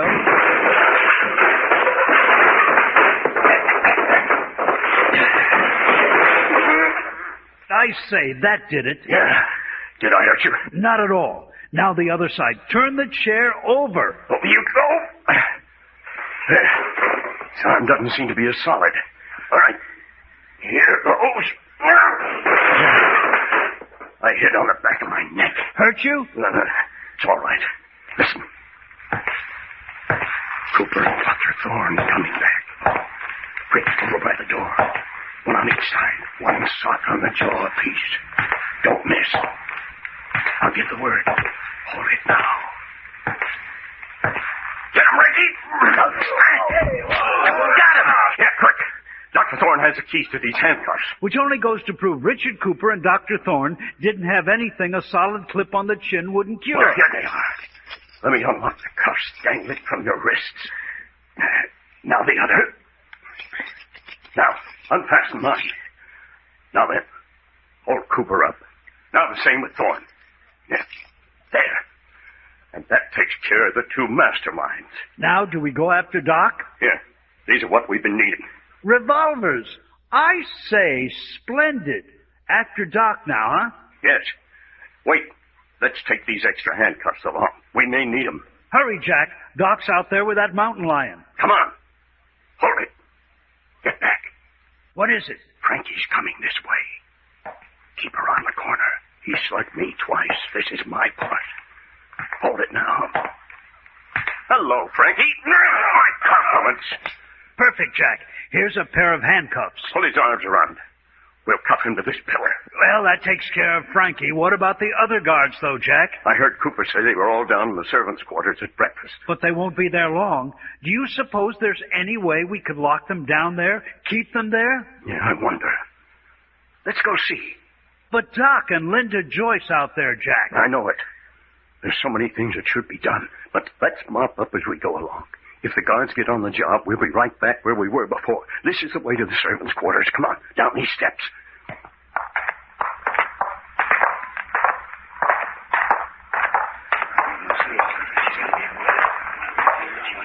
Listen. I hear voices. All right. Come on. Now we're down.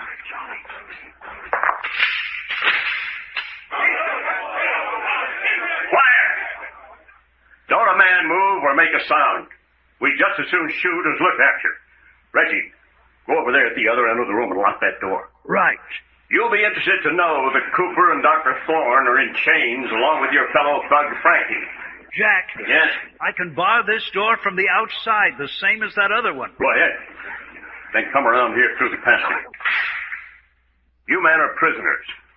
You'll remain in here until we get this situation cleaned up. Thank you for your attention. Good morning. Shoot the bars into place. One more. There. Now chain them into place. That you ready? Quite. No one will ever get out that door. Nor this one. I think we got them all, too. I counted 11 in there. Now, can we go after Doc? You bet. And on the run. Come on. Up the steps.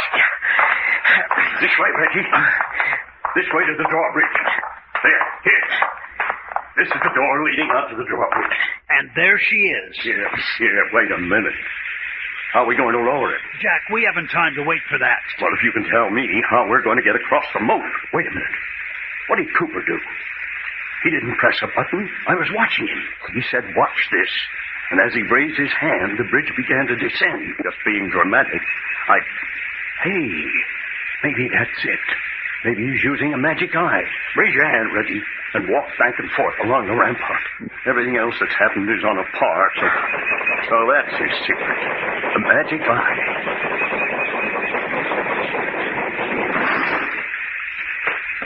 we go. Keep your gun handy. With that lion loose. They're bound to hear us. Doc! Doc! Matt! Reggie! Here we are! Wait a minute. Let's get the direction. Here we are! Here we are! Hurry, please! This way, Reggie.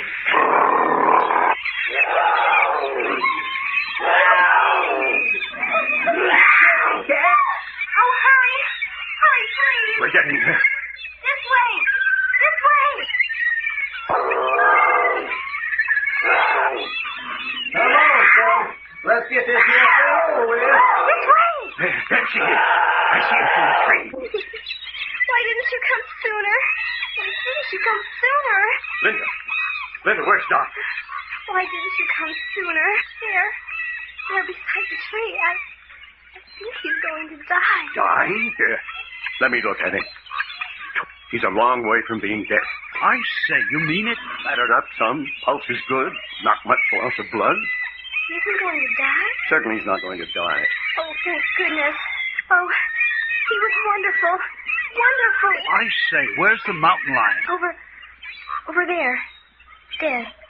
What's that? You killed him. Yes. You never saw anything like it. It was awful. Catch her, Reggie. I'll be all right now. Reggie, we got to get you back to the castle, all right? Now you're getting free ride back to the castle. No. Put me down. I'll be all right. Not a chance. The conquering heroes always ride home on the shoulders of the happy throng. How about it, Reggie? Righto. But how did you get out here? That's a long story. You'll hear all about it. What I want to know from you is, where is Alexander Archer held prisoner? There's a suite of rooms right off the great reception hall. He'll be awfully glad to see you. Well, that pleasure is coming to him. Within the next 10 minutes, I hope. Yeah, this is the key, all right. And there we are. Come along, Linda. Yes. Is that you, Cooper? That's him. That's him. Cooper, why don't you answer? Oh, Uncle Alex. Uncle Alex. What? Who are you? Linda. Darling. Linda. Linda? Linda, my child. Linda. Oh, Uncle Alex. We've worked so hard trying to find you, and now you're safe. Safe. Oh, no, not in this castle. Not with Richard Cooper. Richard Cooper is a prisoner. Linda, who is this man? Jack Packard. He and Doc and Reggie found you. They did it all, Uncle Alex. Oh, thank you, Packard. Thank you. How do you happen to be here bedridden like this, Mr. Archer? A year in confinement. My health is broken. Oh, you'll be all right now. Oh, yes, my dear. I'll be all right. It was that miserable $1 million insurance policy. Richard Cooper used to be my best friend. Then he got mixed up with that fellow Dr. Thorne. Went completely unbalanced on the matter of probing into people's minds. Then they began to need money. I had made Cooper executor of my estates. We were that close. But when he began to show signs of unbalance, I decided to take things out of his hands. And that's when he turned against you. That's right. He and Thorne got the idea of kidnapping me and pretending I was dead. $1 million on my life would go to the estate, which Cooper was executor. Well, it's surprising the insurance company didn't suspect Cooper from the start. In the outside world, he has a very fine name. He was a fine man before he got mixed up in all this. Oh, let's don't talk about it now. Let's get out of here. You think you can be moved, Mr. Archer? You mean we can get out of here? Reggie's getting the launch ready. Cooper and Dr. Thorne are aboard. The reef. Frankie is the only one who can take the launch through the reef. Don't worry about that. Frankie's down there at the wheel now with a gun at his head. He'll take us through the reef, all right.